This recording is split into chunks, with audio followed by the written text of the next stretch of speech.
ಬದುಕಲ್ಲಿ ನಾವು ಎದುರಾದ ಕಾಲದಲ್ಲಿ ನಿನ್ನಲ್ಲೇ ಕೇಳಬೇಕಾದ ಪ್ರಮೇಯ ಬಂತು. ನೀನು ಸೂತನ ಮಗನೇ ಅಂತ.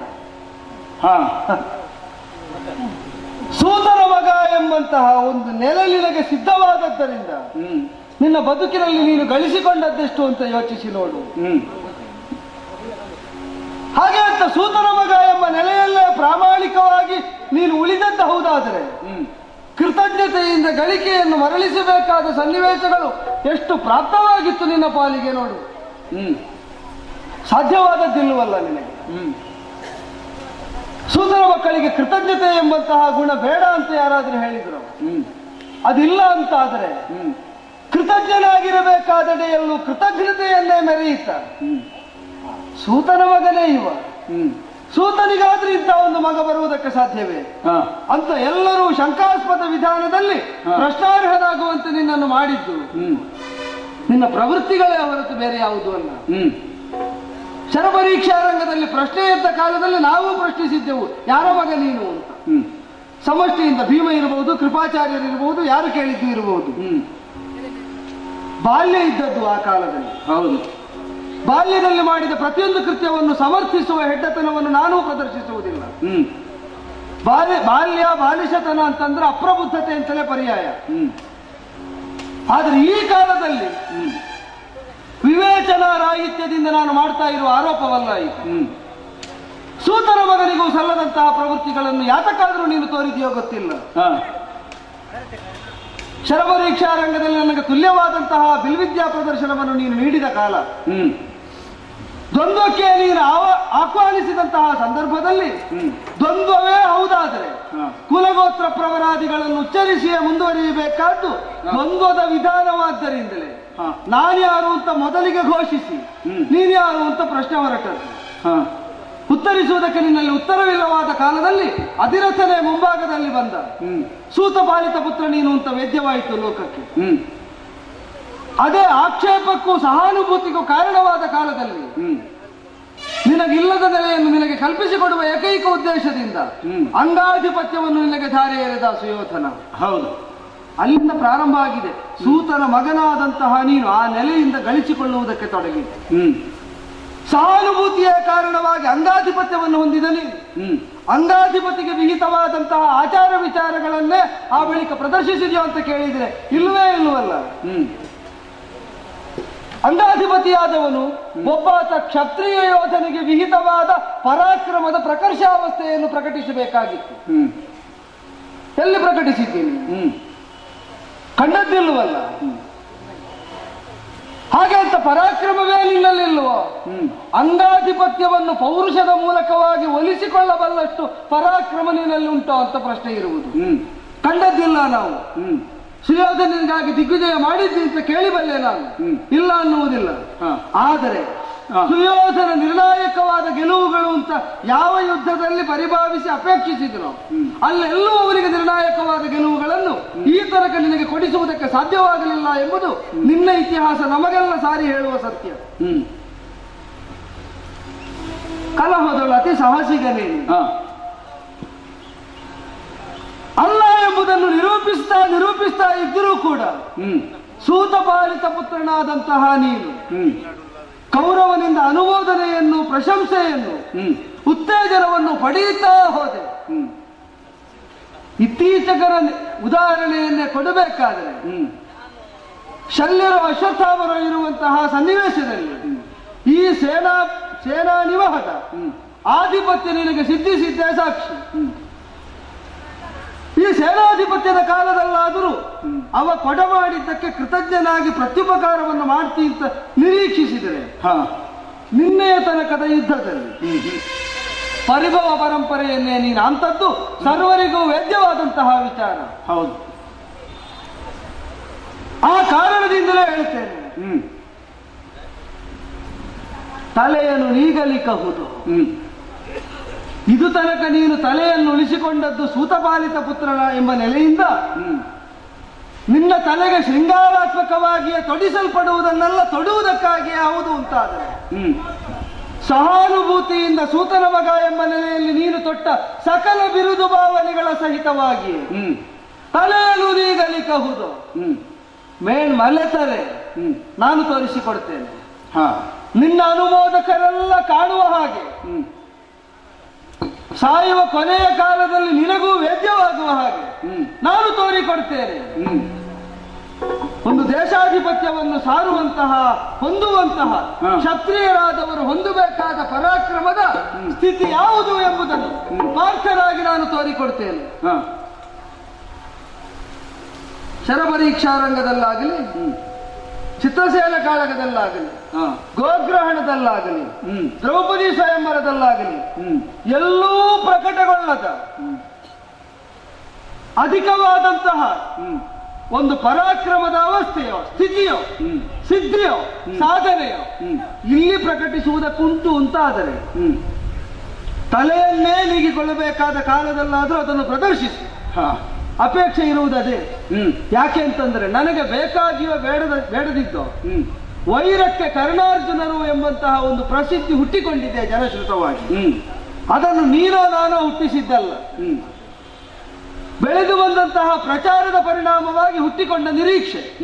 ಕರ್ಣಾರ್ಜುನರ ಕಾಳಗದಲ್ಲಿ ಒಂದು ನಿರ್ಣಾಯಕವಾದದ್ದು ಏನಾದರೂ ಆಗುತ್ತದೆ ಅಂತ ನಿರೀಕ್ಷೆ ಇದ್ದಲ್ಲಿ ಎಚ್ಚರಬೇಕಾಗುತ್ತದೆ.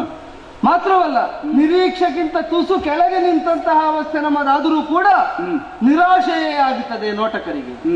ಅದರ ಪರಿಣಾಮವಾಗಿ ಅಪವಾದ ಪರಂಪರೆಗಳೇ ಹುಟ್ಟಿಕೊಳ್ಳುತ್ತದೆ. ಕರ್ಣಾರ್ಜುನರ ಕಾಳಗ ಅಂತಂದ್ರೆ ಏನು ಅಂತ ನಿರೀಕ್ಷಿಸಿದೆವು, ಇದು ಏನೂ ಇಲ್ಲ, ಇಷ್ಟಕ್ಕೆ ಮುಗಿಯಿತಲ್ಲ ಅಂತ.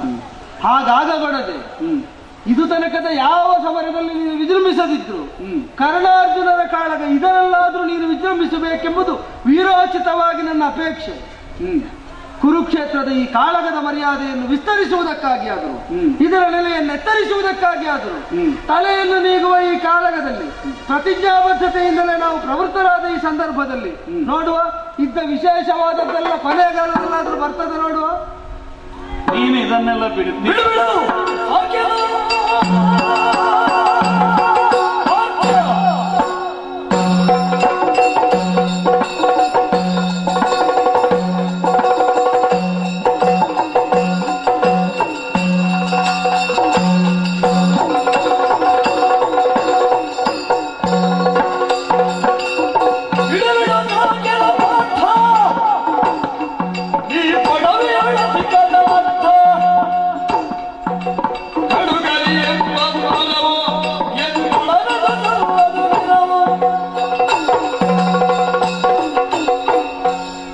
ಅರ್ಜುನ, ಕರ್ಣ, ನೀನು ನಾನು ಮುಖಾಮುಖಿಯಾದದ್ದು ಹಿಂದೇನೋ ಹೊಸದಲ್ಲ ಅಲ್ಲವಲ್ಲ.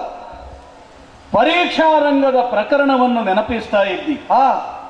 ಹೌದು, ಅಲ್ಲಿಯೂ ನನ್ನ ಸಾಧನೆಯೇನೂ ಕಡಿಮೆಯಾಗಿರಲಿಲ್ಲ. ಮತ್ತೆ ಸೂತನ ಮಗನೇ ಅಂತ ಹೇಳುವಲ್ಲಿ ಬೇರೆ ಬೇರೆ ಉದ್ದೇಶದಿಂದ ಹೇಳಿದವರಿದ್ದಾರೆ. ಹೌದೌದು. ನಿನ್ನನ್ನು ಸಮದಂಡಿಯಾಗಿ ನಾನು ನಿಂತು ಬಾ ಯುದ್ಧಕ್ಕೆ ಅಥವಾ ಪ್ರದರ್ಶನಕ್ಕೋ ಪ್ರಯೋಗಕ್ಕೋ ಎರಡಕ್ಕೂ ಸಿದ್ಧನಿದ್ದೇನೆ ಅಂತ ಹೇಳಿದ ಕಾಲದಲ್ಲಿ ಕೃಪರೋ ದ್ರೋಣರೋ ಮುಂದೆ ಬಂದು ಇವ ಯಾವ ದೇಶದ ದೊರೆಯ ಮಗ, ಅಂತ ಕೇಳಿದರು. ಹೌದು. ಆ ಕಾಲಕ್ಕೆ ನನ್ನನ್ನು ಪಾಲಿಸಿದಂತಹ ಅಧಿರಥ ನನ್ನ ಮಗ ಅಂತ ಮುಂದೆ ಬಂದ. ಸರಿ. ಸೂತ ಎನ್ನುವ ಪದಕ್ಕೆ ಬೇರೆ ಬೇರೆ ರೂಪದ ಅರ್ಥಗಳುಂಟು. ವರ್ಣಸಂಕರದಿಂದ ಹುಟ್ಟಿದ್ದರಿಂದಲೂ ಸೂತರಾಗುವುದುಂಟು. ಉಂಟು. ಸಾರಥ್ಯ ಮಾಡಿದವನಿಗೂ ಸೂತ ಅಂತಲೇ ಹೆಸರು. ಜನ್ಮದಿಂದಲೂ ಕರ್ಮದಿಂದಲೂ ಸಿದ್ಧಿಸ್ತದೆ. ಹೌದು. ಹಾಗಿದ್ರೆ ಈ ಸೂತ ಅಂತ ಹೇಳುವುದೇ ಒಂದು ನಿಂದ್ಯಾವಾಚಕ ಅಂತ ಹೇಳುವ ಕಲ್ಪನೆಯಲ್ಲಿ ಅನೇಕರು ಆಡಿದ್ದುಂಟು. ಮೊದಲಿಗೆ ನನಗೂ ಸ್ವಲ್ಪ ಮನಸ್ಸಿಗೆ ನೋವಾಗುತ್ತಿತ್ತು. ಯಾಕಪ್ಪ ಇವರು ಸೂತನ ಮಗ ಅಂತ ಹೇಳ್ತಾರೆ, ಹೀಗೆ ಅಣಕಿಸ್ತಾರೆ ಅಂತ ಕಾಣ್ತಿತ್ತು. ಆದ್ರೆ ಕ್ರಮೇಣ ಅದು ಅಭ್ಯಾಸ ಆಯ್ತು. ಈಗ ನನ್ನನ್ನು ಯಾರಾದ್ರೂ ಹಾಗೆ ಹೇಳಿದ್ರೆ ಖಾರ ಕಳ್ಕೊಂಡ ಶಬ್ದವನ್ನು ಆಡ್ತಿದ್ದಾರಲ್ಲ ಅಂತ ಹೇಳಿ ಕಾಣಿಸ್ತದೆ. ಅವರ ಬಗ್ಗೆ ನನಗೆ ಕನಿಕರ ಅನ್ನಿಸ್ತದೆ. ಬೇರೆ ಏನು ಸಿಗ್ಲಿಲ್ಲಲ್ಲ ಅವರಿಗೆ. ಇಲ್ಲದೇ ಇದ್ರೆ ನನ್ನನ್ನು ಕರೆಯುವುದಕ್ಕೆ ಹೆಸರಿಲ್ವ? ಕರ್ಣ ಅಂತ ಕರೆಯಬಹುದು, ಅಂಗಾಧಿಪತಿ ಅಂತ ಕರೆಯಬಹುದು, ರಾಧೇಯ ಅಂತ ಕರೆಯಬಹುದು. ಹೀಗೆ ಅನೇಕ ಹೆಸರುಗಳುಂಟು. ಇದನ್ನೇ ಉದ್ದೇಶಪಟ್ಟು ಹೇಳುವವರಿದ್ದಾರೆ. ಸೂತನ ಮಗನೇ ಅಂತ ಹೇಳಿದ ಕೂಡಲೇ ಅವ ಕುಸಿಯುತ್ತಾನೆ, ಅವನಿಗೆ ಆಘಾತ ಆಗುತ್ತದೆ. ಒಟ್ಟಿನಲ್ಲಿ ಜಾತಿವಾಚಕವಾಗಿ ಹೇಳಿದ್ರೆ ಕುಸಿಯುತ್ತಾನೆ ಅಂತ. ಮತ್ತೆ ಒಂದು ಅರ್ಥದಲ್ಲಿ ಈಗ ಈ ಜಾತಿಯ ಬಗ್ಗೆ ಎಲ್ಲ ಹೇಳಲಿಕ್ಕೆ ನಾನಂತಲ್ಲ, ನಿಮ್ಮ ವಂಶದವರಿಗೂ ಹಕ್ಕಿಲ್ಲ ಅಂತ ಆಗಿದೆ. ಹೌದು. ಯಾಕೋ? ಓಹೋ, ನಿನ್ನ ಅಪ್ಪ ಯಾರು ಅಂತ ಯಾರಲ್ಲಾದ್ರೂ ಒಬ್ಬನಲ್ಲಿ ಕೇಳಿದ್ರೆ ಬೆಳೆದು ನಿಂತಹ ಒಂದು ವಾಕ್ಯ ಈ ಕಾಲಕ್ಕೆ ಅದೇನು, ಅಪ್ಪ ಇಲ್ಲದೆ ಹುಟ್ಲಿಕ್ಕೆ ನಾನು ಚಂದ್ರವಂಶದವನು ಅಂತ ಹೇಳ್ತಾರೆ. ಅಷ್ಟು ಬೆಳೆದು ಬಿಟ್ಟಿದೆ. ಯಾಕೆ? ಅದರಲ್ಲಿ ಅಂಥದ್ದು ಬಹಳಷ್ಟು ಉಂಟು. ಆದದ್ರಿಂದ ಈ ಜಾತಿವಾಚಕವಾಗಿ ಹೇಳುವಲ್ಲಿ ಅರ್ಥ ಇಲ್ಲ ಮಾತ್ರ ಅಲ್ಲ, ಅದಕ್ಕೆ ಬಲವೂ ಸಿಗುವುದಿಲ್ಲ. ನೀನಂತೂ ಸೂತನ ಮಗನಾದಂತಹ ನಿನಗೆ ಲಭ್ಯವಾದಂತಹ ಅಂಗಾಧಿಪತ್ಯದ ಅರಸೊತ್ತಿಗೆಯಲ್ಲಿ ನೀನೆಷ್ಟು ಮೆರೆಯುತ್ತಿ ಅಂತ ಕೇಳ್ತಾ ಇದ್ದಿ. ಮೆರೆಯುವಷ್ಟು ಮೆರೆದಿದ್ದೇನೆ. ಆ ಪರವಾಗಿ ಯಾರಿಗೆ ನಾನು ಕೃತಜ್ಞನಾಗಿರ್ಬೇಕೋ ಅಂಥವರಿಗೆ ಆಗಿಯೇ ಇದ್ದೇನೆ. ಮೊದಲಿಗೆ ನನ್ನನ್ನು ಬಾಚಿ ತಬ್ಬಿಕೊಂಡು ಅಂಗಾಧಿಪತಿ ಇವ ಅಂತ ಹೇಳಿ ಆ ಸ್ಥಾನವನ್ನು ಕೊಟ್ಟವನೇ ನನ್ನೊಡೆಯನಾದಂತಹ ಗೌರವ. ಅವನಿಗೆ ಈ ಕಾಲಕ್ಕೂ ನಿಷ್ಠನಾಗಿದ್ದೇನೆ. ಮಾತ್ರ ಅಲ್ಲ, ಅವನದ್ದಾದಂತಹ ಈ ಬಾಂಧವ್ಯ ಇದರ ಬೆಸುಗೆಯೂ ಸಡಿಲಿದ್ದಿಲ್ಲ. ಅವ ಹೇಳಿದರೆ ಸರಿ, ಇದನ್ನು ನೀನು ಕೃತಜ್ಞನ ಆದದ್ದಿಲ್ಲ, ನಾನು ಕೊಟ್ಟ ಕೊಡುಗೆಗೆ ಸರಿಯಾದ ಪ್ರತಿಯಾದ ಕೊಡುಗೆಯನ್ನು ನೀನು ಕೊಡ್ಲಿಲ್ಲ, ಕೃತಜ್ಞನಾಗಿದ್ದಿ ಅಂತ ಹೇಳಿದ್ರೆ ಸರಿ. ಹಾಗಲ್ಲವಲ್ಲ, ಅವನಿಗೆ ಕೃತಜ್ಞನಾಗಿಯೇ ಇದ್ದೇನೆ. ಮಾತ್ರ ಅಲ್ಲ, ವಿಶ್ವಾಸ ಪಾತ್ರನೇ ಆಗಿದ್ದೇನೆ. ಈ ದಿನದ ಈ ಕ್ಷಣದವರೆಗೂ ಈ ಕುರುಕ್ಷೇತ್ರದಲ್ಲಿ ತೊಡಗಿದ ಯುದ್ಧದಲ್ಲೂ ಪ್ರಾರಂಭದಲ್ಲಿ ನಾನು ಭಾಗವಹಿಸಿದವನಲ್ಲ. ಸತ್ಯ ಹೇಳುವುದಾದ್ರೆ ಅಲ್ಲಿಯೂ ಭೀಷ್ಮರನ್ನು ಆ ವಿಭಾಗಕ್ಕೆ ಪ್ರಚೋದಿಸುವುದಕ್ಕೆ ನಾನು ದೂರ ನಿಂತದ್ದು. ಇದಕ್ಕೆ ನನಗೆ ಪ್ರಚೋದನೆ ಕೊಟ್ಟವ ನನ್ನ ಆತ್ಮೀಯನಾದ ಕೌರವನೇ. ಆದದ್ರಿಂದ ಅಷ್ಟು ನಡೆದಿದೆ. ಸರಿ. ಆ ಬಳಿಕ ಈ ರಣಭೂಮಿಗೆ ನಾನು ಯಾವತ್ತು ಬಂದಿದ್ದೇನೋ ಆಮೇಲೆ ಪ್ರಾಮಾಣಿಕವಾಗಿಯೇ ದುಡಿದಿದ್ದೇನೆ. ಸೂತನೋ ಇನ್ನೊಬ್ಬನು, ಅವ ಆ ಜಾತಿಯವ, ಇವ ಈ ಜಾತಿಯವ, ಎಲ್ಲಿ ಉಂಟು ಜಾತಿ? ಸುಮ್ಮನೆ ಅಲ್ಲ. ಸಾಮಾಜಿಕವಾಗಿ ಮಾಡಿಕೊಂಡಂತಹ ಒಂದು ವ್ಯವಸ್ಥೆ ಇಲ್ಲ ಅಂತ ನಾನು ಹೇಳುವುದಿಲ್ಲ. ಆದರೆ ನಾನೇನು ಸೂತನೋ ಅಥವಾ ಇನ್ನೊಬ್ಬನೋ ಮತ್ತೊಬ್ಬನೋ ಆಗಿ ಹುಟ್ಟಿಕೊಂಡಿದ್ದೇನೆ. ಸೂತೋವ ಸೂತಪುತ್ರೋವ ಕೋವ ಯೋವ ಭವಾಮ್ಯಹಂ ದೈವಾಯತ್ತಂ ಕುಲೇ ಜನ್ಮಂ ಮದಾಯತ್ತಂತು ಪೌರುಷಂ. ನನ್ನ ಪೌರುಷದಿಂದ ಮೆರೆದಿದ್ದೇನೆ. ಎಲ್ಲಿ ಮೆರೆದಿದ್ದೇನೆ? ಸುವರ್ಣಾಧ್ವರದಂತಹ ಧ್ವರವನ್ನು ತೊಡಗಿದ ಕಾಲಕ್ಕೆ ವಿಶಾಲವಾದ ಭೂಮಂಡಲದಲ್ಲಿ ದಿಗ್ವಿಜಯವನ್ನು ಸಾಧಿಸಿ ಹಸ್ತಿನಾವತಿಯ ಭಂಡಾರವನ್ನು ತುಂಬಿಸುವಲ್ಲಿ ಮೊದಲಿಗೆ ಪಾಂಡು ಚಕ್ರವರ್ತಿ, ಆ ಬಳಿಕ ತುಂಬಿಸಿದವ ನಾನು. ರಾಜಸೂಯ ಮಾಡಿದ್ದೀರಿ, ಒಂದೊಂದು ದಿಕ್ಕಿಗೆ ಒಬ್ಬೊಬ್ಬರು ಹೋಗಿದ್ದೀರಿ ಅಂತ ಕೇಳಿದ್ದೇನೆ. ಇದು ಹಾಗಲ್ಲ, 4 ದಿಕ್ಕನ್ನೂ ಸುತ್ತಿ ಅಲ್ಲಿ ದಿಗ್ವಿಜಯ ಮಾಡಿ ಯಾರು ಬಲಶಾಲಿಗಳಿದ್ದಾರೋ ಅಂಥವರನ್ನೂ ಹೋಗಿ ಕೆಣಕಿ ಅವರಿಂದಲೂ ಕಪ್ಪ ಸಂಗ್ರಹ ಮಾಡಿ ತಂದು ಹಸ್ತಿನೆಯ ಭಂಡಾರವನ್ನು ತುಂಬಿಸಿದಂತಹ ಕೀರ್ತಿ ನನಗುಂಟು. ಆದ್ದರಿಂದ ಸೂತಸುತನಾದರೂ ಈ ಹಸ್ತಿನೆಗೆ ಏನು ನಿಷ್ಠನಾಗಿದ್ದಾನೆ, ಹೇಗೆ ನಿಷ್ಠನಾಗಿದ್ದಾನೆ ಎನ್ನುವುದನ್ನು ಬುದ್ಧಿಪೂರ್ವಕ ನೀವು ನೋಡಿದಿರಿ ಅಂತಾದ್ರೆ ಆವಾಗ ಅದು ಸರಿಯಾಗಿ ಅರ್ಥವಾಗುತ್ತದೆ. ಅದಕ್ಕೆ ಹೇಳಿದ್ದು ಬಿಡು ಬಿಡು ಸಾಕ್ಯಲೋ ಪಾರ್ಥ ಹೀಗೆ ನಿಂದ್ಯಾವಾಚಕವಾಗಿ ಸೂತ ಅಂತ ಹೇಳುವುದಾದರೆ ಅದನ್ನು ಬಿಟ್ಟು ಬಿಡು. ಇನ್ನು ಸೂತನಾಗಿ ನಿನಗೆ ಸ್ಥಾನಮಾನ ಕೊಟ್ಟ ಕೌರವನಿಗೆ ನಿಷ್ಠನಾಗಿದ್ದೀಯೋ ಅಂತ ಕೇಳುವುದನ್ನು ಇನ್ನು ಬಿಡು. ಯಾಕಂದ್ರೆ ಇದನ್ನು ಹೇಳಿದ ಮೇಲಾದರೂ ನೀನು ಅರ್ಥ ಮಾಡಿಕೊಳ್ಳಬೇಕು. ನಿಷ್ಠನಾಗಿಯೇ ಇದ್ದೇನೆ, ಒಬ್ಬ ಸೂತನಾಗಿ ಮಾಡುವಂತಹ ಸಾಧನೆಯನ್ನು ಚೆನ್ನಾಗಿ ಮಾಡಿದ್ದೇನೆ. ಮತ್ತೆ ನೀನು ಹೇಳ್ತೀವಿ ಒಂದು 4-6 ಕಡೆಯಲ್ಲಿ ನಿನಗೂ ನನಗೂ ಹೋರಾಟ ಆಗಿದೆ, ಸೋತಿದ್ದೇನೆ, ಮನಸ್ಸು ಒಪ್ಪಿಕೊಳ್ತೇನೆ. ಅದನ್ನು ಹಿಡಿದು ಹಿಂಜುವ ಪ್ರವೃತ್ತಿ ನನ್ನದ್ದಿಲ್ಲ. ಒಬ್ಬ ಸೋತ ಅಂತ ಆದರೆ ಸತ್ತ ಅಂತ ಅರ್ಥ ಅಲ್ಲ. ಅದಲ್ಲ, ಯುದ್ಧ ಭೂಮಿಯಿಂದ ಪರಾಜಿತನಾದವನೇ ಮತ್ತೆ ಬಂದು ಯುದ್ಧ ಮಾಡಿದಂತಹ ಇತಿಹಾಸಗಳು ಬಹಳಷ್ಟು ಉಂಟು. ಸರಿ, ಈ ಕುರುಕ್ಷೇತ್ರದಲ್ಲೂ ಅಂತದ್ದು ಉಂಟು. ನಿನ್ನ ಮುಂದೆ ಕೂತಂತಹ ಕೃಷ್ಣ 17 ಬಾರಿ ಓಡಿದ್ದಾನಂತೆ. ಈಗ ಅವನ ಮಟ್ಟ ಬೇರೆ, ಅದು ಪ್ರಶ್ನೆ ಅಲ್ಲ.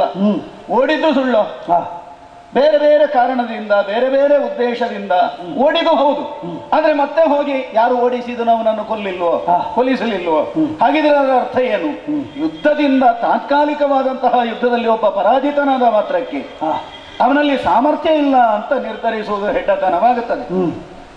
ಆದದ್ದರಿಂದಲೇ ವಿಕ್ರಮ ಉಂಟು, ಈಗ ಉಂಟು. ಹಿಂದಿನ ಕರ್ಣ ಇಂದಿನ ಕರ್ಣನಲ್ಲ. ಮಾದ್ರೇಶನ ಸಾರಥ್ಯದಿಂದ ಪೂರ್ಣಗೊಂಡು ಬಂದಿರುವಂತಹ ಕರ್ಣ ಇವತ್ತು. ಆದದ್ರಿಂದ ತಲೆಯನ್ನು ನೀಗಲಿಕ್ಕಬಹುದು ಅಂತ ಹೇಳ್ತೀಯಲ್ಲ, ಅದೇನು ನನ್ನ ತಲೆ ಮಾತ್ರ ಹೋಗ್ಲಿಕ್ಕಿದ್ದದ್ದು, ನಿನ್ನದ್ದು ಏನು ಉಕ್ಕಿನದ್ದು ಅಲ್ಲವಲ್ಲ ಅಲ್ವಾ? ಅದಕ್ಕಿಂತ ದೊಡ್ಡದು ಏನು ಅಲ್ವಲ್ಲ, ವಜ್ರದ್ದು ಏನು ಅಲ್ವಲ್ಲ. ಆದದ್ರಿಂದ ಯಾರ ತಲೆ ಹೋಗುತ್ತದೆ ಎನ್ನುವುದನ್ನು ನಿರ್ಧರಿಸುವುದಕ್ಕೆ ನೀನು ನಾನು ಸಮರ್ಥರಲ್ಲ. ಅದು ಭವಿಷ್ಯಕ್ಕೆ ಬಿಟ್ಟದ್ದು. ನಿನ್ನ ತಲೆಗಡಿಯುತ್ತೇನೆ ಉತ್ಸಾಹದಿಂದ ಹೇಳಬಹುದು, ನಾನು ಗೆಲ್ಲುತ್ತೇನೆ ಉತ್ಸಾಹದಿಂದ ಹೇಳಬಹುದು. ನಿರ್ಧಾರಾತ್ಮಕವಾಗಿ ಹೇಳುವುದಕ್ಕೆ ನಿನಗೂ ಹಕ್ಕಿಲ್ಲ, ನನಗೂ ಹಕ್ಕಿಲ್ಲ. ಎಲ್ಲಿಯಾದ್ರೂ ಇದ್ರೆ ನಿನ್ನ ಮುಂದೆ ಕೂತಿದ್ದಾನಲ್ಲ ಅವನಿಗೆ ಇರಬಹುದು ಅಲ್ವಾ? ಆದದ್ದರಿಂದ ನಿನ್ನ ಸಾಹಸ ಪ್ರಕ್ರಿಯೆಯ ಎಳೆಯನ್ನು ಚೆನ್ನಾಗಿ ನಾನು ಅಭ್ಯಾಸ ಮಾಡಿದವನೇ. ಅದು ಕೇವಲ ಅವರಿವರಿಂದ ಕೇಳಿ ಅಲ್ಲ, ಅವ ಮೂರ್ಲೋಕದ ಗಂಡ ಅಂತವ ಇಂಥವ ಅಂತ ಯಾರದ್ದು ಸುದ್ದಿ ಕೇಳಿ, ಯಾರ ಮೂಲಕವೋ ಸುದ್ದಿ ಕೇಳಿ ಅಲ್ಲ, ನೇರ ನಿನ್ನಲ್ಲಿ ಹೋರಾಟ ಮಾಡಿಯೇ ಆ ಅನುಭವ ಉಳ್ಳವ ನಾನು. ಏನು ಅಲ್ಲವಾದರೂ ಲೋಕೋತ್ತರ ವೀರನೆಂದೋ ಮೂರ್ಲೋಕದ ಗಂಡನೆಂದೋ ಖ್ಯಾತನಾಮನಾದಂತಹ ನಿನಗೊಬ್ಬ ಸಮಾನ ಸ್ಪರ್ಧಿಯಾಗಿ ಈ ಕಾಲಕ್ಕೆ ನಿಂತದ್ದು ಸುಳ್ಳಲ್ಲವಲ್ಲ. ವಿಶಾಲ ವಿಶ್ವದಲ್ಲೇ ಒಂದು ಪ್ರಸಿದ್ಧಿ ಉಂಟು. ಏನು? ಕೌರವ ಪಾಂಡವರ ಯುದ್ಧ ನಡೆಯದೇ ಇದ್ರು ಕರ್ಣಾರ್ಜುನರ ಕಾಳಗವಂತೂ ನಡೆದೀತು. ಯಾಕಂದ್ರೆ ನಿನ್ನ ನನ್ನ ವೈರ ಎನ್ನುವುದು ಅಷ್ಟು ಬೆಳೆದು ನಿಂತಿದೆ. ಹಾಗಿದ್ರೆ ನಿನಗೊಬ್ಬ ಪ್ರತಿಸ್ಪರ್ಧಿ ಈ ಕರ್ಣ ಎನ್ನುವುದರಲ್ಲಿ ಸಂದೇಹ ಇಲ್ಲವಲ್ಲ. ಜಗತ್ತು ಒಪ್ಪಿಕೊಂಡಂತಹ ಸತ್ಯ. ಎಲ್ಲ ಸೌಲಭ್ಯ ಇದ್ದು ಆನುಕೂಲ್ಯವಿದ್ದು ನೀನಷ್ಟು ಒಂದ ವಿಭಾಗದಿಂದ ಹೇಳುವುದಿದ್ರೆ ಅಂತಹ ಸೌಲಭ್ಯಗಳು ಯಾವುದೂ ಇಲ್ಲ. ತಂದೆಯಿಂದ ಸಿಕ್ಕಿದ್ದಿಲ್ಲ, ಗುರುವಿನಿಂದ ಸಿಕ್ಕಿದ್ದಿಲ್ಲ, ಕುಲದಿಂದ ವಂಶದಿಂದ ಸಿಕ್ಕಿದ್ದಿಲ್ಲ, ಏನು ಅಲ್ಲದೆಯೇ ನಾನಿಷ್ಟು ನಿನಗೆ ಸ್ಪರ್ಧಿಯಾಗುವಷ್ಟು. ಆದದ್ರಿಂದ ನಿನ್ನ ಸಮಾನ ಸ್ಪರ್ಧಿಯಾಗಿ ಈ ಕ್ಷಣಕ್ಕೂ ನಿಂತಿದ್ದೇನೆ. ಯಕಶ್ಚಿತ್ ಸೂತನೆಂದು ನೀನೋ ನಿನ್ನಂತವರು ಹೀಯಾಳಿಸಿಯೋ ಅಣಕಿಸಿಯೋ ಹೇಳಬಲ್ಲಂತಹ ಒಬ್ಬ ಸೂತ ಇಂದು ನಿನಗೆ ಸಮಾನ ಸ್ಪರ್ಧಿಯಾಗಿ ನಿಲ್ತಾನೆ ಅಂತಾದ್ರೆ ಅದೇ ನನಗೆ ವಿಶೇಷತೆ. ಮತ್ತೆ ಗೆಲುವು ಸೋಲನ್ನು ನಿರ್ಧರಿಸುವುದಕ್ಕೆ ನಾವಲ್ಲ, ಪರಿಣಾಮ ಬಂದುವುದನ್ನು ಪರಿಣಾಮದಲ್ಲಿ ಏನಾಗುತ್ತದೋ ಅದನ್ನು ಆ ಕಾಲಕ್ಕೆ ಅನುಭವಿಸುವುದಕ್ಕೆ ಸಿದ್ಧರಾಗಿ ನಿಲ್ಲಬೇಕು. ಆದ್ರಿಂದ ಬಿಡು ಸಾಕೆಲೋ ಪಾರ್ಥ, ನೀನು ದುರದೊಳಗೆ ಅಧಿಕ ಸಮರ್ಥ. ಅದಲ್ಲ ಅಂತ ಹೇಳುವುದಲ್ಲ, ನಾನು ಹೌದು ಅಂತಲೇ ಹೇಳು. ಆ ಕಡುಗಲಿತನದ ಉಬ್ಬರಗಳು ಉಂಟಲ್ಲ, ಅದನ್ನು ಇವತ್ತು ಮಲೆತರೆ ಕಾಣಲುಬಹುದು. ಈ ಹಿಂದಿನ ಕರ್ಣ ಇಂದಿನ ಕರ್ಣನಲ್ಲ. ಸೋತವ ಗೆದ್ದಾನು ಎನ್ನುವ ನ್ಯಾಯೇನ ಇಂದು ನಿನ್ನನ್ನು ಎದುರಿಸಿದ್ದೇನೆ. ಮಾದ್ರೇಶನ ಸಾರಥ್ಯದಿಂದ ಪೂರ್ಣಗೊಂಡು ಬಂದಿರುವಂತಹ ಕರ್ಣ ನಾನು. ಆದ್ದರಿಂದ ಆ ಆಡಂಬರದ ಮಾತುಗಳನ್ನೆಲ್ಲ ಬದಿಗಿಟ್ಟು ಸಾಹಸ ತೋರ್ತೀಯೋ? ಗೆದ್ದ ಕರ್ಣನನ್ನು ನನಗೆ ಗೊತ್ತು, ಸೋತ ಕರ್ಣನು ನನಗೆ ಪರಿಚಿತನೇ. ಸೋಲು ಗೆಲುವುಗಳಲ್ಲಿ ನಿರ್ಣಾಯಕವಾದ ಅವನ ವಿದ್ಯೆ ಎಂಬುದು ಇವತ್ತಿಗೂ ಪ್ರಶ್ನಾರ್ಹವಾಗಿಯೇ ಉಳಿದಿದೆ. ಅದನ್ನೇ ಪ್ರಶ್ನೆಯಾಗಿ ಕೇಳುತ್ತೇನೆ, ಉಂಟೇನೋ ನಿನಗೆ?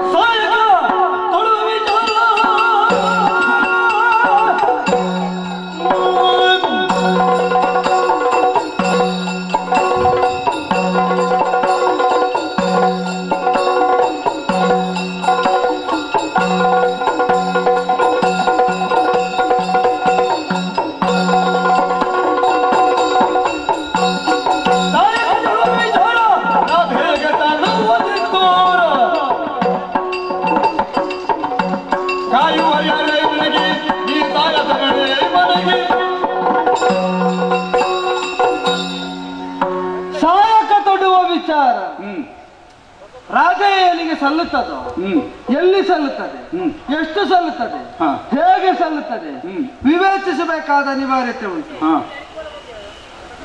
ಸೋಲು ಗೆಲುವುಗಳು ಭವಿಷ್ಯಕ್ಕೆ ಬಿಟ್ಟದ್ದು ಸತ್ಯವೇ ಹೌದು. ಆದರೆ ಭವಿಷ್ಯಕ್ಕೆ ಬಿಟ್ಟದ್ದು ಅಂತ ಸಾಮಾನ್ಯ ಯೋಧನಾದ ಅರ್ಧರಥಿಯೊಬ್ಬ ಮಹಾರಥಿಯನ್ನು ಎದುರಿಸುವುದಕ್ಕಿಲ್ಲ. ಸೋಲು ಗೆಲುವು ಭವಿಷ್ಯದಲ್ಲಿ ನಿರ್ಣಯ ಆಗುವುದಲ್ವ, ನಾವು ಹೋರಾಟ ಮಾಡಿ ನೋಡುವ ಅಂತ. ಹಾಗಾದ್ರೆ ಭವಿಷ್ಯ ಅಗೋಚರವಾಗಿರುವಾಗಲೂ ಅವನು ಹೋಗುವುದಿಲ್ಲ. ಯಾಕೆ? ತನ್ನ ಕುರಿತಾದ ಜ್ಞಾನ, ಶತ್ರುವಿನ ಕುರಿತಾದ ಜ್ಞಾನ ಅವನಿಗೆ ಸ್ಪಷ್ಟವಾಗಿದ್ದರಿಂದ ಊಹ್ಯವಾದ ಭವಿಷ್ಯವನ್ನು ಗ್ರಹಿಸಿದವನಾಗಿಯೇ ಅಂತಹ ಹುಂಬತನಕ್ಕೆ ಕೈ ಇಕ್ಕುವುದಿಲ್ಲ. ಹಾಗಾದರೆ ರಣದಲ್ಲಿ ಒಂದು ಹಂತದ ತನಕದ ಊಹಾಪೋಹ ಪಟುತ್ವವೆಂಬುದು ಸಿದ್ಧವಾಗಿರಬೇಕು. ಅದರ ಆಧಾರದಲ್ಲೇ ವಾಸ್ತವದ ನೆಲೆಗಟ್ಟಿನಲ್ಲೇ ಭವಿಷ್ಯವನ್ನು ಎದುರಿಸುವುದಕ್ಕೆ ಹೊರಡಬೇಕೇ ಹೊರತು ಹುಂಬನಾಗಿ ಭವಿಷ್ಯದಲ್ಲಿ ಏನು ಆಗಬಹುದು ಎಂಬುದನ್ನೇ ಆಧಾರವಾಗಿಸಿಕೊಂಡು ಏನೇನೋ ಮಾಡುವುದಕ್ಕೆ ಹೊರಡುವುದಲ್ಲವಲ್ಲ. ಆ ನೆಲೆಯಲ್ಲಿ ಪೂರ್ವಾನುಭವವನ್ನು ಗ್ರಹಿಸಿಕೊಂಡು ಇದರಿಂದ ಎಷ್ಟಾದೀತು, ಇವನಿಂದ ಎಷ್ಟಾದೀತು ಇದನ್ನು ಗ್ರಹಿಸಬೇಕಾಗುತ್ತದೆ. ಸುವರ್ಣಯಾಗದ ಸಂದರ್ಭದಲ್ಲಿ ನೀನು ಮಾಡಿದಂತಹ ದಿಗ್ವಿಜಯವನ್ನು ಹೇಳಿದೆ. ಗೆದ್ದು ನಿಂತ ಕರ್ಣನನ್ನು ಅರಿತೇ ನಾನು ಹಂಗಿಸುವುದಕ್ಕೆ ತೊಡಗಿದ್ದು. ಯಾಕೆ? ಸಾಯಕ ತೊಡುವ ವಿಚಾರ ರಾಧೇಯನಿಗೆ ಸಲ್ಲುವುದೇ? ಈ ಪ್ರಶ್ನೆಗೆ ಸಲ್ಲುವುದು ಅಂತನ್ನುವುದಕ್ಕೆ ಪ್ರಬಲವಾಗಿರುವುದು ಸುವರ್ಣಯಾಗ. ಅಲ್ಲಿ ನಿನ್ನನ್ನು ಕಾದದ್ಯಾವುದು? ಆ ಬಳಿಕದ ಯುದ್ಧಗಳಲ್ಲಿ ನಿನ್ನನ್ನು ಕಾಯದೇ ಉಳಿದದ್ಯಾವುದು? ಆ ಮೊದಲನೇ ಯುದ್ಧಗಳಲ್ಲಿ ನಿನ್ನನ್ನು ಕಾಯದೇ ಉಳಿದದ್ಯಾವುದು? ಇದು ಪ್ರಶ್ನೆಯಾಗಬೇಕು. ಉದ್ದೇಶ ಹೇಳಿದ್ರೂ ಕೂಡ ತೊಡಗಿದ್ದೊಂದು ವೈದಿಕವಾದ ಪ್ರಕ್ರಿಯೆಯಲ್ಲಿ ವೈಷ್ಣವ ಯಾಗ ತಾನಾಗಿ ಒಲಿದು ಬಂತು. ನಿನಗೆ ಜಯ ಪ್ರಯತ್ನಿಸಲಿಲ್ಲ ಅಂತಲ್ಲ, ಪೌರುಷದಿಂದಲೇ ಪ್ರಯತ್ನದಿಂದಲೇ. ಆದರೆ ಪ್ರಯತ್ನಕ್ಕೆ ಪೂರಕವಾಗಿ ದೈವದ ಒಲುಮೆ ಲಭ್ಯವಾಯಿತು ನಿನಗೆ. ಆ ಹಿಂದೆ ಲಭ್ಯವಾಗಲಿಲ್ಲ ಅದೇ ಒಲುಮೆ, ಆ ಮುಂದೆಯೂ ಆಗಲಿಲ್ಲ, ಅಲ್ಲಿಯೇ ಆಯ್ತು. ಯಾಕೆ? ದೈವಹಿತವನ್ನು ಸಾಧಿಸುವ ಸಂಕಲ್ಪ ಆ ಹಿಂದೂ ಇರಲಿಲ್ಲ, ಆ ಮುಂದೂ ಇರಲಿಲ್ಲ, ಅದರಲ್ಲಿ ಮಾತ್ರ ಇದ್ದದ್ದು ವೈಷ್ಣವ ಯಾಗವಾದ್ದರಿಂದ. ಆದ್ದರಿಂದ ಅದರಲ್ಲಿ ಗೆಲುವು ಬಂತು, ಈ ಹಿಂದಿನದಲ್ಲೂ ಬರಲಿಲ್ಲ. ಮುಂಭಾಗದಲ್ಲಿ ಕುಳಿತಂತಹ ಇವನನ್ನು ಭವಿಷ್ಯವನ್ನು ಹೇಳಿದರೂ ಹೇಳಿಯಾನು ಎಂಬ ನೆಲೆಯಲ್ಲಿ ತನಕ ನೀನು ಒಪ್ಪುತ್ತಿ ಇಂತಾದರೆ ಅವನೇ ಸಾರಿ ನಿಂತಾಗಿದೆ, ಸಾಯುವ ಪಕ್ಷ ನಿಮ್ಮದ್ದು ಅಂತ. ಆ ಬಳಿಕವೂ ನೀನು ನನ್ನ ಮುಂಭಾಗದಲ್ಲಾದರೂ ಗೆಲ್ಲುತ್ತೇನೆ ಅಂತ ಹೊರಟು ನಿಂತಿದ್ಯಲ್ಲ, ಕಾಯುವರಾರೈ ನಿನಗೆ. ಈಗ ಮನೆಯಲ್ಲೊಂದು ಭರವಸೆಯನ್ನು ಹೇಳಿ ಬರಬೇಕಾದರೆ ಒಂದು ಆಧಾರ ಬೇಕು ತಾನೆ. ಮನೆಯಲ್ಲಿ ಅಂತಂದ್ರೆ ನಿನ್ನ ಹೆಂಡತಿ ಮಕ್ಕಳಲ್ಲಿ ಅಂತ ಮಾತ್ರ ವಿವಕ್ಷಿತವಾಗಿ ಹೇಳಿದ್ದಲ್ಲ ನಾನು. ನೀನು ಹೊರಟು ನಿಂತ ತಾಣದಲ್ಲಿ ಕೌರವಾದಿ ಪ್ರಮುಖರಿಗೆ ನೀನೊಂದು ಭರವಸೆಯ ನುಡಿಗಳನ್ನು ಹೇಳಿ ಬರಬೇಕು ಅಂತಾದರೆ ಒಂದು ನೆಲೆಗಟ್ಟಬೇಕು ತಾನೆ. ಇಂಥದ್ದು ನನ್ನನ್ನು ಕಾಯುತ್ತದೆ. ಕಾಯಲಾಗದ ಅಸಹಾಯಕತೆಗಳ ದ್ಯೋತಕವಾಗಿ ಬಂಡಿ ತುಂಬ ಹೇರಿದಂತಹ ಬತ್ತಳಿಕೆಗಳು ಲಭ್ಯವಾದದ್ದು ನಿನ್ನ ಹಿಂದಿನಿಂದ. ಮಾತ್ರವಲ್ಲ, ರಥಗಳು ಕೂಡ ಅಗಣಿತ ಸಂಖ್ಯೆಯಲ್ಲಿ ಸಿದ್ಧವಾಗಿ ನಿಂತದ್ದು. ಹಾಗಾದರೆ ಜೀರ್ಣಶೀರ್ಣವಾಗದಂತಹ ರಥವನ್ನು ಹೊತ್ತ ಸದಾಕಾಲ ವಿರಾಜಮಾನವಾದಂತಹ ಕೇತನವನ್ನು ಧರಿಸಿದ ಅಕ್ಷಯ ತುಣೀರವನ್ನು ಹೊಂದಿದಂತಹ ಸವ್ಯಸಾಚಿಯ ಮುಂಭಾಗದಲ್ಲಿ ನಿಂತಾಗ ನಿನ್ನನ್ನು ಕಾಯುವುದು ಯಾವುದು? ಇದ್ದ ನೆಲೆಯಲ್ಲಿ ನಿನ್ನನ್ನು ಕಾಯುವುದಕ್ಕಾಗುವುದಿಲ್ಲ ಎಂಬುದರಿಂದಲ್ಲೂ ನಾಶ ಆದರೆ ಇರಲಿ ಅಂತ ಅಷ್ಟು ಸಿದ್ಧತೆ ಇವತ್ತಿಗೆ ಆದದ್ದು, ನಿನ್ನೆ ಇಲ್ಲದ ಸಿದ್ಧತೆ ಇವತ್ತಿಗೆ ಬಂದದ್ದು. ಹಾಗಾದ್ರೆ ಅಷ್ಟಾದರೂ ಕೂಡ ನೀನು ಹೇಳಿದಂತೆ ನಾಳಿನ ಸೂರ್ಯೋದಯವನ್ನು, ಅರ್ಥಾತ್ ಇಂದನ್ನು ಉತ್ತರಿಸಿ ನಾಳಿನ ಸೂರ್ಯೋದಯವನ್ನು ಒಂದು ಪಾರ್ಥ ಕಾಣ್ತಾನೆ, ಇಲ್ಲದಿದ್ರೆ ಕರ್ಣ ಕಾಣಬೇಕು. ಇಬ್ಬರಲ್ಲಿ ಒಬ್ಬರು ಮಾತ್ರ ಕಾಣುವುದು, ಇಬ್ಬರು ಅಲ್ಲ ಅಂತ ನೀನು ಸುಯೋಧನನಿಗೆ ಭರವಸೆ ಕೊಟ್ಟು ಬಂದಿದ್ದಿ ಅಂತ ನಾವು ಕೇಳಿಬಲ್ಲೆವು. ಮಾತ್ರವಲ್ಲ, ಬೆಳಗಿನ ಜಾವದಲ್ಲೇ ಯುದ್ಧ ಪ್ರವೇಶ ಮಾಡಿದ ಮರುಕ್ಷಣದಲ್ಲೇ ಅವರನ್ನು ತೋರಿಸಿ ಅಂತ ನೀನು ಕರೆದಿದ್ದಿ ಅಂತ ನಮ್ಮವರು ಆಡುವುದನ್ನು ಕೇಳಿದರು, ಕೇಳಿಸಿಕೊಂಡವರು. ರಣಮಧ್ಯದಲ್ಲೇ ನಿರತನಾದಂತಹ ನನ್ನನ್ನು ತೋರಿಸಿಕೊಡಿ ಅಂತ ಹೇಳಬೇಕಾದರೆ ಆ ಹುಂಬತನದ ಪರಾಕಾಷ್ಠ ಎಷ್ಟು ಅಂತ. ಇದು ತನಕ ನನಗೆ ಎಲ್ಲೆಲ್ಲ ನೀನು ಎದುರಾಗಿದ್ದಿ ಹೇಳು. ಅನಿವಾರ್ಯವಾಗಿ ಎದುರಾದದ್ದು ಒಂದೇ ಸಂದರ್ಭದಲ್ಲಿ, ಇವತ್ತು ಮಧ್ಯಾಹ್ನದ ಕಾಲದಲ್ಲಿ ನಾನು ಶಿಬಿರಕ್ಕೆ ಧಾವಿಸುವ ಸಂದರ್ಭದಲ್ಲಿ ಅನಿವಾರ್ಯ ಪ್ರಸಕ್ತಿಯಿಂದಲೂ ನಿನ್ನನ್ನು ನಿವಾರಿಸಿಯೇ ನಾನು ಹೋದವನು, ನಿವಾರಿಸದೆ ಹೋದವನಲ್ಲ. ಹಾಗಾದರೆ ಬೇಕೆಂದಾಗ ಎದುರಾಗುವಂತಹ ನಾನು ನಿತ್ತ ನಿಲುವಿನಲ್ಲಿ ಎದುರಿಸುವುದಕ್ಕೆ ಸಿದ್ಧನಾಗಿ ನಿಂತಹ ಸಂದರ್ಭ ನೀನೀಗ ಘೋಷಣೆಯನ್ನು ಹೊರಡಿಸ್ತಿ ಅಂತಾದರೆ ಅದೇ ಮಾದ್ರಾಧಿಪತಿಯ ಉಲ್ಲೇಖ ನೀನು ಮಾಡಿದ್ಯಲ್ಲ, ಮಾದ್ರಾಧಿಪತಿಯ ಸಾರಥ್ಯದಲ್ಲಿ ವಿಜೃಂಭಿಸಿ ಬಂದಿದ್ದೇನೆ ಅಂತ, ಅದರಿಂದ ಬಂದಂತಹ ಸಹ ಪೊಳ್ಳು ಭರವಸೆ ಅಂತ ನಾನು ಭಾವಿಸ್ತೇನೆ. ಕಾಯುವುದಕ್ಕಿಲ್ಲ. ಯಾಕೆ ಅಂತಂದ್ರೆ ದೈವ ವಿಹಿತವಾಗದ ಪೌರುಷವೇ ಅಲ್ಲ ಎಂಬ ಪ್ರಜ್ಞೆಯಲ್ಲಿರುವವರು ನಾವು. ದೈವ ವಿರೋಧವನ್ನು ಸಾಧಿಸುವುದೇ ಪೌರುಷದ ಸಿದ್ಧಿ ಅಂತ ಭಾವಿಸಿದ ಪಕ್ಷ ನಿಮ್ಮದ್ದು.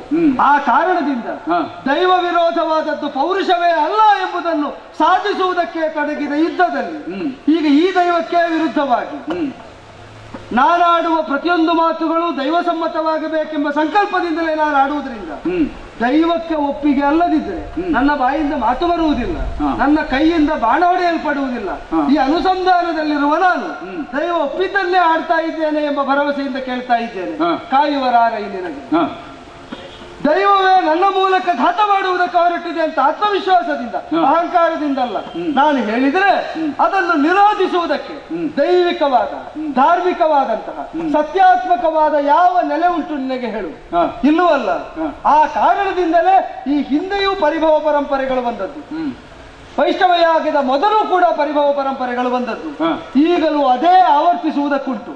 ಅದಕ್ಕಿಂತ ಭಿನ್ನವಾಗಿ ಕೃತಜ್ಞತೆ ಅಂತ ನಾನು ಹೇಳಿದ್ದು ಯಾಕೆ ಅಂತಂದ್ರೆ, ಗುರುತಿಸುವುದಿದ್ರೆ ಕೌರವ ಗುರುತಿಸಬೇಕಾಗಿತ್ತು ಕೃತಜ್ಞತೆಯನ್ನು. ಅವನೇ ಕೃತಜ್ಞ ಅಂತ ತಿಳಿದ ಮೇಲೆ ಮತ್ತೆ ಆಕ್ಷೇಪ ಇಲ್ಲ ಅಂತ ಹೇಳಿದೆ. ನಿನಗೆ ಕೃತಜ್ಞನಾಗುವಂತಹ ದೋಷ ಉಂಟು ಅಂತಾದರೆ ಅವನಿಗೆ ಕೃತಜ್ಞತೆಯನ್ನು ಗುರುತಿಸಲಾಗದ ಅಸಹಾಯಕತೆ ಉಂಟು. ಅದು ನಿಮ್ಮಿಬ್ಬರನ್ನು ಜೊತೆಗೂಡಿಸಿ ಇದು ತನಕ ಕಾಪಿಟ್ಟುಕೊಂಡು ಬಂದಂತಹ ಸೂತ್ರ. ಆ ಕಾರಣದಿಂದಲೇ ಅವನಿಗೆ ಕಾಣದ್ದು ನಮಗೆ ಕಾಣಬಾರದು ಅಂತಿಲ್ಲ.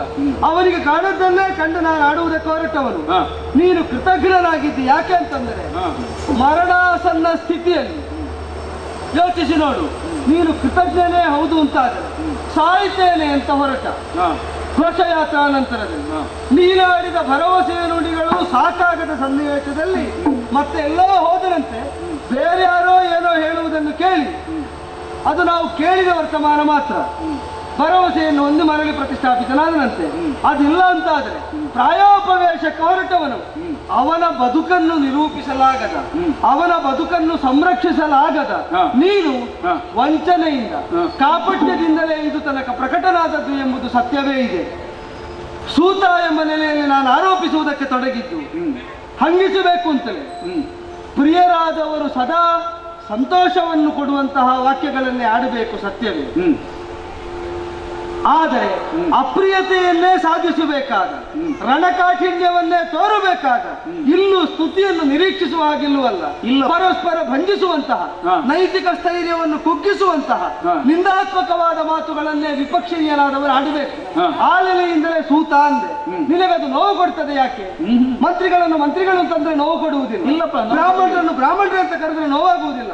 ಎಲ್ಲ ಕ್ಷತ್ರಿಯರೇ ಅಂತ ಕರೆದ್ರೆ ಕ್ಷತ್ರಿಯನಿಗೆ ನೋವಾಗುವುದಿಲ್ಲ. ವೈಶ್ಯರನ್ನು ವೈಶ್ಯ ಅಂತ ಕರೆದ್ರೆ ನೋವಾಗುವುದಿಲ್ಲ. ಶೂದ್ರನನ್ನು ಶೂದ್ರ ಅಂತ ಕರೆದ್ರು ನೋಯಬೇಕಾದಿಲ್ಲ.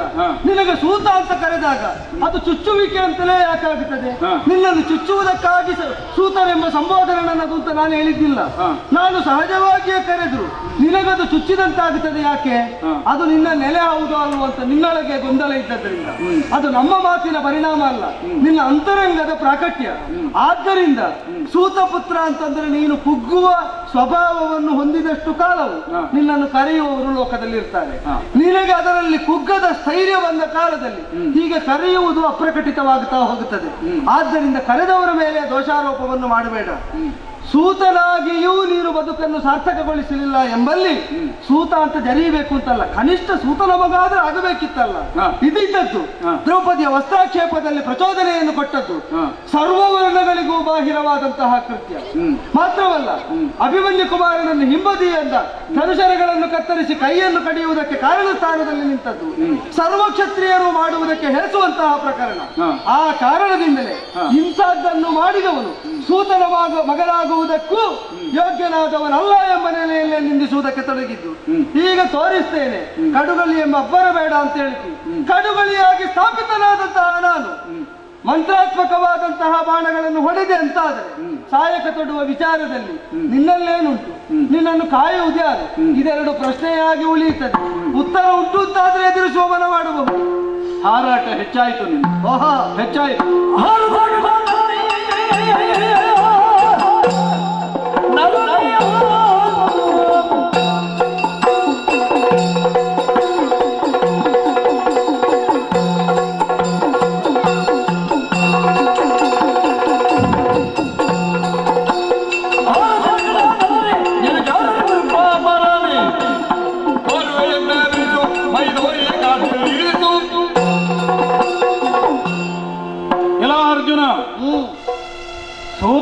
ಮಗನೇ ಎನ್ನುವುದಕ್ಕೆ ನಾನು ಕೊಟ್ಟ ಉತ್ತರದ ವಿವಕ್ಷೆಯನ್ನು ನನ್ನ ನೋಟದಲ್ಲಿ ನೀನು ಸ್ವೀಕರಿಸಿದ ಹಾಗಿಲ್ಲ. ಮೊದಲಿಗಾದ್ರೆ ಹೌದು, ಈಗ ಅಲ್ಲ ಅಂತಲೇ ನಾನು ಒಪ್ಪಿಕೊಂಡಾಗಿತ್ತು. ಸರಿ, ಮೊದಲೊಂದು ಕಾಲದಲ್ಲಿ ಹಾಗಾಗುತ್ತಿತ್ತು, ಈಗ ಅದು ಆಗುವುದಿಲ್ಲ. ಸೂತನ ಮಗನೇ ಅಂತ ಹೇಳಿದ ಕೂಡಲೇ ಒಪ್ಪದೇ ಇರುವಂತಹ ಸ್ಥಿತಿಯೇ ಇಲ್ಲ. ಸರಿ, ನನ್ನನ್ನು ಅನಾಥನಾಗಿದ್ದ ಸ್ಥಿತಿಯಲ್ಲಿ ಸೂತನೇ ಸಂರಕ್ಷಣೆ ಮಾಡಿದವ. ಸರಿ, ಮಾತ್ರ ಅಲ್ಲ, ನನಗೆ ಎದೆಯ ಹಾಲುಣಿಸಿದವಳು ಸೂತ ಕನ್ಯೆಯೇ ಹೌದು. ಅದನ್ನೇ ಒಪ್ಪಿದ್ದು ಹೌದಾದ್ರೆ ಆದರೆ ಆದದ್ದನ್ನು ನಾನು ಹೇಳಿದಾಗ ಹೇಳಿದವರ ಮೇಲೆ ಆಕ್ಷೇಪ ಯಾಕೆ ಅಂತ. ಆಕ್ಷೇಪ ಅದಕ್ಕೆ ಈಗ ಹೇಳಿ ಪ್ರಯೋಜನ ಇಲ್ಲ. ಏನನ್ನು ಹೇಳಿ ಪ್ರಯೋಜನ? ಸುಮ್ಮನೆ ಸೂತನ ಮಗನೇ ಅಂತ ಈ ಕಾಲಕ್ಕೂ ನೀವೆಲ್ಲ ಹೇಳಿ ಪ್ರಯೋಜನ ಇಲ್ಲ, ಫಲ ಕೊಡುವುದಿಲ್ಲ. ಅದು ಬ್ರಾಹ್ಮಣನನ್ನು ಬ್ರಾಹ್ಮಣ ಅಂತ ಕರೆದಾಗ, ಬ್ರಾಹ್ಮಣರೇ ಅಂತ ಕರೆದಾಗ ಅವರು ಹೋಗೊಡುವುದೇ ಪ್ರಯೋಜನ, ಅದಕ್ಕಿಂತ ಹೆಚ್ಚಿನ ಪ್ರಯೋಜನ ಇಲ್ಲ. ನಿನ್ನನ್ನು ಸೂತನ ಮಗನೇ ಅಂತ ಕರೆದಾಗ ಏನು ಅಂತ ನೀನು ಕೇಳಿದ ಅದಕ್ಕಿಂತ ದೊಡ್ಡ ಪ್ರಯೋಜನ ಬೇಡ. ಅಲ್ಲ, ಏನು ಅಂತ ಕೇಳಲೇ ಇಲ್ಲ ನಾನು, ಏನು ಅಂತ ಹೇಳಿದ್ದೆ ಅಲ್ಲ. ಈಗ ಅದಕ್ಕೆ ಈಗ ಅದನ್ನು ಒಪ್ಪಿಕೊಂಡು ಇರುವಂತಹ ವ್ಯಕ್ತಿತ್ವ ನನ್ನದ್ದು. ಮೊದಲಿಗಾದ್ರೆ ತುಂಬಾ ನೋವಾಗುತ್ತಿತ್ತು, ಸರಿ ಎನ್ನುವಷ್ಟೇ ನನ್ನ ಉತ್ತರ. ಸರಿ, ಮತ್ತೆ ಅರ್ಧರಥಿ ಒಬ್ಬ ಮಹಾರಥಿಯನ್ನು ಎದುರಿಸುವುದಕ್ಕೆ ಹೋಗುವ ಕಾಲದಲ್ಲಿ ಸ್ವರೂಪ ಜ್ಞಾನ ಅವನಿಗೆ ಬೇಕು. ನನ್ನನ್ನು ಮಹಾರಥಿ ಅಂತ ಭೀಷ್ಮರೇ ಪ್ರಶಸ್ತಿ ಕೊಟ್ಟಾಗಿದೆ. ಅವರೇ ಹೇಳಿದ್ದಾರೆ, ಜಾತೋಸಿ ಧರ್ಮಲೋಪೇನ, ಅದು ನೀತಾಶ್ರಯ, ಪರಾಕ್ರಮಿಗಳನ್ನು ಕಂದ್ರೆ ಕರುಬೋ ಸ್ವಭಾವ, ಇದು ಇದ್ದದ್ದರಿಂದಲೇ ನೀನು ಅರ್ಧರಥಿ ಅಂತ. ಯುದ್ಧದ ಆಮೇಲೆ ಅದೇ ಭೀಷ್ಮಾಚಾರ್ಯರು ನೀನು ಮಹಾರಥಿ ಯಾವುದೋ ಒಂದು ಸನ್ನಿವೇಶದಲ್ಲಿ, ಅದು ನನ್ನಲ್ಲಿ ಹೇಳಿದ್ದು, ಸರಿ, ಯಾವುದೋ ಒಂದು ಸನ್ನಿವೇಶದಲ್ಲಿ ಹಾಗೆ ಆಡಿದ್ದುಂಟು. ಯಾಕೆ? ಅವರಿಗೆ ಸೇನಾಧಿಪತ್ಯ ಕೊಡುವ ಕಾಲದಲ್ಲಿ ಹಾಗೆ ಆಡಿದ್ರು. ಆದ್ರೆ ಈಗ ಅದಲ್ಲ, ನೀನು ಮಹಾರಥಿ ಇದ್ದಿ, ಯುದ್ಧ ಸಮರ್ಥನಿದ್ದಿ ಎನ್ನುವುದನ್ನು ಕೂಡ ಅವರು ಹೇಳಿದ್ದಾರೆ. ಮತ್ತೆ ಆ ಬಿಟ್ಟ ಗುಣಗಳು ಅದು ಇದು ಈ ವಿವರಣೆಯನ್ನು ಅಲ್ಲಿ ಹೇಳಿದ್ದಲ್ವಲ್ಲ. ಆದದ್ರಿಂದ ಭೀಷ್ಮಾಚಾರ್ಯರೇ ಮಹಾರಥಿ ಎನ್ನುವಂತಹ ಪ್ರಶಸ್ತಿಯನ್ನು ಕೊಟ್ಟ ಮೇಲೆ ಈ ಧೈರ್ಯ ಉಳ್ಳವನಾಗಿಯೇ ನಿನ್ನನ್ನು ಎದುರಿಸುವುದಕ್ಕೆ ನಾನು ಬಂದವ. ಮತ್ತೆ ದೇವರ ದಯೆ ಇಲ್ಲ, ಅದನ್ನು ಎಲ್ಲಾ ಸಂದರ್ಭದಲ್ಲಿ ನಿರ್ಧರಿಸುವುದಕ್ಕೆ ಬರುವುದಿಲ್ಲ. ದೇವರು ಹತ್ತಿರದಲ್ಲಿದ್ದಾರೆ ಎನ್ನುವುದರಿಂದ ದೇವರು ಅನುಗ್ರಹ ಮಾಡ್ತಾರೆ ಅಂತ ಅರ್ಥ ಮಾಡ್ಲಿಕ್ಕೂ ಆಗುವುದಿಲ್ಲ. ದೇವರು ಹತ್ತಿರದಲ್ಲಿದ್ದು ಅನುಗ್ರಹ ಮಾಡಿ ವಿರುದ್ಧ ಪಕ್ಷದಲ್ಲಿದ್ದು ನಾವು ನಂಬಿದ್ದೆ ತಿರುಗಿ ಅನುಗ್ರಹ ಮಾಡುವವರ ಹತ್ತಿರವೇ ದೇವರಿರ್ತಾನೆ. ಅದು ಬಿಡು, ಏನು ವಿರುದ್ಧವಾದ ದಿಕ್ಕಿಗೆ ಅನುಗ್ರಹ ಮಾಡುವುದೇ ಇಲ್ವೋ ದೇವರು? ಅಲ್ಲ, ಈಗ ಅದೇ ಹೌದಾದರೆ ಪಾಂಡವ ಪಕ್ಷದಲ್ಲಿ ಅಂದ್ರೆ ನಿಮ್ಮ ಪಕ್ಷದಲ್ಲಿ ಅಲ್ಲ, ನಾನು ಕೇಳಿದ್ದೆ ಅದಲ್ಲ. ಅನುಗ್ರಹ ಮಾಡ್ತಾನೋ ವಿರುದ್ಧವಾದ ದಿಕ್ಕಿನಲ್ಲಿ, ನನಗೆ ವಿರುದ್ಧವಾದ ದಿಕ್ಕಿನಲ್ಲಿ ಎಂಬುದು ಸುಳ್ಳಾಗ್ತದೆ. ಅವ ವಿರುದ್ಧ ದಿಕ್ಕಿನಲ್ಲಿ ಇಲ್ಲ ಎಂಬುದೇ ತಾತ್ಪರ್ಯ ಆಗ್ತದೆ. ಅಲ್ಲ, ವಿರುದ್ಧ ದಿಕ್ಕು ಅಂದ್ರೆ ವಿರುದ್ಧ ಪಕ್ಷ ಅಂತ ಅರ್ಥ. ಈ ಪಾಂಡವ ಪಕ್ಷದಲ್ಲಿ, ದೇವನಿರುವ ಪಕ್ಷದಲ್ಲಿ, ನೀರು ಇರುವ ಪಕ್ಷದಲ್ಲಿ ಎಲ್ಲವರು ಸಂಭಾವಿತರಾಗಿ ಉಳಿದಿದ್ದಾರೆ. ಇಷ್ಟೊತ್ತು ನಾಶ ಘೋಷಿಸಲಿಲ್ಲ. ಅದೇ ಹೇಳಿದ್ದು. ಹಾಗಿದ್ರೆ ಆ ಪಕ್ಷದಲ್ಲಿ ಇದ್ದವರನ್ನು ಕೂಡ ಅವ ಕೊಂದಿದ್ದಾನೆ. ಕೊಲ್ಲುವಲ್ಲಿ ಅವನ ವಿರುದ್ಧ ಪಕ್ಷದಲ್ಲಿದ್ದಂತಹ ಪ್ರತಿಸ್ಪರ್ಧಿಗಳು ಯಾರಿದ್ದಾರೋ ಅವರಿಗೆ ಅವರನ್ನು ಕೊಲ್ಲುವಂತಹ ಶಕ್ತಿ ಇತ್ತಲ್ಲ. 7 ಲಕ್ಷ ಇಡೀ ಸೈನ್ಯವನ್ನು ಹೊಂದಿದಂತಹ ಪಾಂಡವ ಪಕ್ಷದ ಎಲ್ಲರನ್ನು ನಾನು ಸಂರಕ್ಷಿಸ್ತೇನೆ ಎಂಬ ಭರವಸೆಯನ್ನು ಕೃಷ್ಣನು ವಾಚಿಕವಾಗಿ ನೀಡಿದ್ದಿಲ್ಲ. ಇಲ್ಲ. ಆದರೆ ಪಂಚಪಾಂಡವರನ್ನು ಪ್ರಾಣಗಳೋಪಾಧಿಯಲ್ಲಿ ಸಂರಕ್ಷಿಸ್ತಾ, ಆಯುಧಗಳೋಪಾಧಿಯಲ್ಲಿ ವಿನಿಯೋಗಿಸ್ತಾ, ಕೂದಲು ಕೊಂಕದಂತೆ ತನ್ನ ಕಾರುಣ್ಯ ಕವಚದಿಂದ ಕಾಯುತ್ತೇನೆ ಅಂತ ಪ್ರಕಟವಾಗಿ ಘೋಷಿಸಿದವನಿದ್ದಾನೆ. ಅವನ ಸ್ವರೂಪವನ್ನು ಸತ್ಯವಾಕ್ಯ, ಸತ್ಯ ಸಂಕಲ್ಪ ಅಂತ ನೀನು ಘೋಷಿಸಿಯಾದ್ರೆ ಆಡಿದ ಮಾತಿನಲ್ಲಿ ವಿವಕ್ಷೆಯನ್ನು ತಾಳುವುದಕ್ಕಿಲ್ಲ, ಸಂಕಲ್ಪದಲ್ಲಿ ವಿವಕ್ಷೆಯನ್ನು ತಾಳುವುದಕ್ಕಿಲ್ಲ. ಈಗ ನೀವ್ಯಾರು ಅವನಿಂದ ಸಂರಕ್ಷಿತರು ಅಂತ ಘೋಷಿಸಲ್ಪಡದೆ ನಾವು ಸಂರಕ್ಷಿತರು ಅಂತ ಘೋಷಿತರಾಗಿರುವ ಈ ಕಾಲದಲ್ಲಿ ನಮ್ಮ ರಕ್ಷಣೆಗಿದ್ದಾನೆ ಅಂತ ಹೇಳಿದ್ರೆ ತಪ್ಪೇನು? ಈಗ ಅವನೇ ಅನುಗ್ರಹಿಸಿಯೋ ನಿಗ್ರಹಿಸಿಯೋ ಒಬ್ಬನನ್ನು ಉದ್ಧರಿಸ್ತಾನೆ ಅಥವಾ ಒಬ್ಬನನ್ನು ಉದ್ಧರಿಸುವುದಿಲ್ಲ ಅಂತ ಆದ್ರೆ ಅದು ಶಕ್ತಿ ಅಲ್ಲಿದ್ದು ಅಂತಾಯ್ತೆ ಹೊರತು ಇಲ್ಲಿದ್ದಲ್ವಲ್ಲ. ಈಗ ಎಲ್ಲಾ ಸೌಲಭ್ಯಗಳಿದ್ದು ನಿನಗೆ ನೀನು ಹೇಳುವ ಹಾಗೆ ದೈವದ ಬಲ ಉಂಟು ಅಲ್ವಾ? ಅದಿಲ್ಲದೆ ನಿನ್ನನ್ನು ಸ್ಪರ್ಧಿಸಿ ನಿಲ್ಲುವ ಸಾಮರ್ಥ್ಯ ನನಗುಂಟು. ಪಶ್ಚಿಮಕ್ಕೆ ನದಿಯೊಂದು ಹರಿಯುವಾಗ ಪಶ್ಚಿಮಕ್ಕೆ ಈಜಿ ಹೋಗುವುದು ದೊಡ್ಡ ವಿಷಯ ಅಲ್ಲ. ಸರ್ವ ಸೌಲಭ್ಯಗಳು ಇರ್ತದೆ, ಆನುಕೂಲ್ಯವೂ ಇರ್ತದೆ. ಪೂರ್ವಕ್ಕೆ ಒಬ್ಬ ಈಜಿ ಗುರಿ ಮುಟ್ಟುತ್ತಾನೆ ಅಂತ ಆದ್ರೆ ಅದು ಸಾಧನೆ ದೊಡ್ಡದು. ಈಗ ನೀನು ಹೇಳುವ ಹಾಗೆ ಈ ವಾದ ಎಲ್ಲಿಗೆ ಹೋಗುತ್ತದೆ ಅಂದ್ರೆ ಹಿರಣ್ಯಾಕ್ಷರು, ಹಿರಣ್ಯಕಶಿಪುವ ಮೊದಲಾದವರು ಪ್ರಬಲ ದೈವ ವಿರೋಧಿಗಳಾದ ನಾಸ್ತಿಕರು. ದೈವವೇ ಅವರಿಗೆ ಪ್ರತಿಕೂಲ ಅವಸ್ಥೆಯಲ್ಲಿ ನಿಂತಿದೆ. ದೈವವೇ ಪ್ರತಿಕೂಲವಾಗಿರುವಾಗ ದೇವಾನುದೇವತೆಗಳ ಯಾವ ಶಕ್ತಿಗಳು ನಮಗೆ ಒಲುಮೆಗೆ ಲಭ್ಯವಿಲ್ಲದೆ ಇರುವಾಗಲೂ ದೇವರನ್ನೇ ವಿರೋಧಿಸುವ ಮಟ್ಟಕ್ಕೆ ನಾವು ಬೆಳೆದು ನಿಂತಿದ್ದೇವೆ ಅಂತ ಹೇಳುವ ಮಟ್ಟದಲ್ಲಿ ಉಂಟು. ತಾತ್ಪರ್ಯ ಏನು? ದೇವರನ್ನೇ ಎದುರಿಸಿ ಹಿರಣ್ಯಾಕ್ಷರ ಹಿರಣ್ಯಕಶಿಪುವ ಸಾಯುವಂತಾದದ್ದು ದೈವೇಚ್ಛೆ ಅಂತ. ಅದನ್ನೇ ಇಲ್ಲಿಗೆ ಅನ್ವಯಿಸುವುದು ಹೌದಾದ್ರೆ ನೀನು ಬೆಳೆದು ನಿಂತದ್ದರ ಪರಿಣಾಮವಾಗಿ ನೀನು ನನಗೆ ಎದುರಾದಿದ್ದಿ ಅಂತ ನಾನು ಭಾವಿಸುವುದಿಲ್ಲ. ಕೃಷ್ಣ ಸಂಕಲ್ಪಾನುಸೃತವಾಗಿ ಪಾರ್ಥನ ಕೈಯಿಂದ ಸಾಯುವುದಕ್ಕೆ, ಪಾರ್ಥನ ಪ್ರತಿಜ್ಞಾ ಪೂರ್ಣ ಆಗುವುದಕ್ಕೆ ಬೇಕಾಗಿಯೇ ನೀನು ನನಗೆ ಎದುರಾಗಿದ್ದಿ ಅಂತಲೇ ನಾನು ತಿಳಿಯುವ. ಆಗಲಿಯಪ್ಪ, ಈಗ ನಿನ್ನ ಕೈಯಲ್ಲಿ ಸಾಯುವುದಕ್ಕೂ ಸಂಕಲ್ಪ ಅವ ಮಾಡಬೇಕಲ್ಲ, ನೀನಲ್ಲವಲ್ಲ. ಎಲ್ಲವೂ ಅದೇ ಅಲ್ವೋ? ಅದೇ ತೃಣವಪಿನ ಚಲತಿ ಅಂತ ಒಪ್ಪಿದವರು ಅದನ್ನು ನೀನು ಒಪ್ಪುವ ಹೌದು ಅಂತ ಆದ್ರೆ ನೀನು ನನ್ನನ್ನು ಕೊಲ್ಲುವುದು ಎನ್ನುವುದು ಸುಳ್ಳಾಗುವುದಿಲ್ಲ. ಅಲ್ಲಿ ಆಗುವುದಿಲ್ಲ. ಯಾಕೆ ಅಂತಂದ್ರೆ ದೈವ ಸಂಕಲ್ಪ ಮತ್ತು ಜೀವ ಸ್ವಾತಂತ್ರ್ಯವೆಂಬುದು ಪರಸ್ಪರ ಸಂಬಂಧವುಳ್ಳಂತ ಅನ್ಯೋನ್ಯಾಶ್ರಯವನ್ನು ಹೊಂದಿದಂತಹ ವಿಷಯಗಳು. ಪುರುಷನಿಗೆ ದೈವವೇ ತಾನು ಸಂಕಲ್ಪಿಸಿ ಒಂದು ಸ್ವಾತಂತ್ರ್ಯವನ್ನು ಕೊಡ್ತದೆ. ಆ ಸ್ವಾತಂತ್ರ್ಯದ ಮಿತಿಯೊಳಗೆ ಪುರುಷನಾದವನು ವ್ಯವಹರಿಸಬೇಕಾಗುತ್ತದೆ. ಕರ್ಣನನ್ನು ಎದುರಾಗುವಾಗ ಹೇಗೆ ಕೊಲ್ಲಬೇಕು ಈ ಸ್ವಾತಂತ್ರ್ಯವನ್ನು ಆ ದೈವವೇ ಕಲ್ಪಿಸಿ ನನಗೆ ಕೊಟ್ಟಿದೆ ಅಂತ ನಾನು. ಸರಿಯಪ್ಪ, ಪುರುಷ ಪ್ರಯತ್ನವನ್ನು ನಾನು ಮಾಡುತ್ತೇನೆ. ಅದು ಎಷ್ಟು ಅಂತ ಹೇಳಿದ್ರೆ ದೈವವೇ ನಿನ್ನ ಸಾರಥಿಯಾಗಿರುತ್ತ ನಿನ್ನನ್ನು ರಕ್ಷಣೆ ಮಾಡಿರುತ್ತ ಅದನ್ನು ವಿರೋಧಿಸುವ ಎದುರಿಸುವಷ್ಟರ ಮಟ್ಟಿಗೆ ಈ ಪ್ರಯತ್ನವನ್ನು ನಾನು ಮಾಡಿದ್ದೇನೆ, ಯತ್ನಶೀಲನಾಗಿದ್ದೇನೆ. ಈ ಕ್ಷಣದವರೆಗೂ ಅಷ್ಟನ್ನು ಸಾಧಿಸಿದ್ದೇನೆ.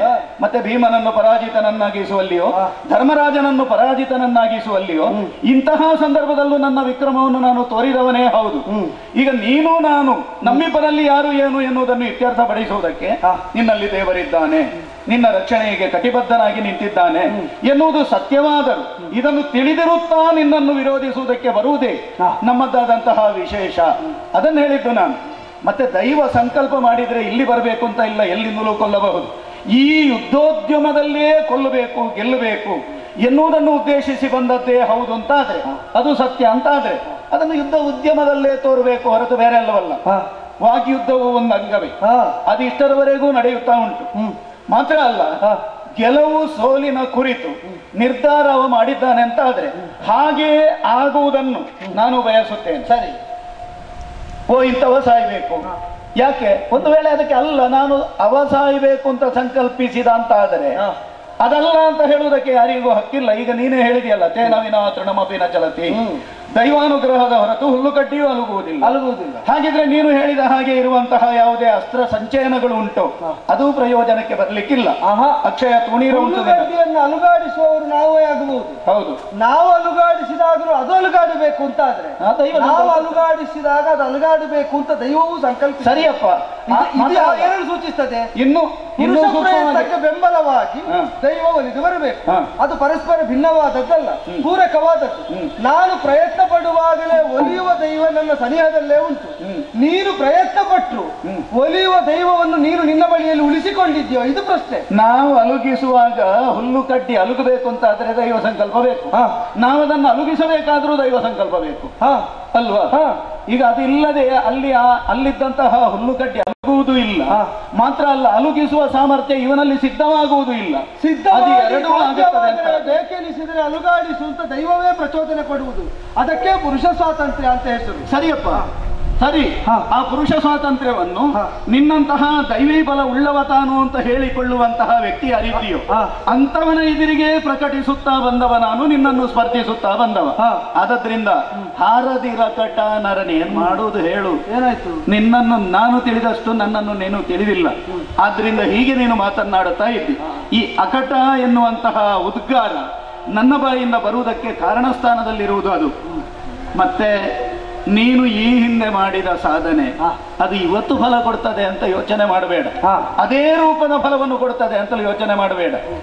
ನಿನ್ನ ಸಾರಥಿಯಾಗಿರುವಂತಹ ಕೃಷ್ಣನಿದ್ರೆ ದೇವರಾಗಿ ಅವ ಏನನ್ನು ಮಾಡುತ್ತಾನೋ ಅದನ್ನು ವಿರೋಧಿಸುವುದಕ್ಕೆ ನಾನು ಅಲ್ಲ, ಕೌರವನಲ್ಲ, ಯಾರೂ ಅಲ್ಲ. ಸ್ವಲ್ಪ ಪ್ರಮಾಣಕ್ಕಾದರೂ ಭೀಷ್ಮಾಚಾರ್ಯರು ಹೌದು ಅಂತಾಗಿತ್ತು, ಅದು ಭಜಕನಾಗಿ ಅಷ್ಟೇ, ಬೇರೇನೂ ಅಲ್ಲ. ಸಂದರ್ಭ ಬಂದರೆ ನೀನು ಅಲ್ಲ, ಯಾರೂ ಅಲ್ಲ. ಯುದ್ಧ ಭೂಮಿಯಲ್ಲಿ ಮೊದಲಿಗೆ ಕೈಕಾಲು ನಡುಗಿದ್ದು ನಿನಗೆ ಅಲ್ವಾ? ಇದೇ ಕುರುಕ್ಷೇತ್ರದಲ್ಲಿ, ಹೌದಲ್ಲ ಅಲ್ವಾ? ಹಾಗಿದ್ರೆ ಆ ಕಾಲದಲ್ಲೂ ನಿನ್ನನ್ನು ಪ್ರಚೋದಿಸಿ ಸಿದ್ಧಗೊಳಿಸಿ ಹೋರಾಟಕ್ಕೆ ಅಣಿಗೊಳಿಸಿ ಕರೆತಂದವನೇ ಅಲ್ವ? ಹೌದೌದು. ಹಾಗಿದ್ರೆ ನಮ್ಮ ಸಾಮರ್ಥ್ಯ ಪುರುಷಾಯತ್ತವಾದಂತಹ ಪ್ರಯತ್ನ ಎಷ್ಟುಂಟು ಎನ್ನುವುದನ್ನು ತೋರುವುದಕ್ಕೆ ದೈವದ ಅನುಗ್ರಹ ಬೇಕು ಎನ್ನುವುದನ್ನು ಒಪ್ಪಿರುತ್ತಾ ಈ ಪ್ರಯತ್ನದಿಂದ ವಿಫಲರಾಗದೆ ವಿಮುಖರಾಗದೆ ಇರಬೇಕಾದದ್ದು ಕರ್ತವ್ಯ. ಸೋಲಿನ ಪರಂಪರೆಯನ್ನೇ ಅನುಭವಿಸ್ತಾ ಬಂದಿದ್ದೇನೆ, ಆದರೂ ನಿನ್ನನ್ನು ಸ್ಪರ್ಧಿಸಿ ನಿಂತಿದ್ದೇನೆ. ಅದು ವಿಶೇಷ ಅಂತ ಹೇಳುವುದು ನಾನು. ಆದದ್ರಿಂದಲೇ ನಿನ್ನ ಸಾಮರ್ಥ್ಯ ನಿನ್ನ ಬಿರುಸು, ನಿನ್ನದಾದಂತಹ ಹೆಗ್ಗಳಿಕೆ ಏನೆಲ್ಲ ಉಂಟು ಅದೆಲ್ಲವನ್ನು ತೋರುವುದಕ್ಕೆ ನಿನಗೂ ಅವಕಾಶ, ಅದೆಲ್ಲವನ್ನು ಖಂಡಿಸುವುದಕ್ಕೆ, ವಿರೋಧಿಸುವುದಕ್ಕೆ ನನಗೂ ಅವಕಾಶ ಇದೆ. ಸೋತರು ಎದುರಿಸುವಂತಹ ಬಿರುಸುಂಟು ಅಂತ ನೀನು ಆಡ್ತಿ. ಸೋತ ಮೇಲೂ ಎದುರಿಸುವುದನ್ನು ಹುಮ್ಮತನ ಅಂತ ನಾನು ಸಾಧಿಸ್ತೇನೆ.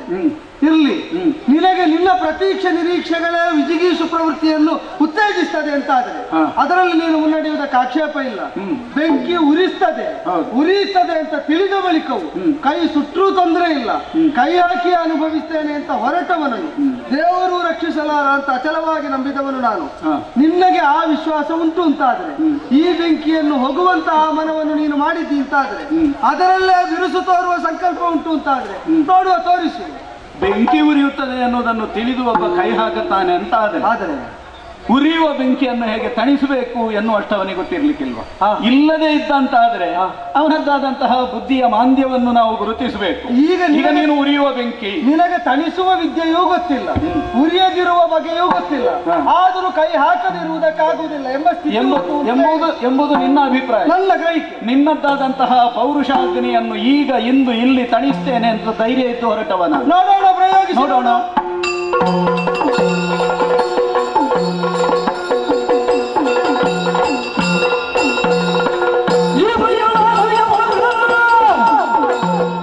ಕದನದಾಳಾಮನಿಂದ ಚಾಡಿದರ್ಬಳಿಗ ನಾನು ಪ್ರತಾಪದೇವು ತೆಗೆದ ಸಲ್ ಕರ್ಣನ ರಥ ಮುಗರಿಯಂತೆ ತಿರ್ರನೆ ತಿರುಗಿದು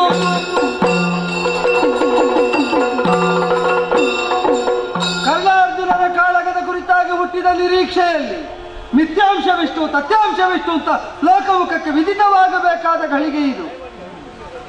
ದ್ವೈರಥ ಯುದ್ಧವಾಗಬೇಕು ಅಂತ ನಿರಂತರವಾಗಿ ಬಯಸ್ತಾ ಇಂದದನ್ನು ಸಾಧಿಸಿಕೊಂಡ ಸಂಭ್ರಮದಲ್ಲಿರುವಂತಹ ಕರ್ಣನ ನಿಜವಾದ ನೆಲೆಯಲ್ಲೇ ಅಲುಗಾಡಿಸುವಂತೆ ಮಹಾರಥಿ ಅಂತ ಬೀಗುತ್ತಾ ಇರುವಂತಹ ಅವನನ್ನು ರಥಸಹಿತನಾಗಿ ಹಾರಿಸುವುದಕ್ಕೆ ಮಹಾಸ್ತ್ರವೊಂದನ್ನು ತೆಗೆದು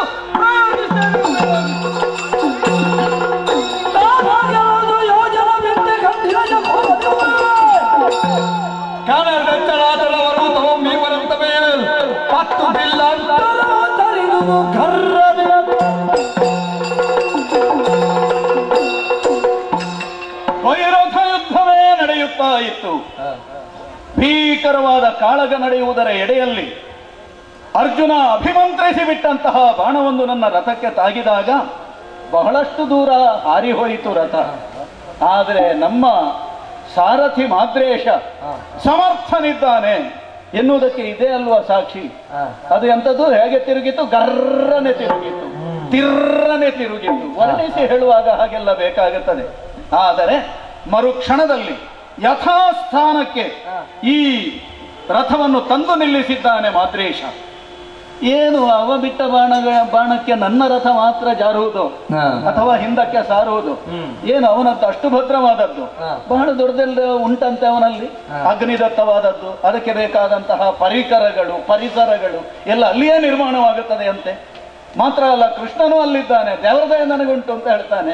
ನೋಡೋಣ ಅದು ಏನುಂಟು ಅಂತ ನೋಡುವುದಕ್ಕಾಗಿ ತೀಕ್ಷ್ಣವಾದ ಶರವೊಂದನ್ನು ತೆಗೆದು ಅವನ ರಥವನ್ನೇ ಗುರಿಯನ್ನಾಗಿಸಿ ಹೊಡೆಯುತ್ತಾನೆ. ನೋಡೋಣ.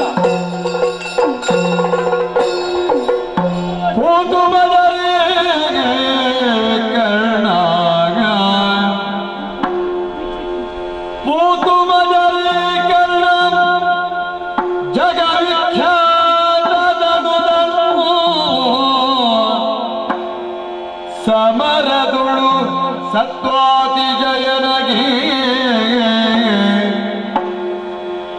ಸಮರದುಳು ಸತ್ವಾತಿ ಜಯನಗಿ ಧೀರುರೇ ಮದ ಬೆಲ್ಲಾಡು ನೀರಿನುತ ಮೂತು ಮಜರೇ ಕರ್ಣಾಗ ಕರ್ಣ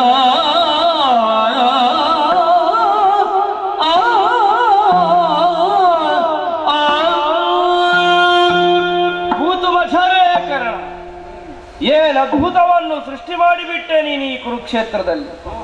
ಬಹು ನಿರೀಕ್ಷೆಯಿಂದಲೇ ತೊಡಗಿಸಿಕೊಂಡವರು ನಾವಿರುವರು ಕೂಡ. ನಿಮ್ಮ ಈರ್ವರ ನಡುವೆ ಆದಂತಹ ವಚೋ ಯುದ್ಧದಲ್ಲಿ ಇನ್ನೇನು ಪ್ರಸಂಗ ಮುಗಿಯುತ್ತದೆ ಎನ್ನುವಂತಹ ನಿಲುಮೆಯಲ್ಲಿಯೂ ನಾನಿದ್ದೇನೆ. ಅದಕ್ಕೆ ಪೂರಕವಾಗಿಯಂತೆ ಎಸುಗೆಗಳ ಚಮತ್ಕಾರವೂ ಕೂಡ ನಡೆದು ಹೋಯಿತು. ಆದರೆ ಕಾಯಕ ತೊಡುವಂತಹ ವಿಚಾರದಲ್ಲಿ ನಿನಗೇನು ತಿಳಿದಿದೆ ಎನ್ನುವಂತಹ ಪ್ರಶ್ನೆಗೆ ಇದಕ್ಕಿಂತ ಸೊಗಸಾದಂತಹ ಸುಂದರವಾದಂತಹ ಉತ್ತರವನ್ನು ಒಬ್ಬ ಯೋಧನಾದವ ಹೇಗೆ ಕೊಡಲಿಕ್ಕೆ ಸಾಧ್ಯ ಎನ್ನುವುದನ್ನು ತೋರಿಸಿಕೊಟ್ಟೇ ಅಲ್ಲ ಕುರುಧಾರಿಣಿಯಲ್ಲಿ. ಪ್ರಾಣವನ್ನೇ ಪಣವನ್ನಾಗಿರಿಸಿ ಪರಾಕ್ರಮವನ್ನೇ ಮಾಧ್ಯಮವನ್ನಾಗಿರಿಸಿ ತೊಡಗಿಸಿಕೊಂಡಂತಹ ಯುದ್ಧದಲ್ಲಿ ಪ್ರಾಣದ ಹಂಗನ್ನು ಕರೆದು ಹೋರಾಡುವಂತಹ ಅನೇಕರ ನಡುವೆ ಎಸುಗೆಯಲ್ಲೇ ಪ್ರಾಣವನ್ನು ಸಾಕ್ಷಾತ್ಕರಿಸಿಕೊಂಡು ಎದುರಾಳಿಯ ಪ್ರಾಣ ತೆಗೆಯುವಂತಹ ಸಾಮರ್ಥ್ಯವನ್ನು ತೋರಿಸಿಕೊಟ್ಟೇ ಅಲ್ಲ. ಬಳಿರೆ ಅನ್ನದೆ ಮತ್ತೇನನ್ನು ಹೇಳಲಿ ನಾನು.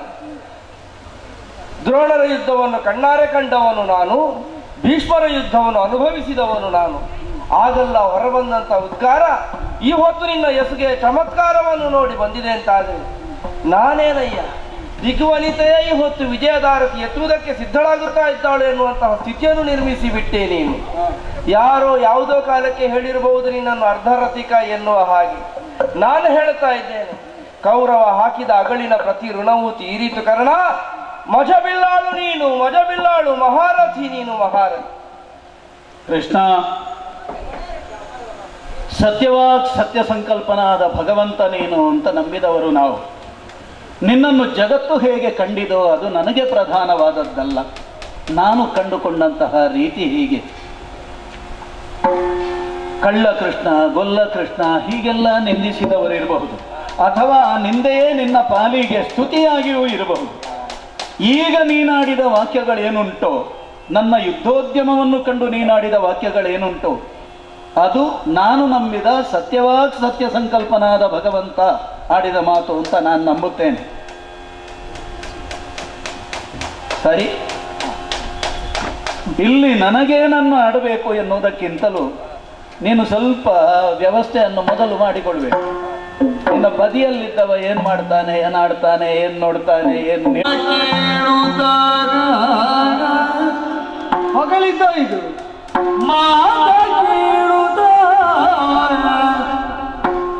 ಪಾರ್ಥ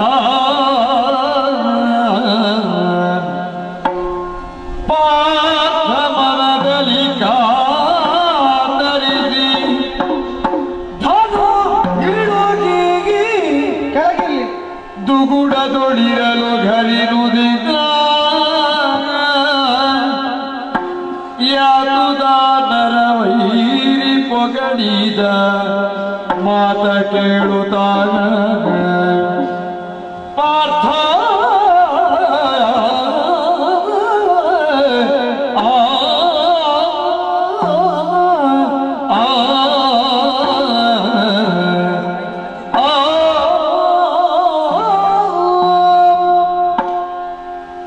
ಹೊಗಳಿಕೆಯೂ ಕೇಳಿಸಿತು, ಪ್ರತಿಕ್ರಿಯೆಯೂ ಲಭ್ಯ ಆಯಿತು. ಹೊಗಳಿದ್ದಕ್ಕೆ ಬಂದ ಪ್ರತಿಕ್ರಿಯೆಯ ಬಗ್ಗೆ ನನಗೆ ಆಕ್ಷೇಪ ಇಲ್ಲ, ಹೊಗಳಿದ್ದರ ಬಗ್ಗೆ ಆಕ್ಷೇಪಿಸುವಂತಿಲ್ಲ. ಯಾಕೆಂತ ಹೇಳಿದರೆ ಹೇಳಿದ ವ್ಯಕ್ತಿ ಪ್ರಬಲನಾದವನು, ಸರ್ವಶ್ರೇಷ್ಠನಾದವನು, ದೇವನೆಂದು ಮಾನಿತನಾದವನು. ಅದಕ್ಕಿಂತ ಹೆಚ್ಚಾಗಿ ಯಾತುಧಾನರ ವೈರಿ, ರಾಕ್ಷಸ ವಿರೋಧಿಯಾತ. ವನವಾಸ ಕಾಲದಲ್ಲಿ ಪಾಂಡವ ಸಂದರ್ಶನಕ್ಕೆ ಬಂದಂತಹ ಕೃಷ್ಣ ಪಂಚವಲ್ಲಭೆಯಾದ ಪಾಂಚಾಲೆಯನ್ನು ಕಂಡು ಹೇಳಿದ, ಹೀಗೀಗೆಲ್ಲ ಆಯಿತು ಅಂತ ಅವಳು ನೋವನ್ನು ತೋಡಿಕೊಂಡ ಕಾಲದಲ್ಲಿ ನಿನ್ನ ಗಂಡಂದಿರು ನೀನು ಹೇಳಿದ ಮಾತನ್ನು ಪೂರೈಸಿದ್ರು ಬಿಟ್ರು, ನಿನಗಾಗಿ ನಾನದನ್ನು ಸತ್ಯವಾಗುವಂತೆ ಹಾಗಾದ್ರೆ ನಾವು ಪ್ರತಿಜ್ಞಾಬದ್ಧರ ಅಂತ ನಡೆದುಕೊಳ್ಳಬೇಕಾದ್ದು ನಮಗಿಂತ ಹೆಚ್ಚು ಅವನಿಗೆ ಅನಿವಾರ್ಯ ಅಂತ ಆಯ್ತು. ಆದ್ದರಿಂದಲೇ ಧೈರ್ಯದಿಂದ ತೊಡಗಿಸಿಕೊಂಡದ್ದು ಈ ಯುದ್ಧದಲ್ಲಿ. ಈಗ ಯಾರು ಸಾಯುವ ಹಾಗೆ ನಾನು ನೋಡಿಕೊಳ್ತೇನೆ ಅಂತ ಪರಮಾತ್ಮನಾಗಿ ಭರವಸೆ ಕೊಟ್ಟಿದ್ದಾನೆ. ಅವನೇ ಹೊಗಳುವುದಕ್ಕೆ ತೊಡಗಿದ ಬಳಿಕ ಅವನೇ ಕೊಲ್ಲಬೇಕು ಅಂತ ನಿರ್ಣಯಿಸಿದವರನ್ನು ಕೊಲ್ಲುವ ಅಂತ ಹೊರಟ ನಮಗೆ ಕೊಲ್ಲಬೇಕೋ ಅಂತ ಸಂದೇಹ ಬಂದರೆ ತಪ್ಪ. ಕೊಲ್ಲುತ್ತೇನೆ ಅಂತ ಹೇಳಿದವನೇ ಹೊಗಳುವುದಕ್ಕೆ ಹೊರಟಿದ್ದಾನೆ.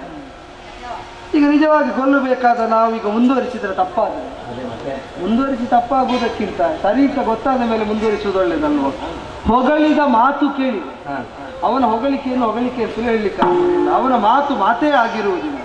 ಇದೆಲ್ಲ ಗೊತ್ತಿದ್ದರಿಂದ ಹೊಗಳಿ ತೊಡಗಿದ್ದಾನೆ ಅಂತ ಭಾವಿಸ್ತೇನೆ.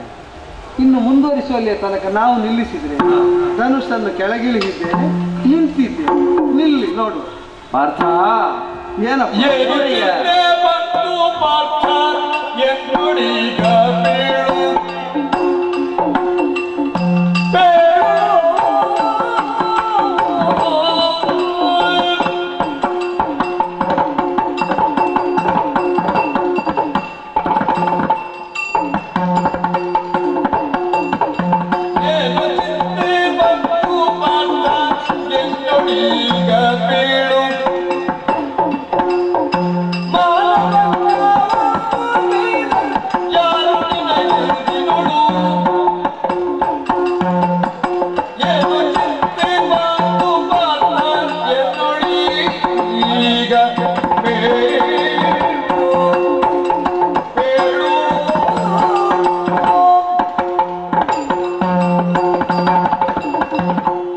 ಪಾರ್ಥ, ಏನು ಕೃಷ್ಣ? ಯುದ್ಧವೆಂದರೆ ನನಗೆ ಹಬ್ಬ ಎನ್ನುವಂತಹ ಉದ್ಗಾರವನ್ನು ತೆಗೆದವನು ನೀನು. ಇಲ್ಲಿಯ ತನಕ ಅದನ್ನು ಒಪ್ಪಿ ಬಂದವನು ನೀನು. ನಿನ್ನದಾದಂತಹ ತೊಡಗಿಸಿಕೊಳ್ಳುವಿಕೆಯಲ್ಲಿ ನೋಡುಗರಿಗೆಲ್ಲ ಹೌದು ಹೌದು ಹೌದು ಎನ್ನುವ ಹಾಗೆ ತೋರಿಸಿಕೊಟ್ಟವನು ನೀನು. ಪಾರ್ಥನಿಗೆ ಯುದ್ಧವೆಂದರೆ ಮಾತ್ರ ಹಬ್ಬ ಅಲ್ಲ, ಪಾರ್ಥನ ಯುದ್ಧ ಕ್ರಮವನ್ನು ನೋಡುವುದು ಒಂದು ಹಬ್ಬ ಎನ್ನುವ ಹಾಗೆ. ಸ್ವಾಮಿ ಈಗಲೂ ಹೇಳ್ತೇನೆ, ನನಗೆ ಯುದ್ಧ ಅಂತಂದ್ರೆ ಹಬ್ಬವೇ. ಹೌದು ಹೌದೌದು. ಒಮ್ಮಿಂದೊಮ್ಮೆಲೆ ಹಬ್ಬದಿಂದ ಈ ರೀತಿಯಾದಂತ ವ್ಯವಹಾರ ಏಕೆ ಅಂತ ಅರ್ಥ ಆಗ್ಲಿಲ್ಲ ನನಗೆ. ಈಗ ಇದು ಹಬ್ಬವೋ ಅಂತ ನನಗೆ ಪ್ರಶ್ನೆ ಇರುವುದು, ಇದು ಯುದ್ಧವೋ ಅಂತ. ಹೌದು, ನಾನು ಅದನ್ನೇ ಕೇಳುವುದು, ಯುದ್ಧ ಮಾಡುವ ಕ್ರಮವೋ ಇದು ಅಂತ. ಅಲ್ಲ, ನಾನು ಕೇಳುವುದು ಅದನ್ನೇ, ಯುದ್ಧ ಮಾಡುವ ಕ್ರಮವೋ ಇದು. ನಿನ್ನಲ್ಲೇ ಕೇಳುವುದು, ಯುದ್ಧ ಮಾಡ್ತಾ ಇರೋನು ನೀನಲ್ಲ. ಅದು ಯುದ್ಧ ಮಾಡುವ ಎಲ್ಲರಿಗೂ ಅನ್ವಯ ಅಲ್ಲ ಸ್ವಾಮಿ. ಸಾರಥಿ ಸ್ಥಾನದಲ್ಲಿ ಕುಳಿತವ ಹೌದು, ರಥಿಕನಾದವನ ಯುದ್ಧ ಕ್ರಮವನ್ನು ನೋಡುತ್ತಾ ನೋಡುತ್ತಾ ನೀನೀಗ ಯುದ್ಧಕ್ಕೆ ಸಾರಥ್ಯ ಮಾಡ್ತಾ ಇರೋದು. ಆನಂದ ತುಂದಿಲನಾಗುತ್ತಾ ಇದ್ದವನು ನಾನು. ಪಾರ್ಥನ ಯುದ್ಧ ಕ್ರಮವನ್ನು ನೋಡುವುದೇ ಒಂದು ಸೊಗಸು. ನೀನು ಆನಂದ ತುಂದಿಲನಾಗಿ ಯುದ್ಧದಲ್ಲಿ ಸಾರಥ್ಯ ಎಂಬುದನ್ನು ಮರತ್ಯ ಅಂತ ಹಾಗಾಗುವುದುಂಟೋ ಹೇಳು. ಅಲ್ಲ, ಗೊತ್ತಿಲ್ಲ, ನೀನು ಹೇಳಿಬೇಕು. ಖಂಡಿತವಾಗಿ ಇಲ್ಲ. ಪಾರ್ಥ ಸಾರಥಿಯಾಗಿಯೇ ನಾನಿರುವಂತಹ ಹೊತ್ತು ಯಾಕಾಗಿ ಅರ್ಜುನ ಮಾತಾಡುವಾಗ ಇಂದು ಸಾಯಂಕಾಲದೊಳಗೆ ಅಂತ ಹೇಳಿದ್ರು ಅಂತ ಅನಿಸಿತ್ತು ನನಗೊಂದು. ಧರ್ಮರಾಯನಲ್ಲಿ ನೀನಾಡಿದಂತಹ ಮಾತು ಪ್ರಸ್ಫುಟವಾಗಿ ಕೇಳುತ್ತಾ ಉಂಟು ನನಗೆ.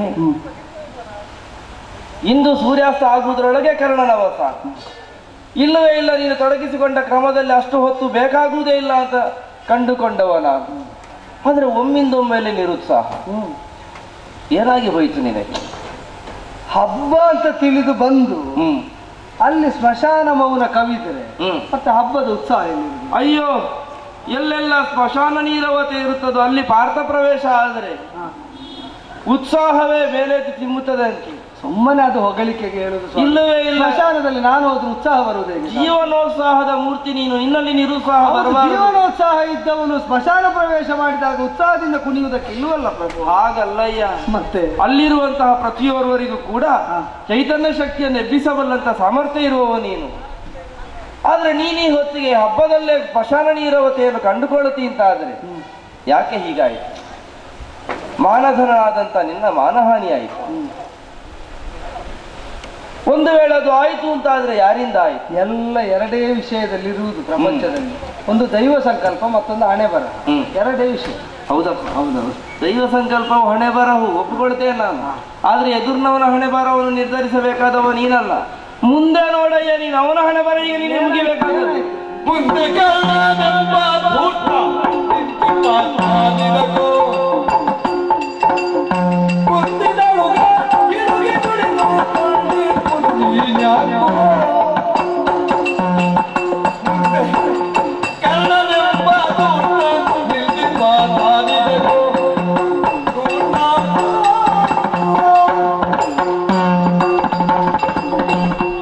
ನಿಜವಾಗಿ ಆದರೂ ಹೇಳು, ಆದಷ್ಟು ಬೇಗ ಇದನ್ನು ಮುಗಿಸುವಂತಹ ಆತುರದಲ್ಲಿದ್ದವ ನೀನು. ನಿನಗೆ ಮುಗಿಸುವುದಕ್ಕೆ ಮನಸ್ಸಿಲ್ಲಲ್ಲ ಈಗ.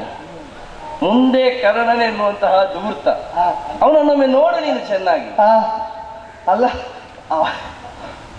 ಅವ ಕಾಯ್ತಾ ಇದ್ದಾನೆ. ಈಗ ಕೊಲ್ತೇನೆ. ಸಮರ ಮುಖದಲ್ಲಿ ತೊಡಗಿದಂತಹ ಯುದ್ಧ ಮಾಡ್ಲಿಕ್ಕಾಗದೆ ಕುಸಿದು ಕೂತಿದ್ದಾನೆ. ಪ್ರತಿಯೊಂದಕ್ಕೂ ಕೂಡ ಉತ್ತರ ಕೊಡಬಲ್ಲಂತಹ ಸಾಮರ್ಥ್ಯ ಇರುವಂತಹ ಪಾರ್ಥನಿಗೆ ಈ ಹೊತ್ತು ನಿರುತ್ತರನಾಗಿದ್ದಾನೆ ಅಂತ ಅವ ಅಣಕಿಸ್ತಾ ಇದ್ದಾನೆ. ದೂರ್ತ ಪಾರ್ಥ, ಅವ ಮಾಡಿದಂತಹ ಒಂದೊಂದು ಕೆಲಸಗಳನ್ನು ಯೋಚಿಸಿಕೋ ನೀನು. ಆತ ತಾಯಿ ಎನ್ನುವ ಹಾಗೆ ಪ್ರಪಂಚ ಗುರುತಿಸಲ್ಪಡುವುದಿದ್ರೆ ಅದರಲ್ಲಿ ಅಗ್ರಸ್ಥಾನದಲ್ಲಿ ನಿಲ್ಲುವಂತ ಅರ್ಹತೆ ಹೊಂದಿದವನು ಆತ. ನೀನು ಯಾರ ಬಗ್ಗೆ ಮಾತಾಡು? ಕರ್ಣನ ಬಗ್ಗೆ. ಮತ್ತೆ ಯಾರ ಬಗ್ಗೆ? ಅವನ ಬಗ್ಗೆ. ಅವನ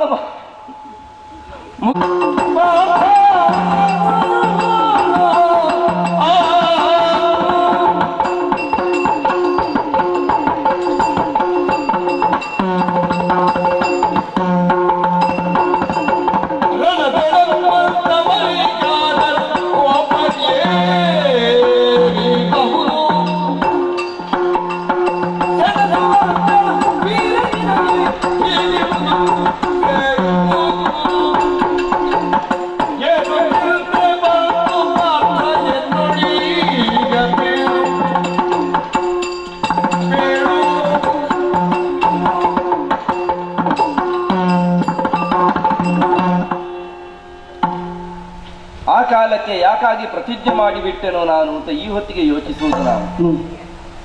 ಯಾವ ಕಾಲಕ್ಕೂ ಕೂಡ ಯುದ್ಧ ಮುಖದಲ್ಲಿ ಚಕ್ರ ಹಿಡಿಯುವುದಿಲ್ಲ ಎನ್ನುವಂತಹ ಪ್ರತಿಜ್ಞೆಯನ್ನು ಮಾಡಿ ಯುದ್ಧದಲ್ಲಿ ತೊಡಗಿಸಿಕೊಂಡವನು ನಾನು. ನಿನ್ನ ಯುದ್ಧವನ್ನು ಕಣ್ತುಂಬಿ ನೋಡಿಕೊಳ್ಳುವುದರ ಮೂಲಕವಾಗಿ ಪ್ರಪಂಚದಲ್ಲಿ ಭವಿಷ್ಯತ್ತಿನಲ್ಲಿ ಒಂದು ಧೀರತ್ವ ಅಂದ್ರೆ ಹೇಗಿರ್ತದೆ ಎನ್ನುವುದರ ಕಲ್ಪನೆಯನ್ನು ಪಾರ್ಥ ಮಾಡಿಸಿಕೊಡ್ತಾ ಇದ್ದಾನಲ್ಲ ಎನ್ನುವುದರಿಂದ ಸಂತೋಷ ಪಡುತ್ತಾ ಇದ್ದವು ನಾನು. ನನ್ನ ಸಂಕಲ್ಪವೇನುಂಟು ಅದು ಪಾರ್ಥನೆ ಎನ್ನುವಂತಹ ಆಯುಧದಿಂದ ಪೂರ್ಣವಾಗುತ್ತಾ ಉಂಟು. ಆದರೆ ಒಮ್ಮಿಂದೊಮ್ಮೆಲೆ ಆಯುಧವೇ ನಾನು ಕೆಲಸ ಮಾಡುವುದಿಲ್ಲ ಎನ್ನುವ ಹಾಗೆ ಬೇರೆ ನಿಂತು ಕೂತಿತು ಅಂತಾದ್ರೆ ಅದಕ್ಕೆ ಏನರ್ಥ ಹೇಳು ಪಾರ್ಥ? ಯುದ್ಧ ಮುಖದಲ್ಲಿ ನೀನು ಸಾಧಿಸಲ್ಪಡಬೇಕಾದಂತಹ ಮೆಟ್ಟಲುಗಳೆಲ್ಲ ಏನುಂಟು ಅದನ್ನೆಲ್ಲ ಒಂದೊಂದಾಗಿ ಒಂದೊಂದಾಗಿ ಒಂದೊಂದಾಗಿ ಏರುತ್ತಾ ಬಂದವನು ನೀನು. ಈ ತನಕದ ನಿನ್ನ ಉಪಕ್ರಮದಲ್ಲಿ ಕೆಲವೊಮ್ಮೆ ಕೆಲವೊಂದು ವಿಚಾರಗಳು ನಿನಗೆ ಪ್ರಶ್ನೆಯಾಗಿ ಕಂಡಿದ್ದಾವೆ ಹೊರತು ಕ್ಷಣ ಮಾತ್ರದಲ್ಲಿ ಅರ್ಥೈಸಿಕೊಳ್ಳಬಲ್ಲಂತಹ ಸೂಕ್ಷ್ಮಜ್ಞ ಉಳ್ಳವನಾಗಿ ನೀನು ಆ ಸಂದೇಹಗಳನ್ನೆಲ್ಲ ನಿವಾರಿಸಿ ಬಂದವನು. ನಿನ್ನೆದುರು ಬಂದಂತಹ ಅನೇಕ ವಿಚಾರಗಳನ್ನೆಲ್ಲ ದಾಟಿ ಬಂದಂತಹ ನಿನಗೆ ನಿಸ್ಸಂದೇಹವಾಗಿರುವಂತಹ ಈ ದುರುಳನನ್ನು ಕೊಲ್ಲುವುದಕ್ಕೋಸ್ಕರ ಈ ಕ್ಷಣಕ್ಕೆ ಯಾವುದು ಅಡ್ಡಿಯಾಗಿ ಉಳಿದಿದೆಯೋ ನನಗೆ ತಿಳಿದು ಬರುತ್ತಾ ಇಲ್ಲ. ಸಮರೋತ್ಸವದಲ್ಲಿ ತೊಡಗಿಸಿಕೊಂಡಂತಹ ಓರ್ವ ಒಮ್ಮಿಂದೊಮ್ಮೆಲೆ ಹೀಗೆ ಹಿಮ್ಮುಖನಾಗುವುದು ಅಧೀರಣ ಲಕ್ಷಣವನ್ನು ತೋರಿಸ್ತದೆ, ಹೇಡಿಯ ಲಕ್ಷಣವನ್ನು ತೋರಿಸ್ತದೆ. ಹೌದೇ? ಯುದ್ಧದ ಬಗ್ಗೆ ಅಭ್ಯಾಸವೇ ಇಲ್ಲದವನು ಯುದ್ಧದ ಬಗ್ಗೆ ಏನನ್ನು ಆಡಿಕೊಂಡು ಅಷ್ಟು ಜನರನ್ನು ಕೊಂದು ಮುಗಿಸ್ತೇನೆ ಎನ್ನುವ ಹಾಗೆ ಹೇಳಿಕೊಂಡ್ರೆ ಅದಕ್ಕೆ ಬಡಾಯಿ ಅಂತ ಎನಿಸ್ತದೆ. ಆದ್ರೆ ಪಾರ್ಥ ನೀನು ಹಾಗಲ್ಲ. ಯುದ್ಧ ಕ್ರಮದ ಬಗ್ಗೆ ನೀನು ಆಡಿದಂತಹ ಪ್ರತಿಯೊಂದು ಮಾತುಗಳು ಕೂಡ ಪ್ರಪಂಚ ಮುಖದಲ್ಲಿ ಅದೊಂದು ಭಾಷೆ ಎನ್ನುವ ಹಾಗೆ ಪರಿಗಣಿಸಲ್ಪಡುತ್ತದೆ. ಯುದ್ಧ ಕ್ರಮದಲ್ಲಿ ನಿನ್ನದೇ ಆದಂತಹ ಸ್ವಂತಿಕೆಯನ್ನು ವಿಶಿಷ್ಟತೆಯಿಂದಲೇ ಹುಟ್ಟು ಹಾಕಿದಂತಹ ಸಾಮರ್ಥ್ಯವಂತ ನೀನು, ಸೆಣಸುವಂತಹ ಧೀರ ನೀನು. ಸೆಣಸುವಿಕೆಗೆ ಪರ್ಯಾಯ ಶಬ್ದವಾಗಿ ಪ್ರಪಂಚದಲ್ಲಿ ಹೊತ್ತು ಹೆಸರಿದ್ದರೆ ಅದು ಪಾರ್ಥ. ಯಾಕೆ? ಪರಾಕ್ರಮದ ಪರದೈವವೆನಿಸಿದಂತಹ ಪರಮೇಶ್ವರನೊಡನೆ ಹೋರಾಡಿದಂಥವ ನೀನು, ಸೆಣಸಿದಂಥವ ನೀನು. ಪ್ರಪಂಚ ಮುಖದಲ್ಲಿ ಹೊಡೆತ ಅಂತ ಹೇಳಿದ್ರೆ ಅದು ಪಾರ್ಥ ಪ್ರಹಾರ. ಆದ್ರೆ ಈ ಹೊತ್ತಿಗೆ ಅಂತಹ ಯಾವುದೇ ಒಂದನ್ನು ಮಾಡದೆ ಔದಾಸೀನ್ಯದಿಂದ ನೀನು ವ್ಯವಹರಿಸಿ ಅಂತಾದರೆ ಹೇಡಿಗಳು ಕೂಡ ಪಾರ್ಥನ ಹೆಸರನ್ನು ಹೇಳಿದ್ರೆ ಅವರಲ್ಲಿ ವೀರತ್ವ ಜಾಗೃತ ಆಗುತ್ತದೆ. ಅಂತಹ ಸ್ವತಃ ನೀನೇ ಯುದ್ಧದಲ್ಲಿ ಉತ್ಸಾಹವನ್ನು ತೋರದೆ ಯಾವುದರನ್ನು ಎತ್ತುವುದರಿಂದ ಜೀವನ ಧನ್ಯತೆ ಪ್ರಾಪ್ತಿಯಾಗುತ್ತದೆ ಎನ್ನುವಂತಹ ನಿಲುಮೆಯಿಂದಲೇ ಗಾಂಡೀವದ ಬಗ್ಗೆ ಧನ್ಯತೆಯನ್ನು ಹೊಂದಿದವ ನೀನು. ಆ ಗಾಂಡೀವನ್ನೇ ಕೆಳಗಿಳಿಸಿ ರಥದಲ್ಲಿ ನೆಲನೋಟಕನಾಗಿದ್ದಿದ್ದೆ. ಮುಂದೆ ನೋಡು ಅಂತ ಹೇಳಿದ್ರೆ ನೋಡ್ತಾ ಇಲ್ಲ, ಕರ್ಣನನ್ನು ಕೊಲ್ಲು ಅಂತ ಹೇಳಿದ್ರೆ ಕೊಲ್ತಾ ಇಲ್ಲ. ಏನಯ್ಯ ಪ್ರಸಂಗ ಮುಗಿಸುವ ಆಲೋಚನೆಯಲ್ಲಿ ಇಲ್ವಾ ನೀನು? ಏನಾಯ್ತು ನಿನಗೆ? ವಿಶ್ರಾಂತಿ ಪಡೆಯುವ ಮುಂದಿನವರನ್ನು ನೋಡದಿದಲ್ಲ, ಚೈತನ್ಯ ಮೂರ್ತಿಯಾದ ನಿನ್ನ ಮುಖವೇ ನೋಡಿ ಮಾತಾಡ್ಲಿ.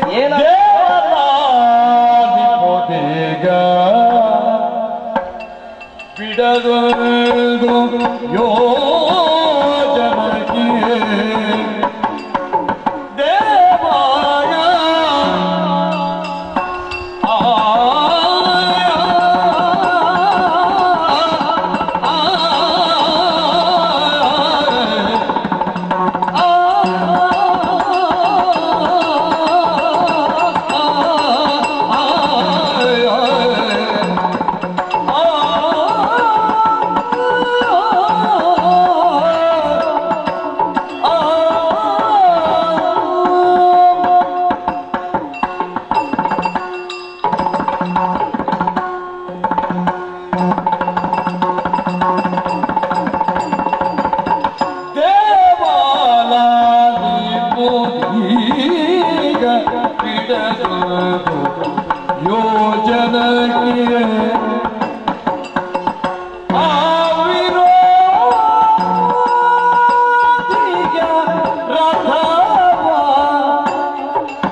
ಬಿಡದೊಂದು ಯೋಜನೆ ಕಾವ್ಯೋ ವಿಜ್ಞಾನವ ದೇವನಾನೀಗ ಬಿಡದೊಂದು ಯೋಜನೆ ಕಾವ್ಯೋ ರಥವಾರ ನೀವೇ ನೋಡುವ ತೆರದು ರಿಪುವಿನ ನೀವೇ ನೋಡುವ ತೆರದು ರಿಪುವಿನ ದಾವರ ಬಿಡಿಸಿದೆನು ರಿಪುವಿನ ದಾವರ ಬಿಡಿಸಿದೆನು ನೀವೇ ನೋಡುವ ತೆರದು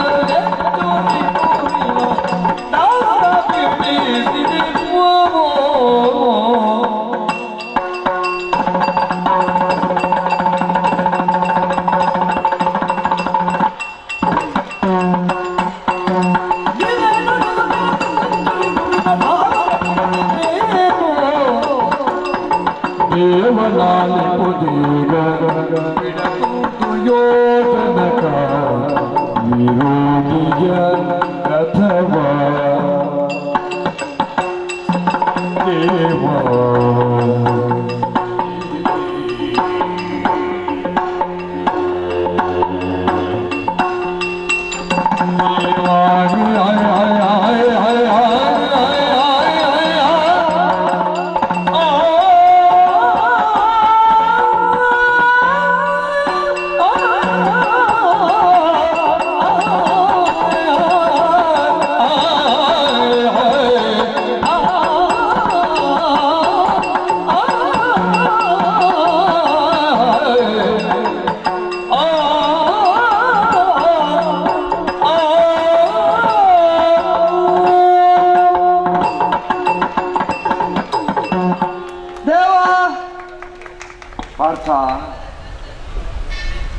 ನಿಲ್ಲಿಸಿದ್ದು ಕಾತರದಿಂದಲೂ ಹೌದು, ಬೇಸರದಿಂದಲೂ ಹೌದು.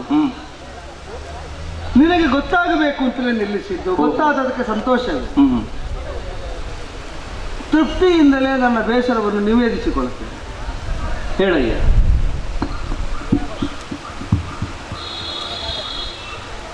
ನಾನು ಆಡುವಂತಹ ಭಿನ್ನಪದ ಮಾತುಗಳು ಅಸ್ಥಾನದಲ್ಲಿ ಅನುಚಿತ ವಿಧಾನದಲ್ಲಿ ಅನೌಚಿತ್ಯಪೂರ್ಣವಾಗಿಯೇ ಪ್ರಕಟವಾದದಿದ್ರೆ ಮನ್ನಣೆ ಇರಲಿ, ಮನ್ನಿಸುವಿಕೆ ಇರಲಿ, ಅದಕ್ಕೂ ಒಂದು ಮನ್ನಣೆ ಕೊಟ್ಟು ಉತ್ತರಿಸುವ ಕೃಪೆ ತೋರಬೇಕು. ದೇವರೇ, ದೈರಥ ಯುದ್ಧಕ್ಕೆ ನಿರ್ಣಾಯಕ ತಿರುವು ಕೊಡುವುದಕ್ಕೆ ರಥಸಹಿತವಾಗಿ ಕರ್ಣನನ್ನು ಹಾರಿಸಿದವನು ನಾನು. ಎಷ್ಟು ಯೋಜನೆ ಹಾರಿರಬಹುದು? ಯೋಜನಾ ಅಂತಾರೆ. ಹೌದು ತಾನೆ. ಅವನು ಕೂಡ ಹಾರಿಸಿದ. ಸರ್ವ ಸಾಮರ್ಥ್ಯವನ್ನು ಕ್ರೋಢೀಕರಿಸಿ ತನ್ನಲ್ಲಿರುವಂತಹ ಅತ್ಯಂತ ಗರಿಷ್ಠತಮವಾದ ಎತ್ತವನ್ನು ಮಾಡುತ್ತಾ ನಮ್ಮ ರಥವನ್ನು ಹಿಂದೆ ಸರಿಸಿದ. ಎಷ್ಟಾಗಬಹುದು ದೇವರೇ? ಒಂದು ಸ್ವಲ್ಪ ಸರಿಸಿದ. ನನ್ನ ಬಿಲ್ಲಿನಲ್ಲಿ 10 ಆದಿ. ಅಷ್ಟಾದಿಕ್ಕಲ್ಲ, 10 ಬಿಲ್ ಅಂತಾರೆ. ನಿನ್ನ ಬಿಲ್ಲಿನಲ್ಲಿ 10 ಹೋಗಿದೆ. ನಾವು ಮುಂದೆ ಹೋಗುದಿದ್ರು ಹಿಂದೆ ಹೋಗುದಿದ್ರು ನಮ್ಮ ಲೆಕ್ಕದೊಳಗೆ ಇರಬೇಕು. ಸರಿ ಸರಿ. ಆದ್ದರಿಂದಲೇ 10 ಬಿಲ್ ಅಂತರ ಹಿಂದೆ ಸರಿಸಿದ. ಏನು ಸಂತೋಷ, ಏನು ಸಂತೋಷ. ನೀನು ಹೊಗಳುವುದಕ್ಕೆ ತೊಡಗಿದ್ದೆ. ಅತ್ಯಂತ ಆನಂದದಿಂದ ಅವನನ್ನು ಹೊಗಳುವುದಕ್ಕೆ ತೊಡಗಿದ್ದನ್ನು ಕೇಳಿ ಬೆರಗಾಗಿ ವಿಸ್ಮಿತನಾಗಿ ಕಾತರದಿಂದ ಧನುವಿಳಿಹಿ ನಿಂತದ್ದು. ದೇವರೇ, ಈ ಪ್ರಕರಣ ನಿನಗೂ ಗೊತ್ತಿದ್ದರಿಂದ ಅಷ್ಟನ್ನು ಮಾತ್ರ ಇದಕ್ಕೆ ಸಂಬಂಧಿಯಾದದ್ದು ಎಂಬುದರಿಂದ ಹೇಳಿ ಇನ್ನು ನಿಜವಾಗಿ ಮನದಲ್ಲಿ ಹುಟ್ಟಿದ ಪ್ರಶ್ನೆ ಕೇಳುತ್ತೇನೆ. ನನ್ನ ಭುಜಬಲದಲ್ಲಿ ಎಲ್ಲೆಯ ಭುಜಬಲದೊಳಗೇನು ಕುಂದುಗಳನ್ನು ಕಂಡಿರಿ ನೀ ಮಿಲ್ದು ದೇವ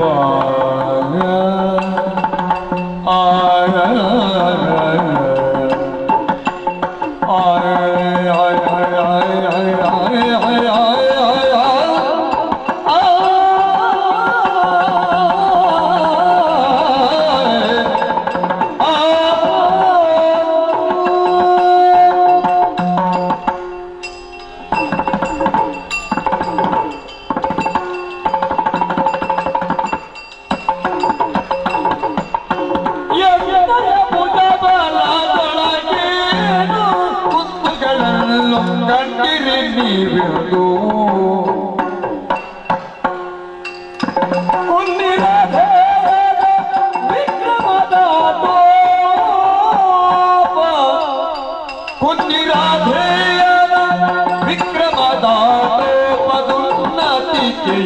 ಹೆಚ್ಚೇನು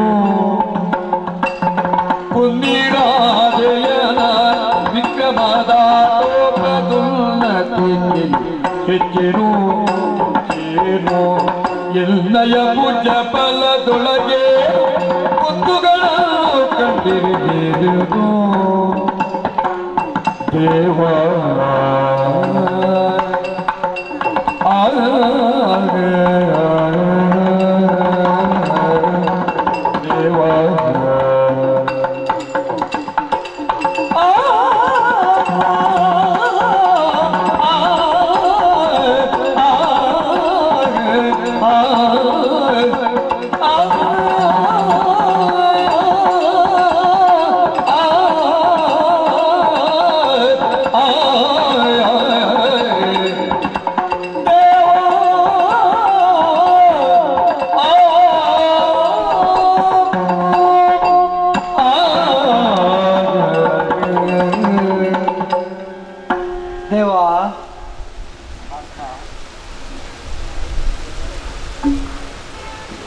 ಪ್ರಾಣಾಪಾನ ವ್ಯಾನೋದಾನ ಸಮಾನಗಳೆಂಬ ಪಂಚಪ್ರಾಣಗಳನ್ನು ತನ್ನೊಳಗಿರಿಸಿಕೊಂಡಂತಹ ಜೀವನೊಬ್ಬ ಯೋಗಿಯಾಗಿದ್ದರೆ ಪಂಚಪ್ರಾಣವಾಯುಗಳನ್ನು ಕೂಡ ತನಗೆ ಬೇಕಾದಂತೆ ನಿಯಂತ್ರಿಸಬಲ್ಲ.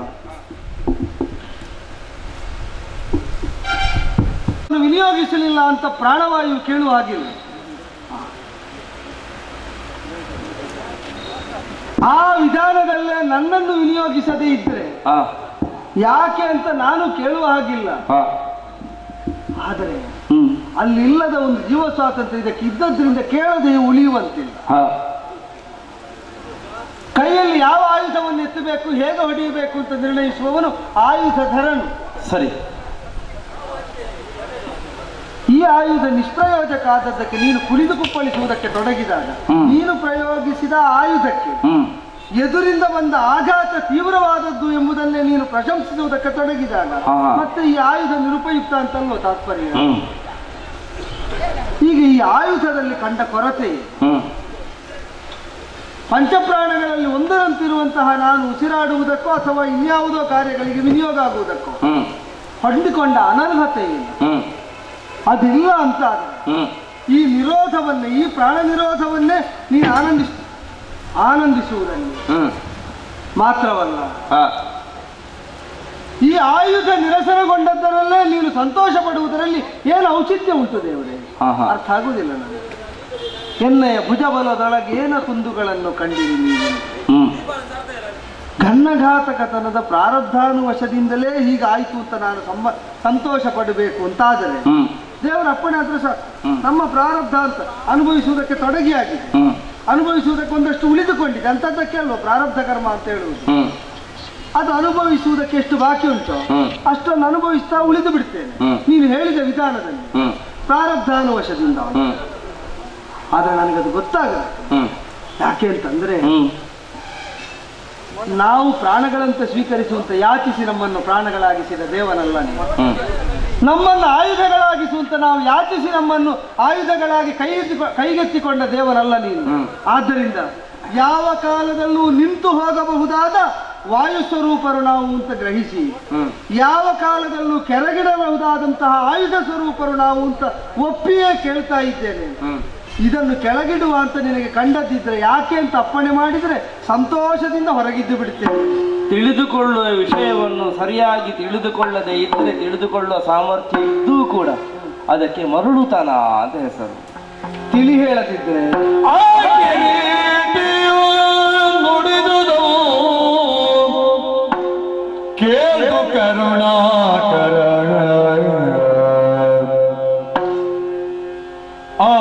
ಕಿವಿಟಿಯು ನುಡಿದುದು ಕೇಳ್ದು ಕರುಣಾಕರು ಪೀಡ ಎಲೆ ಮರುಳೆ ಕೌತಿ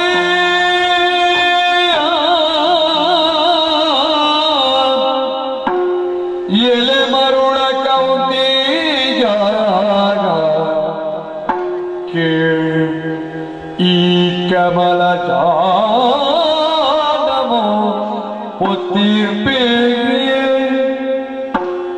ಕೇಳಿ ಕಮಲದ ಹೊಂದಿಪೆಯಿಲ್ಲ ಸಗಿತಿ ದೇವದತ್ತ ಸಗಿತ ಈಗ ಜ್ವಲ ಸಗಿತ ಮೀ ಚಾಪನಿ ಸಗಿತ ಈ ಕಠಿಣ ಮದವರೇನು ಸತ್ವಂಗನೋ ಬೇಕವನ ಹುಲುರಥವನೆಚ್ಚಡೇನಾಯ್ತು ಹುಲುರಥವನೆಚ್ಚಡೇನಾಯ್ತು ರವಿ ಜಾತ ಕಿಣಿಗಾಣಿಗೆದ ಕಿರೀಟಿಯು ನುಡಿದುದು ಕೇಳ್ದು ಕರುಣಾಕರ ನುಡಿದ ಎಲೆ ಮರುಳಿಗೆ ಕೌಂತೆಯ ಮರುಳೆ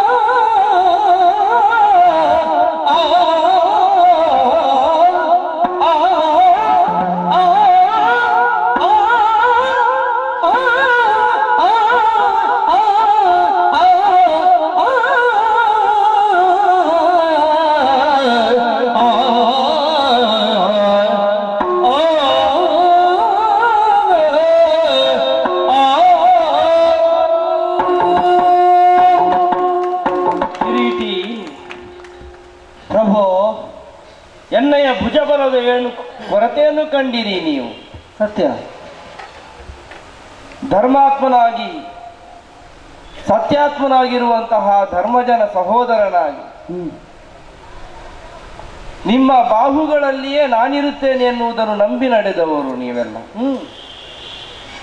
ಆದದ್ದರಿಂದಲೇ ನಿಮ್ಮ ಎಸುಗೆಗಳಲ್ಲಿಯೋ ನಿಮ್ಮ ನಡೆಯಲ್ಲಿಯೋ ಯಾವ ಕಾರಣಕ್ಕೂ ಕೂಡ ಕೊರತೆ ಬರಲಿಕ್ಕೆ ಸಾಧ್ಯವೇ ಇಲ್ಲ. ಹಾಗಿದ್ದು ಕೂಡ ಹೊಗಳಿದೆ ಯಾಕೆ? ನನ್ನ ಸಂಕಲ್ಪವೇನುಂಟು ಅದನ್ನು ಅರ್ಥೈಸಿಕೊಂಡೇ ಆಯುಧವು ವ್ಯವಹರಿಸ್ತಾ ಉಂಟು ಈ ತನಕವೂ ಕೂಡ ಎನ್ನುವ ವಿಶ್ವಾಸದಲ್ಲಿ ನಾನಿದ್ದೆ. ಈಗಲೂ ಆ ವಿಶ್ವಾಸವೇ ಇದೆ ನನಗೆ. ನನಗೆ ತೊಡಕು ಒಂದೇ ದೇವರೇ, ದೇವರು ಮೆಚ್ಚಿದ್ದನ್ನು ಹೊಡೆಯುವುದು ಹೇಗೆ ಅಂತ. ಆಹಾ, ಆದ್ರೆ ದೇವರು ಮೆಚ್ಚಿದ ಕ್ರಮ ಹೇಗೆ ಎನ್ನುವುದನ್ನು ಮಾತ್ರ ಇವತ್ತು ತಿಳಿ ಹೇಳ. ಹೇಗೆ ಮೆಚ್ಚಿದ್ದು ದೇವರನ್ನು ಯಾಕಾಗಿ ಮೆಚ್ಚಿದ್ದು ಎನ್ನುವುದನ್ನು ಹೇಳಬೇಕು ಅಂತ. ಅಲ್ಲ, ಅದು ದೈವ ಚಿತ್ತ. ಆದ್ದರಿಂದಲೇ ಹೇಳಿದ್ದು, ತಿಳಿದುಕೊಳ್ಳುವ ವಿಷಯವನ್ನು ಸರಿಯಾಗಿ ತಿಳಿದುಕೊಳ್ಳಿಲ್ಲ ನೀನು ಅಂತ ತಿಳಿದುಕೊಂಡಿದ್ದಿ. ದೇವರ ಬಗ್ಗೆ ನಾವೆಷ್ಟು ಪ್ರಯತ್ನಿಸಿದ್ರು ದೇವರು ಮನಸ್ಸು ಮಾಡದೆ ತಿಳಿಯುವುದು ಹೇಗೆ? ಈ ಬಾರಿ ಹೊಸತೊಂದನ್ನು ನೀನು ತಿಳ್ಕೊಳ್ಬೇಕು ಎನ್ನುವ ಉದ್ದೇಶದಿಂದಲೇ ಹೊಗಳಿದ್ದು ನಾನು. ಹಾಗಾದ್ರೆ ಹೇಳು ದೇವರೇ, ನೀನೇನು, ನಿನ್ನ ರಥದ ಯೋಗ್ಯತೆ ಏನು, ನಿನ್ನ ರಥದಲ್ಲಿರುವಂತಹ ಸಾಹಿತ್ಯಗಳ ಯೋಗ್ಯತೆ ಏನು ಎನ್ನುವುದನ್ನೆಲ್ಲ ಚೆನ್ನಾಗಿ ತಿಳಿದವನು ನೀನು. ಅವನ ರಥವನ್ನು ಯೋಜನಾಂತರಕ್ಕೆ ಬಿಸುಟು ಇನ್ನು ದೊಡ್ಡ ಪ್ರಶ್ನೆ ಅಲ್ಲ ಅದು. ಪಾರ್ಥನ ವಿಕ್ರಮಕ್ಕೆ ಕರ್ಣನ ರಥ ಹಾರಿಕೆ ಎನ್ನುವಲ್ಲಿ ಉದ್ಗಾರ ಏನಿಲ್ಲ, ಹಾರಿಸಬೇಕಾದವನೇ. ಆದರೆ ಹುಬ್ಬೇರುವುದು ಪಾರ್ಥನ ರಥವನ್ನು ಕರ್ಣ ಸ್ವಲ್ಪ ಅಲ್ಲಾಡಿಸನಲ್ಲ ಎನ್ನುವ ಕಾರಣಕ್ಕಾಗಿ ಬ್ರಹ್ಮಾಂಡ ಬರಿತೋದರನು ಎನ್ನುವಂತಹ ನೆಗಳತೆಯನ್ನು ಪಡೆದಂತಹ ನನ್ನಲ್ಲೇ ಬ್ರಹ್ಮಾಂಡವನ್ನು ಕಾಣುವಂತಹ ನೀವು, ಅಂತಹ ನಾನೇ ನಿನ್ನ ರಥದಲ್ಲಿದ್ದೇನೆ. ಪೃಥ್ವಿ ತತ್ವದ ಪ್ರತೀಕವಾಗಿರುವ ಪ್ರಪಂಚ ಮುಖದಲ್ಲಿ ಪಾರ್ಥ, ನರನೇನು ಸಾಮಾನ್ಯನೇ, ಅಂತಹ ನೀನೇ ನಿನ್ನ ರಥದಲ್ಲಿ ರಥಿಕನಾಗಿ ಕಂಗೊಳಿಸ್ತಾ ಇದ್ದೆ. ಅಗ್ನಿದತ್ತವಾದಂತಹ ಗಾಂಡೀವ, ವಾಯುತತ್ವದ ಪ್ರತೀಕವಾದಂತಹ ಹನುಮಂತ, ಒಂದೊಂದು ದಿವ್ಯ ವಿಶೇಷಗಳಿರುವಂತಹ ನಿನ್ನ ರಥವನ್ನು 10 ಬಿಲ್ಲಂತರ ಬಿಡು, ಸ್ವಲ್ಪ ಅಲುಗಾಡಿಸ್ತೇನೆ ಅಂತ ಒಬ್ಬ ಯೋಚನೆ ಮಾಡ್ತಾನಂತಾದ್ರೂ ಕೂಡ ಅವನು ಯೋಚನೆಗೆ ಮೆಚ್ಚಲೇಬೇಕು. ಆದ್ರೆ ಈ ಹೊತ್ತು ಅಲುಗಾಡಿಸ್ತಾನೆ, 10 ಬಿಲ್ಲಂತರ ಹಿಂದೆ ತಿರುಗಿಸ್ತಾನೆ ಅಂತಾದ್ರೆ ಆತನ ಪರಾಕ್ರಮವನ್ನು ನಾನು ಮೆಚ್ಚಿದ್ದು ಹೌದು. ದೇವರೇ, ಇವತ್ತು ಪ್ರಾರಂಭದಿಂದ ತೊಡಗಿದ್ದರಿಂದ ಒಂದು ವಿಷಯ ಪ್ರಕಟವಾಗ್ತಾ ಹೋಗಿದೆ. ವಾದಕ್ಕೂ ವಿಷಯವಾಗಿದೆ, ಸಂವಾದಕ್ಕೂ ಅದೇ ವಿಷಯವಾಗಿದೆ. ಪೌರುಷ ಅಲ್ಲಿಲ್ಲ ಅಂತ ನನ್ನ ವಾದ ಅಲ್ಲ. ಪೌರುಷಕ್ಕೆ ದೈವ ಒಲಿಯದ ಸಿದ್ಧಿ ಆಗುವುದಿಲ್ಲ. ಅವ ಪೌರುಷದಿಂದ ಪ್ರಯತ್ನಿಸಿರಬಹುದು, ಯಶಸ್ವಿಯಾಗಿದ್ದಾನೆ ಅಂತಂದ್ರೆ ದೈವ ಒಲಿದಿದೆ ಅಂತ ತಾತ್ಪರ್ಯ. ಅವನಿಗೆ ದೈವ ಒಲಿದದ್ದು ಯಾಕೆ ಅಂತ ನಾನು ನಿಮ್ಮ ಸಂಭಾಷಣೆಯನ್ನು ಕೇಳ್ತಾ ಇದ್ದವನಲ್ಲ. ತಲೆಯನ್ನು ನೀಗಲಿಕಹುದು ಮೇಣ್ ಮಲೆತರೆ ಕಾಣಲುಬಹುದು. ಇದೇ ವಾಕ್ಯ ಮುಂದುವರಿಯುತ್ತಾ ಕಾಯುವರಾರೈ ನಿನಗೆ ಒಂದು ಒಳ್ಳೆಯ ಪ್ರಶ್ನೆಯನ್ನೇ ಮುಂದಿಟ್ಟೇನೆ. ದೇವರು ಕಾಯುವವರನ್ನು ಹೊಡೆಯಬೇಕು ಅಂತ ಪಾಂಡವರು ಯಾವತ್ತಿಗೂ ಬಯಸಿದ್ದಿಲ್ಲ. ಇಲ್ಲವೇ ಇಲ್ಲ. ದೇವರು ಕಾಯದವರು ಉಳಿಯಬೇಕು ಅಂತಲೂ ಪಾಂಡವರು ಬಯಸಿದ್ದಿಲ್ಲ. ನನಗೆ ದ್ವಂದ್ವ ಬಂದದ್ದು ಆತ್ಯಂತಿಕವಾಗಿ ಕರ್ಣನೆಂಬ ವ್ಯಕ್ತಿ ದೈವದಿಂದ ಕಾಯಲ್ಪಡಬೇಕಾದವನೋ ಸಾಯಲ್ಪಡಬೇಕಾದವನೋ. ಈ ಹೊತ್ತಿಗೆ ಖಂಡಿತವಾಗಿ ಹೇಳ್ತೇನೆ, ಸಾಯಲ್ಪಡಬೇಕಾದವನು. ಯಾಕೆ ಯೋಚನೆ ಮಾಡು ನೀನು. ಪುರುಷ ರೂಪಿಯಾದಂತಹ ಭಗವಂತನೇ ಪೌರುಷದ ರೂಪದಲ್ಲಿ ಪ್ರಕಟಗೊಳ್ಳುತ್ತಾನೆ. ಈ ತನಕದ ನಮ್ಮ ನಡೆ ಸರಿಯಾಗಿರುವುದರಿಂದಲೇ ಕಾಮನಯ್ಯರ ಅನುಗ್ರಹವೋ ಕಾಮಾರ್ಯ ಅನುಗ್ರಹವೋ ನಮ್ಮ ಉಂಟು ಎನ್ನುವುದು ಸ್ಪಷ್ಟವೇ. ಈ ನಿಲುವೆಯಿಂದಲೇ ನಿನ್ನದಾದಂತಹ ವ್ಯವಹಾರ ನಡೆದು ಬಂದಿದೆ ಈ ತನಕವೂ ಕೂಡ. ಅವನನ್ನು ಇಷ್ಟು ಹೊಗಳಿದ್ದು ಯಾಕೆ ಬಲ್ಲೆಯ? ಕೃಷ್ಣನ ಅವನೇ ಹೇಳಿದ ಮಾತನ್ನು ಕೇಳಿದೆಯಲ್ಲ ನೀನು. ದೇವರಿನ ಬಗೆ ಬಗೆಯ ಲೀಲೆಯನ್ನು ನಾವೆಲ್ಲ ಕೇಳಿದ್ದೇವೆ. ಕೃಷ್ಣ ಓಡಿಸಿಕೊಂದ ಅಂತ ಕೇಳಿದ್ದಿ, ಕೃಷ್ಣ ಆಡಿಸಿಕೊಂದ ಎನ್ನುವ ಕಥೆಯನ್ನು ಕೇಳಿದ್ದಿ, ಕೃಷ್ಣ ಹೇಳಿಕೊಂದ ಅಂತ ಕಥೆಯನ್ನು ಕೇಳಿದ್ದಿ, ಕೃಷ್ಣ ಹೊಗಳಿಕೊಂದ ಅಂತ ಕಥೆಯನ್ನು ಕೇಳಿದ್ಯಾ ನೀನು? ಕೌರವ ಹಾಕಿದ ಅಗುಳಿನ ಅನ್ನದ ಪ್ರತಿ ಋಣವು ತೀರಿ ಹೋಯಿತು ಅಂತ ಹೇಳಿದರೆ ಅವನಿಗೆ ಸಾಯುವುದಕ್ಕೆ ಇನ್ನು ಬೇರೆ ರಾಯಸ ಕೊಡಬೇಕೇನೋ? ಈ ತನಕ ನೀನು ಮಾಡಿದ್ದೆ ಸಾಕು, ನಿನ್ನ ಪರಾಕ್ರಮ ಮುಗಿಯಿತು, ಇನ್ನು ಸಾಯುವುದಕ್ಕೆ ಸಿದ್ಧನಾಗು ಅಂತ ನಾನು ಹೇಳಿದ್ದೆ. ಹಾಗೆ ಅರ್ಥ ಬರ್ತದಲ್ಲ? ಹಾಗೇ ಅರ್ಥ ಬರುವುದು. ಹಾಗೆ ಅಂತಂದ್ರೆ ಮತ್ತೆ ಹಾಗೆ ತಿಳಿಯುವುದು. ಹಾಗೆ ತಿಳಿಬೇಕು. ನೀನು ಹೇಳಿದ ಬಳಿಕ ಮತ್ತೆ ಬೇರೆ ವ್ಯತ್ಯಾಸ ಇಲ್ಲ. ಆದ್ರೆ ಒಂದು ಭವಿಷ್ಯ ಏನು ಅಂತ ನಾನು ನೀನು ಹೇಳಲಾರೆ. ಹೇಳಿದ್ರೆ ನಿನ್ನ ರಥಾಗ್ರದಲ್ಲಿದ್ದವನು ಹೇಳಿಯಾನು ಅಂತ. ಅವನು ಹೇಳಿದ್ದು ನೀನು ಹೇಳಿದ್ದು ಅವನಿಗೆ ಅಂತಲ್ಲ, ನನಗೂ ಅರ್ಥ ಆಗಲಿಲ್ಲ. ಆದ್ರೆ ಈಗ ಅರ್ಥ ಮಾಡಿಸಿದ ಬಳಿಕ ಭವಿಷ್ಯವನ್ನು ನೀನು ಸೂಚಿಸಿದ್ದು ಅಂತ ಸ್ಪಷ್ಟ ಆದ ಬಳಿಕ ಈಗ ಕೆಳಗಿಟ್ಟದ್ದು ಸ್ವಸಂಕಲ್ಪನೆ, ಇನ್ನು ಭಗವದ ಅಧೀನ ಸಂಕಲ್ಪ. ಮುಂದೇನು ಮಾಡಬೇಕು? ಚಿತ್ತದು ಮಾನವ ಬಿಡು. ಮತ್ತೆ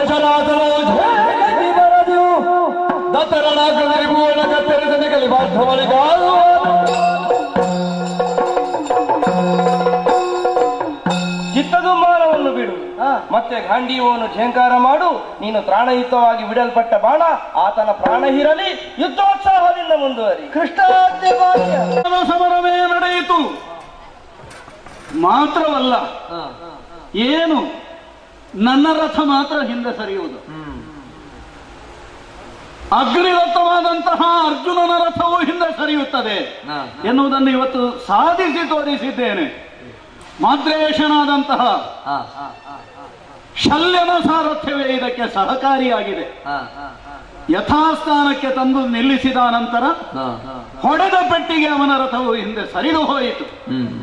ಹೇಳ್ತಾ ಇದ್ದನಲ್ಲ, ದೈವಬಲ ಇರುವುದು ಯಾವಾಗಲೂ ಪೌರುಷವಾದಿಗಳಲ್ಲಿ ಮಾತ್ರ ಅಂತ.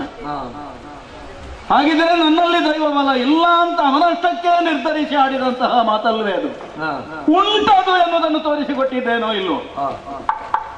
ಆ ವಿಭಾಗದಲ್ಲಿ ಹೆಮ್ಮೆ ಉಂಟು.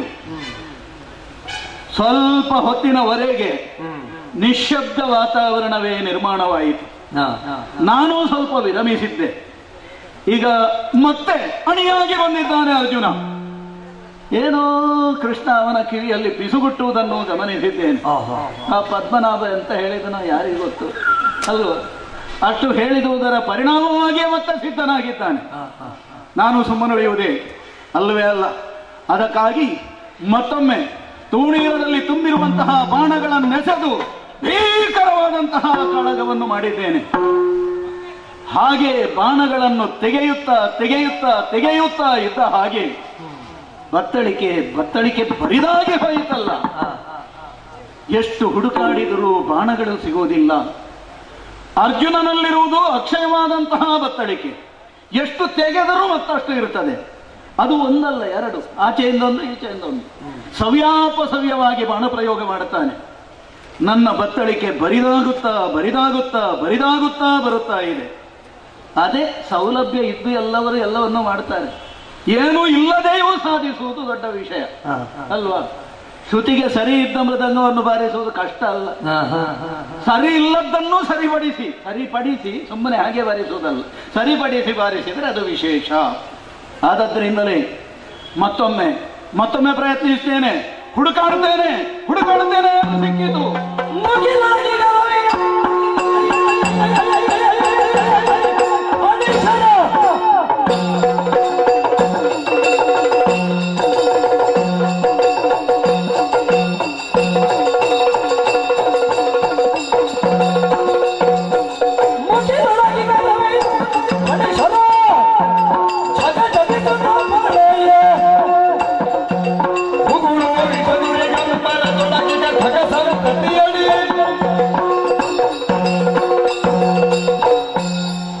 ಹುಡುಕಾಡಿದ ಕಾಲಕ್ಕೆ ಕೈಗೆ ಸಿಕ್ಕಿದಂತಹ ಬಾಣ ಸರ್ಪಮುಖಿ ಶರ, ಮುಗಿಲೊಳಗಿನ ರವಿ ಅಂದದ ಫಣಿಶರವಿದು. ನನ್ನ ಭಾಗ್ಯಾಕಾಶದ ರವಿಯಂತೆ ಮೂಡಿ ಬಂದಂತಹ ಶರವಿದು. ಅಷ್ಟೇ ಅಲ್ಲ, ಅಂಗೈಯಲ್ಲಿ ಸಂಜಯನ ಅಂಗೈಯಲ್ಲೇ ಈ ಕುರುಕ್ಷೇತ್ರದ ವಿದ್ಯಮಾನವನ್ನು ಗಮನಿಸುತ್ತಾ ಇದ್ದ ಅಂಧ ನೃಪನಾದರೂ ಆಶ್ಚರ್ಯ ಪಡಬೇಕು. ಸಂಜಯ ಹೇಳುವಾಗ ಈ ಘಟನೆಯನ್ನು ವಿಶೇಷವಾಗಿ ಎತ್ತರಿಸಿ ಹೇಳಬೇಕು. ಅಂಧ ನೃಪ ಕೇಳು ಅಂತ. ಯಾಕೆ? ಕೌರವ ಅನ್ನ ಕೊಟ್ಟ ಋಣ ಸಂದಾಯ ಮಾಡುವುದಕ್ಕೆ ಬೇರೆ ಬೇರೆ ಮುಖಗಳಿರಬಹುದು, ಆದರೆ ಈ ಸಮರ ಕ್ಷೇತ್ರದಲ್ಲಿ ಅಂಥದ್ದನ್ನು ಸರಿಯಾಗಿ ಸಾಧಿಸುವುದಕ್ಕೆ ಈ ಯುದ್ಧಾವಸರ ಒದಗಿದೆ ಅಂತ ಸಂತೋಷ ಪಡುತ್ತಾ ತೆಗೆದಂತಹ ಶರವಿದು. ಅಷ್ಟೇ ಅಲ್ಲ, ಶತ್ರುಗಳ ಮೇಲೆ ಭೀಕರವಾದಂತಹ ಪರಿಣಾಮವನ್ನು ಬೀರುತ್ತಾ ಇದೆ. ಬತ್ತಳಿಕೆಯಿಂದ ತೆಗೆಯುವಾಗಲೇ ಈ ಬಾಣ ಬುಸುಗುಡುತ್ತಾ ಇದೆ. ಅಷ್ಟೇ ಅಲ್ಲ, ಆಕಾಶದಲ್ಲಿದ್ದಂತಹ ಖಗ ಸಂತತಿಯೆಲ್ಲ ಗರಿಯುದುರಿ ಭೂಮಿಗೆ ಉದುರಿ ಬೀಳುತ್ತಾ ಇದ್ದಾವೆ. ನಮ್ಮವರೂ ಬೆರಗಾಗಿದ್ದಾರೆ ಅಲ್ವಾ? ಯಾಕೆ? ಎಲ್ಲ ಕಥೆಯ ಕರ್ಣನಲ್ಲಿ ಇಂಥದ್ದು ಇತ್ತೋ ಎನ್ನುವ ಆಶ್ಚರ್ಯಕ್ಕೆ ಈಡಾಗಿದ್ದಾರೆ. ಕರ್ರಗಿನ ಮೈಯ ಕೃಷ್ಣ ಬಿಳುಚಿಕೊಂಡಿದ್ದಾನೆ, ಬಿಳುಪಾದ ಮೈಯ ಅರ್ಜುನ ಕರ್ರಗಾಗಿದ್ದಾನೆ. ಇಬ್ಬರು ಒಟ್ಟು ಸೇರಿ ಗರುಡ ಮಂತ್ರ ಹೇಳ್ತಾ ಇದ್ದಾರೆ. ಯಾಕೆ? ಎಲ್ಲಿಯಾದರೂ ಈ ವಿಷದೌರಿಯ ಶಮನವಾದೀತೋ ಎನ್ನುವ ಭರವಸೆಯಿಂದ. ಅವರಷ್ಟೇ ಅಲ್ಲ, ಅವರ ಪಕ್ಷದಲ್ಲಿರುವಂತಹ ಧರ್ಮರಾಜನೇ ಆದಿಯಾದ ಎಲ್ಲವರು ಬೆರಗು ಮಾಡುವಂತಹ ಕಾರ್ಯವನ್ನೇ ಮಾಡಿದವನಿದ್ದೇನೆ. ಹೌದಾ? ನಮ್ಮ ಕೌರವೆಲ್ಲವರಿಗೆ ತೋರಿಸ್ತಾ ಇದ್ದಾನೆ ಹೇಗೆ ನಮ್ಮ ಕರ್ಣ ಗಂಡು ಅರ್ಜುನನ ಎದುರಿಗೆ ಇಷ್ಟು ಅಂತ ತೋರಿಸಿದನೋ ಇಲ್ವೋ? ಈ ಹೆಗ್ಗಳಿಕೆಗೆ ಪಾತ್ರನಾಗಿದ್ದೇನೆ. ಇಂತಹ ವಿಶಿಷ್ಟವಾದಂತಹ ಗುಣವುಳ್ಳದ್ದು ಇದೊಂದು ಶರ ಈ ರೂಪದ ಪರಿಣಾಮವನ್ನು ಕೊಟ್ಟೀತು. ಅದರ ಬಾಯಿಯಿಂದ ಸುರಿಯುತ್ತಿರುವಂತಹ ವಿಷದ ಲೋಳೆಗಳನ್ನು ಕಂಡರೆ ಅದಕ್ಕೆ ಇಲ್ಲಿದ್ದಂತಹ ಅನೇಕ ಜೀವಿಗಳು ಆಹುತಿಯಾಗಿ ಹೋದದ್ದುಂಟು. ಇದೊಂದು ಸಂಭ್ರಮ, ಇದೊಂದು ಸಂತೋಷ, ಇದೊಂದು ಹೆಮ್ಮೆ. ಇದನ್ನು ಹೀಗೆ ಬಿಡುವುದಾ? ಅಲ್ಲ, ಬಿಡುವಲ್ಲಿ ಸರಿಯಾಗಿ ಸಂಯೋಜಿಸಬೇಕು ಅಲ್ವಾ? ಹೇಗೆ? ಆಡಂಬರದೊಳಗ ಮಾನದ ಗುರಿ ನೋಡಿ ನರನ ಕಣಗೆ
ಸಂಭ್ರಮಾತಿ ಸಂಭ್ರಮದಿಂದ ಮೈ ಮರೆಯುವಂತಹ ಸಮಯವಿದು. ಅಂತಹ ಒಂದು ದಿವ್ಯಾಸ್ತ್ರವೇ ನನಗೀಗ ಕರಗತವಾಗಿ ಉಂಟು. ಮಾತ್ರ ಅಲ್ಲ, ಅದು ಬುಸುಗುಡುವುದು ಅಲ್ಲ, ಬೆಸಸೆನ್ನು ನನ್ನನ್ನು ಎಚ್ಚರಿಸುತ್ತಾ ಇರುವುದು ಅರ್ಥವಾಗುತ್ತಾ ಇಲ್ಲ. ವಿಶಿಷ್ಟವಾದಂತಹ ಈ ಶರವನ್ನು ಪ್ರಯೋಗಿಸುವಲ್ಲಿ ಸರಿಯಾಗಿ ಗುರಿ ಹಿಡಿದೇ ಪ್ರಯೋಗಿಸಬೇಕು. ಅದು ಕೂಡ ಹೇಗೆ? ಆಡಂಬರದ ಒಳಗೆ ಆಡಂಬರವೂ ಬೇಕು, ನೋಟವೂ ಸರಿಯಾಗಿರಬೇಕು. ನಿಶ್ಚಿತವಾದಂತಹ ಗುರಿಯನ್ನೇ ಈ ಬಾಣ ಮುಟ್ಟಬೇಕು. ಅದಕ್ಕಾಗಿ ನರನ ಗಳವನ್ನೇ ಲಕ್ಷ್ಯವಾಗಿರಿಸಿದ್ದೇನೆ. ಪ್ರಯೋಗಿಸುವುದಕ್ಕೆ ಬೇಕಾದಂತಹ ಸರ್ವ ಸಿದ್ಧತೆಯನ್ನು ಮಾಡಿ ಒಂದು ದೃಢತೆಗೆ ಬಂದಾಯಿತು. ಆದಾನವೋ ಸಂಧಾನವೋ ಮೋಕ್ಷಣ ಇತ್ಯಾದಿಗಳನ್ನು ಹೀಗೆ ಪ್ರಯೋಗಿಸುವುದು ಎಂದು ನಿಶ್ಚಿತವಾದಂತಹ ಹಿಡಿತದಲ್ಲಿ ಹಿಡಿದು ನಿಂತಿದ್ದೇನೆ. ಹೀಗೆ ಬಿಡುವುದಲ್ಲ. ನಮ್ಮ ಇವರೊಬ್ಬರು ಇದ್ದಾರಲ್ವಾ ನಮ್ಮವರು, ಅವರಿಗೆ ಈ ವಿಷಯವನ್ನು ನಾನು ತಿಳಿಸದೇ ಇದ್ರೆ ತುಂಬಾ ಬೇಸರಾದೀತು. ಯಾವ ನನ್ನ ಹತ್ರ ಹೇಳಿದ್ದೀಯ, ಅವರಿಗೆ ಯಾವಾಗ ಸಿಟ್ಟು ಬರ್ತದೆ ಯಾವಾಗ ಸಿಟ್ಟು ಹೋಗ್ತದೆ ಅಂತ ಹೇಳಲಿಕ್ಕೆ ಸಾಧ್ಯ ಇಲ್ಲ. ಆದ್ದರಿಂದ ತಿಳಿಸಿಯೇ ಪ್ರಯೋಗಿಸುವಂತಹ ಅವಶ್ಯಕತೆ ಉಂಟು. ಸಾರಥಿಯಾದಂತಹ ಮಾದ್ರೇಶನಿಗೆ ಈ ವಿಷಯವನ್ನು ಅರುಹಿಯೇ ಮತ್ತೆ ಮುಂದುವರಿಸಬೇಕಾಗಿದೆ. ಅದಕ್ಕಾಗಿ ಪ್ರಯೋಗ ಮಾಡುವುದಿಲ್ಲ, ತಡೆ ಹಿಡಿದಿದ್ದೇನೆ. ಸಾರಥಿ ಕರ್ಣ, ಏನು ಸಾರಥಿ ಏನು ಸಾರಥಿ ಸರ್ವಾಂಡವ ಸೇನೆಯನ್ನು ಗೆಲ್ಲಬಹುದೇ ಸರಳ ಸೇನೆಯನ್ನು ಗೆಲ್ಲಬಹುದೇ ಪಾರ್ಥನ ಮಾನಿನಿಗೆ ವೈಧವ್ಯ ದೀಕ್ಷಾ ವಿಧಿಗೆ ಕೊಡಬಹುದೇ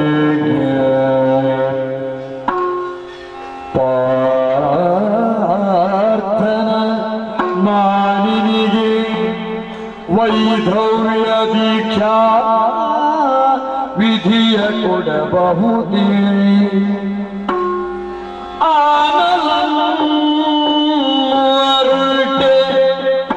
ನಿನಗಿದು ಸಾನುರಾಗವೇ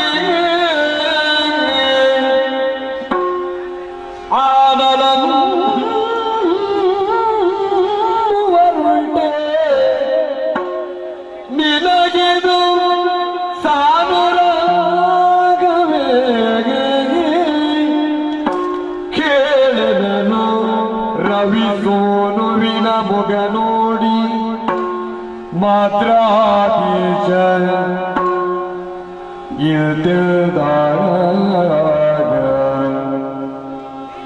ಏನು ಸಾರಥಿ ಸರಳ ಪಾಂಡವ ಸೇನೆಯನ್ನು ಗೆಲ್ಲಬಹುದೇ ಸಾರಥಿಯೇ ಈ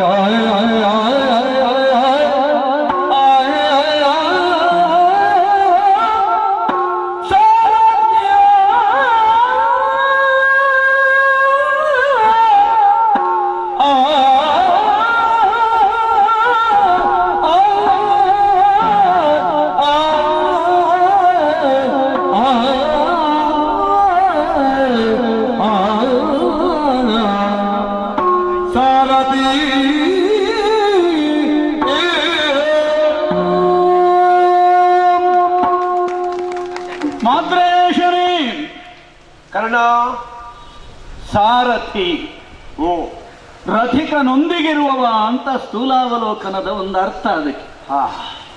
ರಥವನ್ನು ಚೆನ್ನಾಗಿ ನಡೆಸಬಲ್ಲವ ಅಂತ ಮತ್ತೊಂದು ಅರ್ಥ. ರಥಿಕನು ಅವನೊಂದಿಗಿರುವುದು ಅಂತ ಇನ್ನೊಂದು ಅರ್ಥ.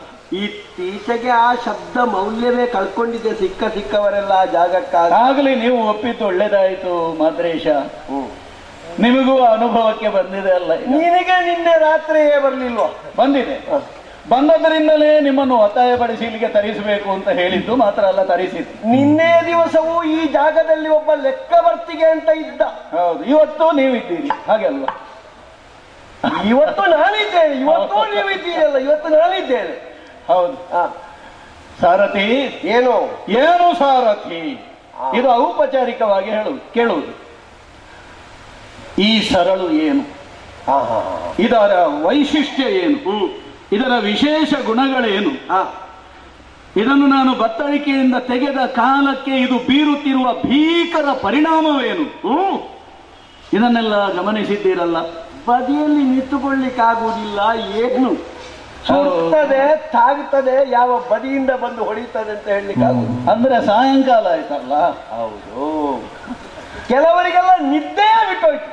ಹೌದು, ನೀನ ಬಣ್ಣ ತೆಗಿಯೋ. ನೀವಂತೂ ಎಚ್ಚರದಲ್ಲೇ ಇದ್ದೀರಲ್ಲ. ಕೆಲವರೆಲ್ಲ ಆಯ್ತಪ್ಪ ಆಯ್ತಪ್ಪ ಅಂತ ಹೇಳಲಿಕ್ಕೆ ಪ್ರಾರಂಭ ಮಾಡಿ ಶಬ್ದ ಸ್ವಲ್ಪ ಆಚೆಚಾಗಿ ಆಯ್ತಪ್ಪ ಅಂತ ಹೇಳಲಿಕ್ಕೆ ಶುರು ಮಾಡಿದ್ದಾರೆ. ಆಗಲೇ ಹೇಳಿ ಅವನ್ನು ನೆನಪು ಮಾಡಿಕೊಳ್ತಾರಲ್ಲ, ಅವರಿಗೆ ನಾನು ಒಂದು ಕೃತಜ್ಞತೆ ಸಲ್ಲಿಸ್ತೇನೆ.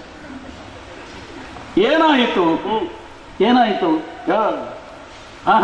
ಶತ್ರುವಿನ ನಾಶವಾಯಿತು, ಅದಲ್ಲೂ ಹೌದಪ್ಪ. ಅದನ್ನೇ ಉದ್ದೇಶಿಸಿ ಹೇಳುತ್ತಿರುವುದು. ಅಂತಹ ಭೀಕರ ಪರಿಣಾಮವನ್ನು ಬೀರುತ್ತಾ ಉಂಟು. ಶತ್ರು ಪಕ್ಷದವರು ಬೆರಗಾಗಿದ್ದಾರೆ, ಭೀತರಾಗಿದ್ದಾರೆ. ಕೇಳ್ತಾ ಉಂಟಲ್ಲ, ಗರುಡ ಧ್ವಜನಾದಂತಹ ಕೃಷ್ಣನು ಗರುಡ ಮಂತ್ರವನ್ನು ಉಚ್ಚರಿಸ್ತಾ ಇದ್ದಾನೆ. ಅವನೊಂದಿಗೆ ಇರುವಂತಹ ಕೃಷ್ಣನಿಂದ ರಕ್ಷಿತನಾದಂತಹ ಅರ್ಜುನನು ಪೂರ್ಣ ಪ್ರಮಾಣದಲ್ಲಿ ಭೀತಿಗೆ ಒಳಗಾಗಿ ಅವನ ದೇಹವು ಕಪ್ಪಿಟ್ಟು ಹೋಗಿದೆ. ಬಣ್ಣ ಅದಲು ಬದಲಾಗಿದೆ. ಕಪ್ಪಿದ್ದವ ಬೆಳಗಾಗಿದ್ದಾನೆ, ಬೆಳಗಿದ್ದವ ಕಪ್ಪಾಗಿದ್ದಾನೆ. ಅಂದ್ರೆ ಈ ವೈಪರೀತ್ಯ ಆ ಪಕ್ಷದಲ್ಲಿ ಉಂಟಾಗುತ್ತದೆ. ಧರ್ಮರಾಯ ತಲೆ ಬಡ್ಕೊಳ್ತಿದ್ದಾನಂತೆ. ಹೌದು, ತಲೆಗೆ ಬಡ್ಕೊಳ್ತಾ ಇದ್ದಾನೆ. ಅಯ್ಯೋ ಅಯ್ಯೋ, ಅರ್ಜುನ ಸತ್ತನಲ್ಲ. ಅರ್ಜುನನ ಅವಸಾನ ಆಯ್ತಪ್ಪ ಅಲ್ವಾ? ಅದೇ ನಾನು ಆಯ್ತಪ್ಪ ಆಯ್ತಪ್ಪ ಅಂತ ಹೇಳಿ ಆದೀತು.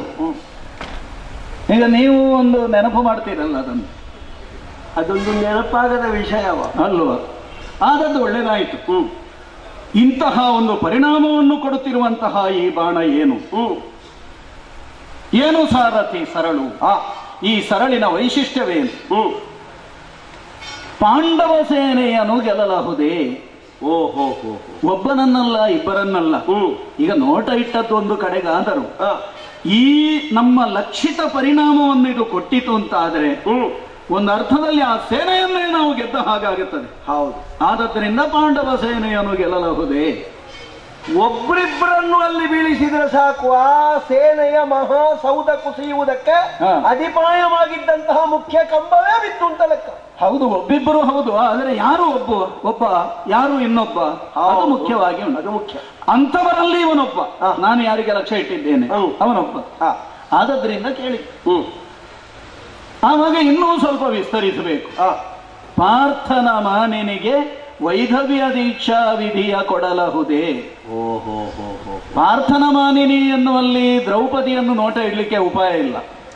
ಯಾಕಂದ್ರೆ ದ್ರೌಪದಿ ಪಾರ್ಥನೊಬ್ಬನಿಗೆ ಮಾನಿನಿ ಅಲ್ಲ, ಮತ್ತೆ 4 ಜನ ಇದ್ದಾರೆ. ಹೌದು ಹೌದು. ಈಗ ಇವ ಒಬ್ಬ ಸತ್ತು ಹೋದರೆ ಆವಾಗ ಅವಳು ಹಣೆಯ ಕುಂಕುಮದಲ್ಲಿ ಯಾವ ಪ್ರಮಾಣವನ್ನು ಉಳಿಸುವುದು ಅಳಿಸುವುದು, ತೆಗೆಯುವುದೋ ಉಳಿಸುವುದು? ಅಲ್ಲ, ಯಾರಾದ್ರೂ ವಾದಿಸಿದ್ರೆ ನಿನ್ನಂತವರು ಕೇಳಿದ್ರೆ ಹೇಳ್ಬಹುದು, ಮೊದಲಿದ್ದಷ್ಟು ದೊಡ್ಡ ಬೊಟ್ಟಲ್ಲ, ಈಗ ಸ್ವಲ್ಪ ಸಣ್ಣದು ಮಾಡಿದ್ದೇನೆ ಹೇಳ್ಬಹುದು. ಅಲ್ಲ, ಹೇಳ್ಬೋದು 5ನೇ ಒಂದು ಅಂಶವನ್ನು ಅಳಿಸಿದ್ದೇನೆ, ಉಳಿದ 4 ಅಂಶ ಉಂಟು ಅಂತ ಹೇಳ್ಬೋದು. ಕರಿಮಣಿಯು ಸ್ವಲ್ಪ ಉದ್ದ ಕಡಿಮೆ ಆಗಿದೆ ಅಂತ ಹೇಳ್ಬೋದು ನಿನ್ನಂತವರು ಕೇಳಿದ್ರೆ. ಅಲ್ಲ, ಅದು ತಾಳಿ 5 ಇದ್ರೆ ಅದರಲ್ಲಿ 1 ತೆಗೆದಿದ್ದೇನೆ ಅಂತ ಹೇಳ್ಬೋದು. ಹೌದಲ್ಲ, ಬಿಡಿ, ಅದೆಲ್ಲ ತಾಂತ್ರಿಕ ವಿಷಯಗಳು. ಆದರೆ ಪ್ರಧಾನವಾಗಿ ಪಾರ್ಥನ ಮಾನಿನಿಯೇ ಹೌದ ಆಕೆ ಅಂತ ಹೇಳಿಕೆ ಉಪಾಯ ಉಂಟು? ಇಲ್ವೇ ಇಲ್ಲ. ಯಾಕಂದ್ರೆ ಉಳಿದವರು ಕೇಳಿ ಯಾರು ನಾಳೆ ಈಗ 4 ಅಂಶ ಇರುವುದು ಹೌದಲ್ಲ. ಈಗ ನೀವು ಹೇಳಿದ ಹಾಗೆ 5ನೇ ಒಂದು ಅಂಶ ಅಳಿಸಿ ಹೋದರು 4 ಅಂಶ ಇರುವುದು ಹೌದಲ್ಲ, ಇರ್ಬೇಕಲ್ಲ. ಹೌದು. ಆವಾಗ ಏನಾಗುತ್ತದೆ? ಪಾರ್ಥನಿಗೆ ಮಾನಿನಿ ಅಲ್ಲ ಅವಳು, ಉಳಿದ 4ವರಿಗೂ ಹೌದು. ಆದದ್ರಿಂದ ಕೇಳುವುದು, ಪಾರ್ಥನ ಮಾನಿನಿ ಅಂದ್ರೆ ಯಾರು? ಸುಭದ್ರೆ. ಸುಭದ್ರೆಯ ಮೇಲೆ ಇನ್ನೊಬ್ಬರಿಗೆ ಹಕ್ಕು ಸ್ಥಾಪನೆ ಮಾಡುವ ಪ್ರಶ್ನೆ ಇಲ್ಲ. ಹಕ್ಕು ಉಂಟು ಅಂತ ಹೇಳಿದವನ ಕೈಗೆ ಸಿಕ್ಕದ ಹಾಗೆ ಹೇಳ್ಕೊಂಡು ಬಂದವ ಇವ. ಹೌದು ಹೌದು. ಆದದ್ರಿಂದ ಪಾರ್ಥನ ಮಾನಿನಿಯಾದಂತಹ ಸುಭದ್ರೆಗೆ ವೈದವ್ಯ ಬರಬಹುದು. ಅಂದ್ರೆ ಈ ಸಂಭಾವ್ಯ ಘಟನೆಗಳನ್ನು ತರ್ಕಿಸಿ ಊಹಿಸಿ ಹೇಳುತ್ತಿರುವ ಪ್ರಶ್ನೆ ಇದು, ಕೇಳುತ್ತಿರುವ ಪ್ರಶ್ನೆ ಇದು. ಮಾತ್ರ ಅಲ್ಲ, ಆನಲ್ ಅಮ್ಮುವರುಂಟೆ ಈ ಬಾಣ ಕಡೆಗೆ ಹೋಗುವ ಕಾಲಕ್ಕೆ ಇದನ್ನು ತಡೆಯಬಲ್ಲವರು, ಖಂಡಿಸಬಲ್ಲವರು, ಇದಕ್ಕೆ ವಿರುದ್ಧವಾದದ್ದನ್ನು ಮಂಡಿಸಬಲ್ಲವರು ಅಲ್ಲಿ ಇದ್ದಾರೆಯೇ? ಆನಲ್ ಅಮ್ಮುವರುಂಟೆ. ಇನ್ನೊಂದು ವಿಷಯ ಉಂಟು. ಕೆಲವು ಬಾರಿ ನಾನು ಬಾಣ ಪ್ರಯೋಗ ಮಾಡುವಾಗ ಕೆಲವರನ್ನೆಲ್ಲ ಸೋಲಿಸುವ ಸಂದರ್ಭದಲ್ಲೆಲ್ಲ ತಾವು ಇದು ನಿನ್ನ ಬೇಟೆ ಅಲ್ಲ ಕರ್ಣ, ಅವನನ್ನು ಬಿಡು ಅಂತ ಹೇಳಿದ್ದುಂಟು. ಧರ್ಮರಾಯನನ್ನು ನೀನು ಹಿಡಿಯುವಾಗ ಹೇಳಿದ್ದೇನೆ. ಹೌದು. ಭೀಮನ ಕೊರಳ ಭಾರಕ್ಕೆ ನಿನ್ನ ಬಿಲ್ಲಿನ ತುದಿಯನ್ನು ಹಾಕಿ ಎಳೆಯುವಾಗಲೂ ಹೇಳಿದ್ದೇನೆ. ಹೌದು. ನಿನ್ನ ವಿಷಯ ಇದಲ್ಲ. ಹೌದು ನೋಡಿ, ಶಂಖಧ್ವನಿ ಕೇಳುತ್ತಾ ಉಂಟು. ಅಷ್ಟೇ ಅಲ್ಲ, ನಕುಲ ಸಹದೇವರನ್ನು ನಾನು ಸೋಲಿಸಿದ ಕಾಲದಲ್ಲೂ ಹೇಳಿದ್ದೀನಿ. ಹೌದು, ನಿನ್ನ ಬೇಟೆ ಅದಲ್ಲ. ಅಲ್ಲ, ಸಿಂಹವನ್ನು ಬೇಟೆಯಾಡ್ಲಿಕ್ಕಿದ್ದಂತಹ ನೀನು ನರಿಯನ್ನು ಬೇಟೆಯಾಡುವುದಲ್ಲ. ಅಲ್ಲ ಅಂತ ಹೇಳುವಲ್ಲಿ ಒಂದು ಶಬ್ದ ಸೇರಿಸಿಯೇ ಹೇಳಿದ್ದೇನೆ. ಏನು? ನಿನ್ನ ಗುರಿ ಅರ್ಜುನ. ಅದು ಹೌದು. ಅದೇ ಅದಕ್ಕೆ ಉಪಮೆಯಾಗಿ ಹೀಗೆ ಹೇಳಿದ್ದು ನಾನು. ಹರಿಯನ್ನು ಬೇಟೆಯಾಡುವವ ನರಿಯನ್ನು ಬೇಟೆಯಾಡುವುದಲ್ಲ. ಇದೊಂದು ವೈಖರಿ ಅಷ್ಟೇ. ಅದೇ ವಾಕ್ಯ ಶಬ್ದವನ್ನು ಹೇಳಿದ್ದೀರಿ ಅಂತ ಅರ್ಥ ಅಲ್ಲ. ಅಲ್ಲ. ಹಾಗಿದ್ರೆ ನಿಮಗೆ ಇದು ಸಮ್ಮತವೋ ಅಸಮ್ಮತವೋ ಎನ್ನುವಂತಹ ಒಂದು ಪ್ರಶ್ನೆಯನ್ನು ಕೇಳ್ತೇನೆ. ನಿಮಗಿದು ಸಾನುರಾಗವೇ? ನೋಡೋಣ. ಪಾರ್ಥನ ಮಾನಿನಿಗೆ ವೈದವ್ಯ ದೀಕ್ಷಾ ಕೊಡಲಹುದೇ? ಆನಲ್ ಅಮ್ಮುವರುಂಟೆ ನಿಮಗಿದು ಸಾನುರಾಗವೇ? ಈಗ ನಿನ್ನ ಮುಖ ನೋಡುದು ನಾನು. ಏನುಂಟು ನನ್ನ ಮುಖದ? ಅಸ್ತ್ರದ ನೆಲೆಯನ್ನು ತಿಳಿಯದೆ ಮಾನುಜಾತ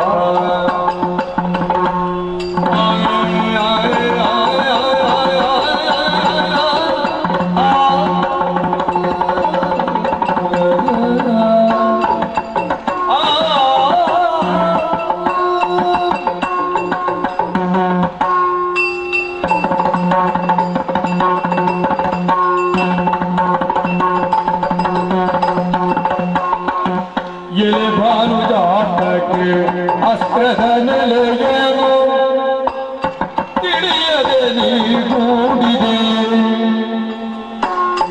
ಅಸ್ತ್ರದ ನೆಲೆಯನ್ನು ತಿಳಿಯದೆ ನೀಗೂಡಿದೆ. ನಳಿನಾಕ್ಷನಾಥನ ರಥದೊಳಗಿರೆ ನಿಮ್ಮ ನಳಿನಾಕ್ಷನ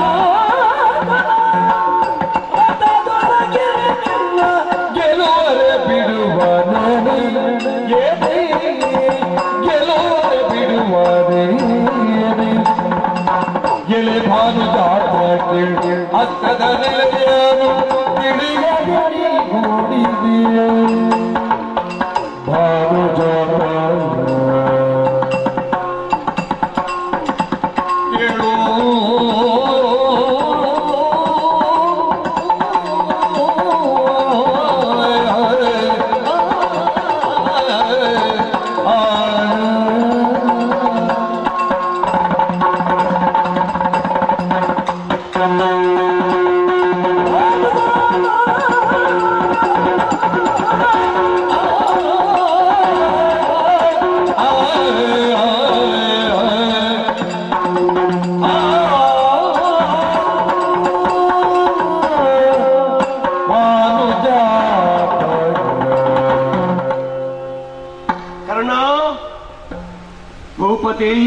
ನಿನ್ನನ್ನು ಕರೆಯುವುದಕ್ಕೆ 10 ಹಲವು ಹೆಸರುಗಳಿದ್ದರೂ ಈ ಕಾರಣಕ್ಕೆ ನನ್ನ ಮನಸ್ಸಿಗೆ ನಿನ್ನನ್ನು ಹೀಗೆಂದು ಕರೆಯಬೇಕು ಎನ್ನುವ ಹಾಗೆ ಪ್ರಚೋದನೆ ಸಿಕ್ಕುವುದು ನಿನ್ನ ಮುಖವನ್ನು ನೋಡಿದಾಗ. ಅದು ಯಾಕೆ? ಎಲೆ ಭಾನುಜಾತ ಅಂತಲೇ ಕರೆಯುತ್ತೇನೆ ನಾನು. ಯಾಕೋ? ಒಂದು ಕಾಲದಲ್ಲಿ ನದಿಯ ಮೂಲಕವಾಗಿ ತೇಲಿ ಬಂದಂತಹ ನಿನ್ನನ್ನು ನಿನ್ನ ಸಾಕಪ್ಪನಾದ ಧಿರತ ಹಿಡಿದು ತರುವ ಹೊತ್ತಿನಲ್ಲಿ ಮರಿ ಸೂರ್ಯನೇ ಸಿಕ್ಕಿದನೋ ಎನ್ನುವ ಉದ್ಗಾರವನ್ನು ಪ್ರಕಟಿಸಿದನಂತೆ.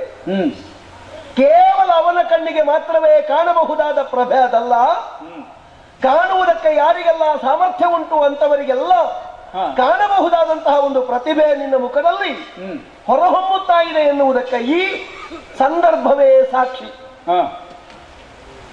ಯಾವ ವಿಭಾಗದಿಂದ ಯೋಚಿಸಿ ನೋಡುವುದಿದ್ರೂ ನೀನು ಒಂದರ್ಥದಲ್ಲಿ ಭಾನುಜಾತ ಎನ್ನುವುದಕ್ಕೆ ಈಗ ಸ್ಪಷ್ಟತೆ ಸಿಗ್ತದೆ. ಪಾಂಡವ ಸೇನೆಯನ್ನು ತಲೆಕಡಿಯುತ್ತೇನೆ ಎನ್ನುವ ನಿನ್ನ ಉದ್ಗಾರಕ್ಕೆ ಪುಷ್ಟಿ ಸ್ವರೂಪವೋ ಎನ್ನುವಂತೆ ಸಮಷ್ಟಿ ಸೋಲುವ ಹಾಗೆ ಅರ್ಥಾತ್ ಬೆರಗಾಗುವ ಹಾಗೆ ಎಲ್ಲರೂ ದಂಗು ಬಡಿದು ದಮನಿಯೊಡೆದು ನಿನ್ನದಾದಂತಹ ವೈಖರಿಯನ್ನು ನೋಡುತ್ತಾ ಇನ್ನೇನು ಮುಗಿಯಿತು ಎನ್ನುವ ಉದ್ಗಾರವನ್ನು ಎಬ್ಬಿಸುವಲ್ಲಿ ಪ್ರಕಟವಾಗುತ್ತಿರುವಂತಹ ನಿನ್ನ ಪರಾಕ್ರಮದ ಉತ್ಕೃಷ್ಟತೆ ಈ ಪರಿಣಾಮದಲ್ಲಿ ಕೊಡುತ್ತಾ ಇದೆ. ನೀನು ಒಂದರ್ಥದಲ್ಲಿ ಅವರ ಸೇನೆಗೆ ಶನಿಯೇ ನೀನು, ಹಾಗಾಗಿಯೂ ಭಾನುಜಾತ ನೀನು ಹೌದು. ಮತ್ತೊಂದರ್ಥದಲ್ಲಿ ಅವರ ಪ್ರಾಣವನ್ನು ಹೀನವಲ್ಲ, ಯಮ ನೀನಾದದ್ದರಿಂದಲೂ ಭಾನುಜಾತ ಹೌದು. ಇನ್ನೊಂದರ್ಥದಲ್ಲಿ ಈಗ ಸಂತೋಷದ ಆಧಿಕ್ಯದಲ್ಲಿ ನಿನ್ನ ಮುಖಕಮಲದಿಂದ ಹೊರಡುತ್ತಿರುವಂತಹ ಪ್ರಭೆ ಓಜಸ್ಸು ನಿಜಾರ್ಥದಲ್ಲಿಯೂ ನೀನು ರವಿಯೇ. ಏನು ಪ್ರಕಾಶ, ಇಷ್ಟರವರೆಗಿನ ಯುದ್ಧವೋ ಅಥವಾ ನನ್ನ ನಿನ್ನ ಸಂಭಾಷಣೆಯೋ ಬೆಳಕಿನಿಂದ ಇದು ತನಕ ನಾವು ಮಾಡಿದಂತಹ ವ್ಯರ್ಥಾಲಾಪವೋ ಅದನ್ನೆಲ್ಲ ಬದಿಗಿಟ್ಟಿದ್ದೇನೆ. ಈಗ ನಿನ್ನವನಾಗಿ ನಿನ್ನ ರಥದ ಸಾರಥಿಯಾಗಿ ನಿನ್ನ ಒಟ್ಟಿಗೆ ಇರುವ ನಿನ್ನ ಮನಸ್ಸನ್ನು ಅರ್ಥ ಮಾಡಿ ವ್ಯವಹರಿಸಬಲ್ಲ ರಥಿಕನಾದವನಿಗೆ ಮಹಾಪೂರ್ವವಾದಂತಹ ಸ್ಫೂರ್ತಿಯನ್ನು ಕೊಡಬಲ್ಲ ಸಾರಥಿಯಾಗಿ ನಾನು ಮಾತಾಡುವುದು. ಒಂದು ವಿಷಯ ನೀನು ಮರೆತೆಯೋ ಅಲ್ಲ ಬೇಡ ಅಂತ ಬಿಟ್ಟಿಯೋ, ಯಾವುದು? ನೀನು ಹಿಡಿದದ್ದು ಅಸ್ತ್ರ ಎನ್ನುವುದನ್ನು ಮರೆಯಬೇಡ. ಅಲ್ಲ, ಅದು ಮರೆತಿಲ್ಲ, ನೆನಪಿದ್ದೆ ಹಿಡಿದದ್ದು. ಹಿಡಿದದ್ದು ಅಸ್ತ್ರ ಹೌದು. ಅದರ ನೆಲೆ ಬೆಲೆ ಅದರದ್ದಾದಂತಹ ಮೌಲ್ಯ ನಾವು ಪ್ರಯೋಗಿಸುವ ಮೊದಲೇ ಅರ್ಥ ಮಾಡಿಕೊಳ್ಳಬೇಕು ಎನ್ನುವುದು ಬಹಳಷ್ಟು ಮುಖ್ಯವಾದ ವಿಷಯ. ಹೌದಪ್ಪ. ಅದನ್ನು ಬಿಟ್ಟಾಗ ತಾನು ಇಂಥದ್ದನ್ನು ಹೊಂದಬಹುದೋ ಎನ್ನುವ ಕಾಂಕ್ಷೆಯನ್ನು ಯೋಚಿಸುವುದು ತಪ್ಪಲ್ಲ. ನಮಗೂ ಇರ್ತದೆ, ನಾವು ಅಷ್ಟು ಮಾಡಬೇಕು ಇಷ್ಟು ಮಾಡಬೇಕು. ನಮ್ಮ ಮೇಲೆ ಭರವಸೆ ಇಟ್ಟವರು ಬಹಳಷ್ಟು ನಮ್ಮ ಮೇಲೆ ನಂಬಿಕೆ ಇಟ್ಟು ನಮ್ಮನ್ನು ಈ ಕಾರ್ಯರಂಗಕ್ಕೆ ಬಿಟ್ಟಿದ್ದಾರೆ ಎನ್ನುವ ನೆನಪಿನ ಆಳದಲ್ಲಿ ನೀನು ಕೇಳಿದ ಪ್ರಶ್ನೆಗಳೆಲ್ಲ ಸಮಂಜಸವೇ. ಪಾರ್ಥನ ಮಾನಿನಿಗೆ ವೈದವ್ಯ ದೀಕ್ಷೆ, ಪಾಂಡವ ಸೇನೆಯನ್ನು ಗೆಲ್ಲುವಲ್ಲಿ ಅಥವಾ ಅಮ್ಮುವರುಂಟೆ, ಈ ಶರಪ್ರಯೋಗದಿಂದ ಯಾರಾದರೂ ಮುಂದಿದ್ದವರು ನಿಷ್ಕ್ರಿಯ ಮಾಡಿದರು ಅಂತಾದ್ರೆ ನಮ್ಮ ಯೋಚನೆಗಳೆಲ್ಲವೂ ತಲೆ ಕೆಳಗಾಗುತ್ತದೆ ಎನ್ನುವ ಬಗ್ಗೆ ಆಲೋಚಿಸುವುದು ಒಬ್ಬ ವೀರನಾಗಿ ಧೀರನಾಗಿ ಸಂಯೋಜಕನಾಗಿ ಬಿಡುವಂತಹ ಸ್ಥಾನಮಾನವನ್ನು ಹೊಂದಿದ ನೀನು ಆಲೋಚಿಸಲೇಬೇಕು. ನಿನಗೆ ಪೂರಕವಾಗಿ ನಾನು ಮಾತಾಡುವುದಿದ್ರೆ ನನಗೇನೂ ಬೇಸರ ಇಲ್ಲ. ಮಹಾಪೂರ್ವವಾದಂತಹ ಲಾಭವನ್ನು ನೀನು ಹಿಡಿದಿರುವಂತಹ ಅಸ್ತ್ರ ಕೊಡ್ತದೆ ಅಂತಾದ್ರೆ ನನಗೆ ಸಂತೋಷ ಬಿಟ್ಟರೆ ಏನು ಬೇಸರ ಇಲ್ಲ. ಧರ್ಮರಾಯರನ್ನು ಹಿಡಿಯುವಲ್ಲಿ, ನಕುಲ ಸಹದೇವರನ್ನು ಪೀಡಿಸುವಲ್ಲಿ, ಭೀಮನನ್ನು ನೀನು ಘಾತಿಸುವಲ್ಲಿ ತಡೆದದ್ದು ಹೌದು, ನಿಲ್ಲಿಸಿದ್ದು ಹೌದು. ಆ ಎಲ್ಲ ಹೊತ್ತಿನಲ್ಲಿಯೂ ನಿನ್ನ ವಿರೋಧಿ, ನಿನ್ನ ಬೇಟೆ ಎನ್ನುವ ಅರ್ಜುನ ಎನ್ನುವುದನ್ನು ಹೇಳುತ್ತಾ ಹೇಳುತ್ತಾ ಬಂದ ಕಾರಣ ನೀನೀಗ ಅವನನ್ನೇ ಘಾತಿಸುವುದಕ್ಕೆ ಹೊರಟ ಕಾರಣ ನನಗೆ ಬೇಸರ ಉಂಟು ಎನ್ನುವುದನ್ನು ನೀನು ಯೋಚಿಸುವುದು ಬೇಡ. ನನಗೆ ಆ ಬಗ್ಗೆ ಯಾವ ದುಮ್ಮಾನವೂ ಇಲ್ಲ. ಮುಚ್ಚುಮರ ಇಲ್ಲದೆ ಬಿಚ್ಚು ಮನಸ್ಸಿನಿಂದ ಹೇಳುವುದು. ಆದ್ರೆ ನಾವೀರೂ ಸೇರುತ್ತಾ ನನ್ನಲ್ಲಿ ನೀನು ಕೇಳಿದ್ದರಿಂದ ನೀನೊಂದು ಅನುಭವವನ್ನು ಕೇಳಿದ್ದಿ ಎನ್ನುವುದಾಗಿ ತಿಳ್ಕೊಂಡೆ ನಾನು ಹೇಳುವುದು. ನಿನಗಿಂತ ಹೆಚ್ಚು ಈ ಕ್ಷೇತ್ರದಲ್ಲಿ ನನಗೆ ಅನುಭವ ಉಂಟು. ಸಾರಥ್ಯದಲ್ಲಂತೂ ಖಂಡಿತ ಉಂಟೇ ಉಂಟು, ರಥಿತ್ವದಲ್ಲೂ ಉಂಟು. ಹಿರಿಯವನಾಗಿ ಅನುಭವಿಯಾಗಿ ಇಂತಹ ಬಾಣಗಳನ್ನು ಕಂಡು ಉಂಡು ತಿಳಿದು ಅನುಭವವುಳ್ಳ ನಾನು ಹೇಳುವುದು. ನೀನು ಯೋಚಿಸಿದ್ದು ಪೂರ್ಣವಾಗಬೇಕು ಅಂತ ಇದ್ರೆ, ನೀನು ಈಗ ಯಾವುದನ್ನು ಗುರಿ ಇಟ್ಟು ಹೊಡೆಯಬೇಕು ಅಂತ ಯೋಚಿಸಿದ್ಯೋ ಅಲ್ಲಿ ಸತ್ಫಲವನ್ನು ಅಥವಾ ನಿನ್ನ ಕಾಂಕ್ಷೆಯನ್ನು ನೀನು ಎಷ್ಟೆಲ್ಲ ಯೋಚಿಸಿದ್ಯೋ ಅದನ್ನೆಲ್ಲ ಮಾಡಿ ಮುಗಿಸುವುದಕ್ಕೆ ಅದೊಂದು ಕುಂಟಾಗ್ತದೆ, ಅದೊಂದು ನೆಪ ಆಗುತ್ತದೆ. ನೆಪ ಮಾತ್ರ ಆಗ್ತದೆ, ಪರಿಣಾಮ ಕೊಡುವುದಿಲ್ಲ. ಪರಿಣಾಮ ಕೊಡಬೇಕು ಅಂತಾದ್ರೆ, ಅವ ಸಾಯಬೇಕು ಅಂತ ಇದ್ರೆ ಅವಳೊಬ್ಬಳ ಕರಿಮಣಿ ಹೋಗಬೇಕು ಅಂತ ಇದ್ರೆ ಉತ್ಪ್ರೇಕ್ಷೆಯಲ್ಲಿ ಹೇಳುವುದಷ್ಟೇ. ಅವಳ ಕರಿಮಣಿ ತೆಗೆಯುವುದು ನನ್ನ ಉದ್ದೇಶ. ನಮಗೆ ಅದ ಕೆಲಸ. ಹೌದೌದು. ಒಟ್ಟು ನನ್ನ ಶತ್ರು ಸಾಯುತ್ತಾನೆ ಅನ್ನೋದನ್ನು ಆಡಂಬರದಲ್ಲಿ ಹೇಳುವಾಗ ಹಾಗೆ ಪಾರ್ಥನನ್ನು ಇದು ತನಕ ಅರಸಿ ವರಿಸಿದ ಜಯವಧು ಅವನನ್ನು ಬಿಟ್ಟು ದೂರ ಸರಿದು ನಿಲ್ತಾಳೋ ಅಥವಾ ಅವನನ್ನು ಪ್ರತಿಸ್ಪರ್ಧಿಯಾಗಿ ಕಂಡಿರುವಂತಹ ನಿನ್ನ ಮಡಿಲನ್ನು ಬಂದು ಸೇರ್ತಾಳೋ ಎನ್ನುವ ಈ ಪ್ರಶ್ನೆಗೆ ಸಮರ್ಪಕವಾದಂತಹ ಉತ್ತರ ಒಂದೇ. ನೀನು ಗುರಿ ಬದಲಾಯಿಸಬೇಕು. ಹೇಗೆ?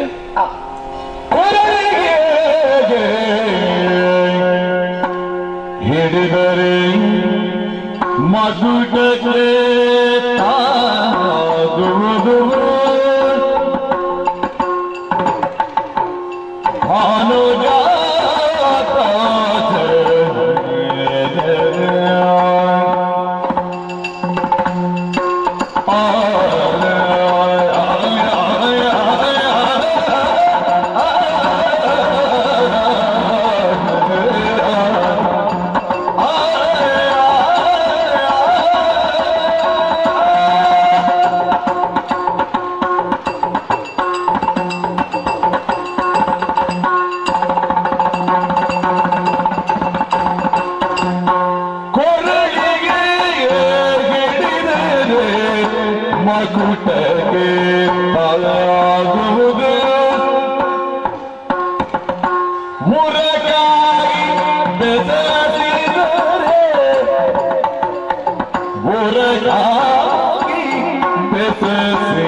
ಹಿಡಿದರೆ ಮಗುಟಗೆ ತಾನು ಹುರಗಾಗಿ ಬೆಸರಿದರೆ ಕೊರಳಿಗೆ ಹಿಡಿದರೆ ಮಗುಟಗೆ ತಾನು ಹುರಗಾಗಿ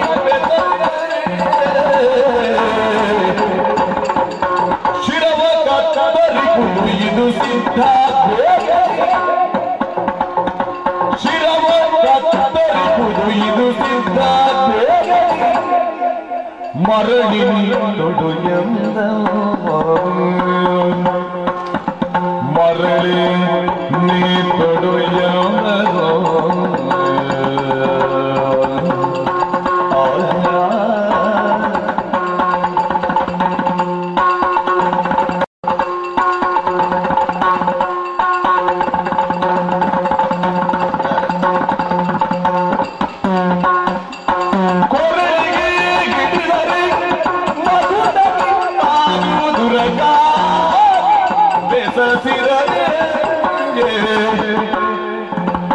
ಶಿರವ ಕತ್ತರಿಗುವುದು ಇದು ಸಿದ್ಧ. ಬೇಗದಿ ಮರಳಿ ನೀ ತೊಡು ಎಂದ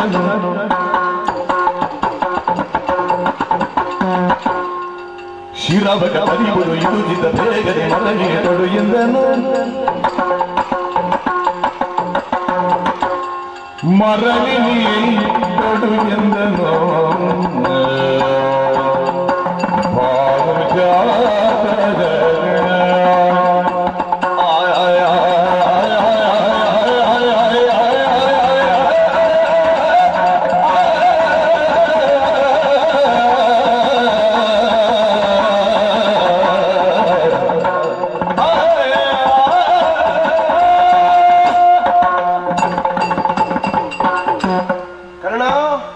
ಶಲ್ಯ ಭೂಪತಿ.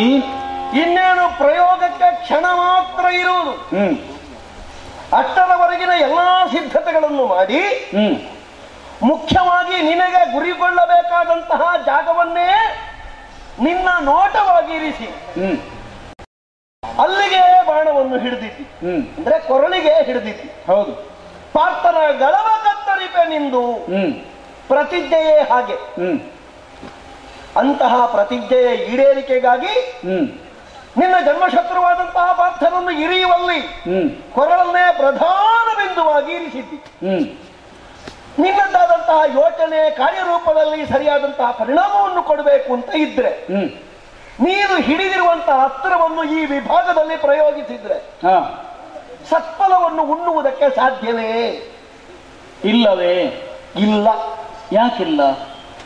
ಕೆಲವು ಸಲ ನಮ್ಮಲ್ಲಿ ಬೇಕಾದಷ್ಟು ವಿಷಯಗಳಿರ್ತದೆ, ನಮ್ಮಲ್ಲಿ ಬೇಕಾದಷ್ಟು ಸ್ವರ ಇರ್ತದೆ. ಆದ್ರೆ ಅದನ್ನು ಬಳಸುವಲ್ಲಿ ಹೌದು ಅದರ ವೈವಿಧ್ಯತೆಯನ್ನು ಕಾಣಿಸುವುದಕ್ಕೆ ಬರ್ತದೆ. ನಮ್ಮಲ್ಲಿ ಒಟ್ಟಿಗೆ ಇದ್ದವರೆಲ್ಲ ದುಡಿಬೇಕು ಅಂತ ಇದ್ರೆ ಅವರ ನಾಡಿ ನಮಗೆ ಗೊತ್ತಿರಬೇಕು. ಅವರನ್ನು ಹೇಗೆ ನಮಗೆ ಕಾಡಿಸಿಕೊಳ್ಳುವುದಕ್ಕೆ ಸಾಧ್ಯ? ಹಾಗೆ ಈಗ ನಿನ್ನ ಒಟ್ಟಿಗೆ ನಾನಿದ್ದೇನೆ ಅಲ್ಲ, ನಿನ್ನ ರಥದಲ್ಲಿ ನಾನಿದ್ದೇನೆ.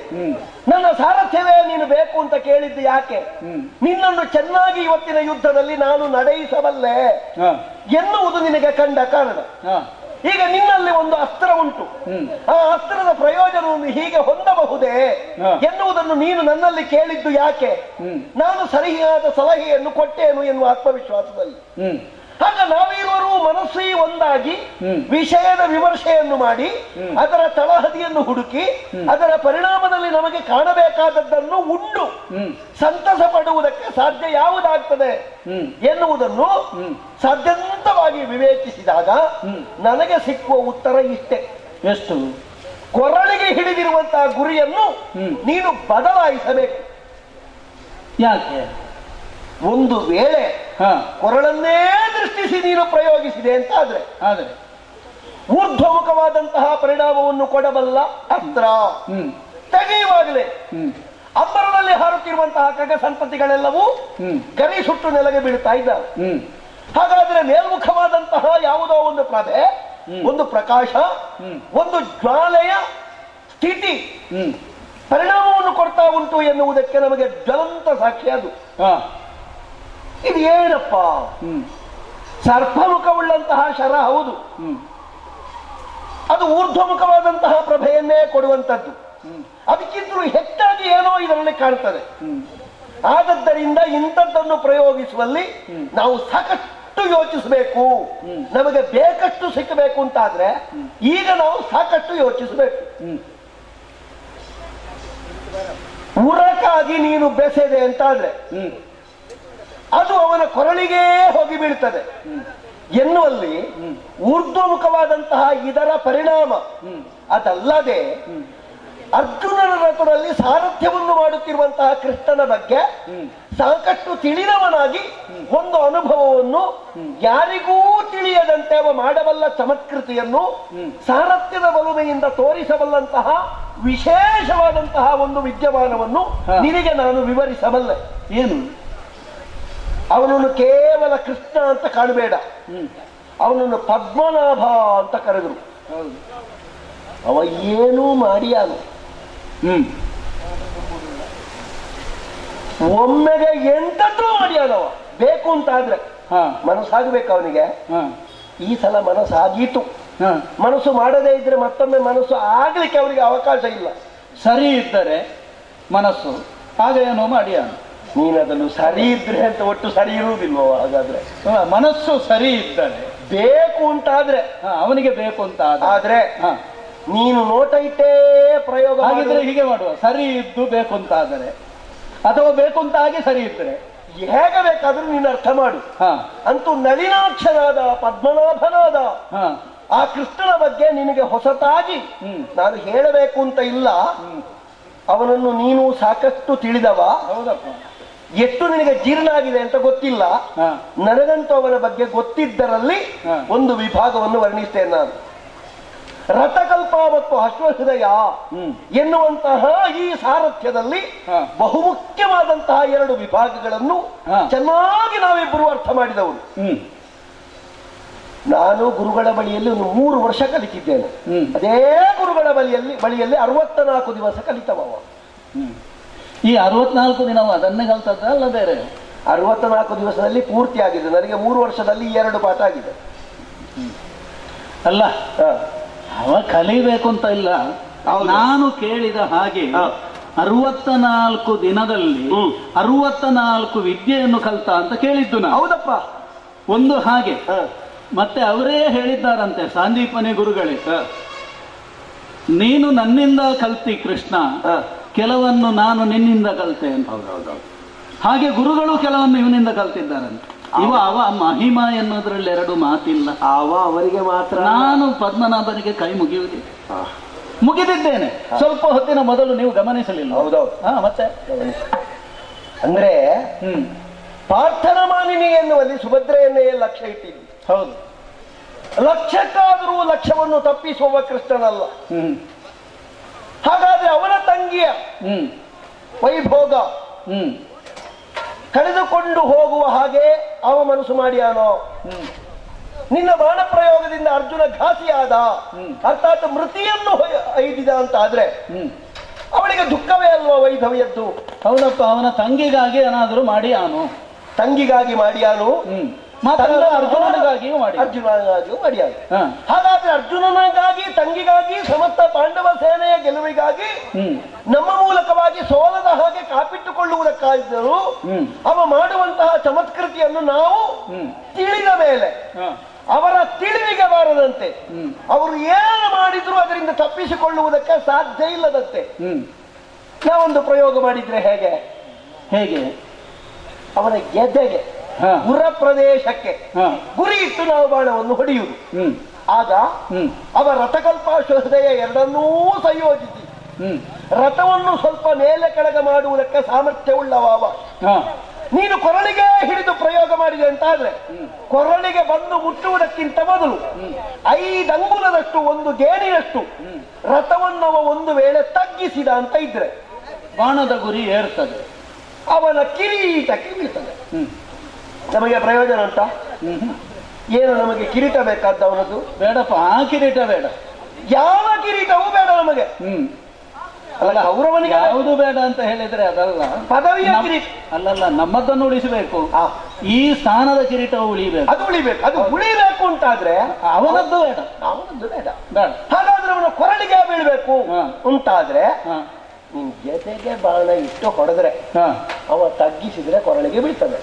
ಒಂದು ವೇಳೆ ತಗ್ಗಿಸದೆ ಹಾಗೆ ನಿಂತ ಅಂತ ಇದ್ರೆ ಎದೆಗೆ ಬೀಳ್ತದೆ ಅಂತ ಅವ ಸಾಯುವುದು ಖಂಡಿತ. ನಿನ್ನ ಕಲ್ಪನಾ ಲೋಕದಲ್ಲಿ ಏನೆಲ್ಲ ಆಗಬೇಕು ಅಂತ ಉಂಟೋ ಅದೆಲ್ಲ ಆಗ್ತದೆ.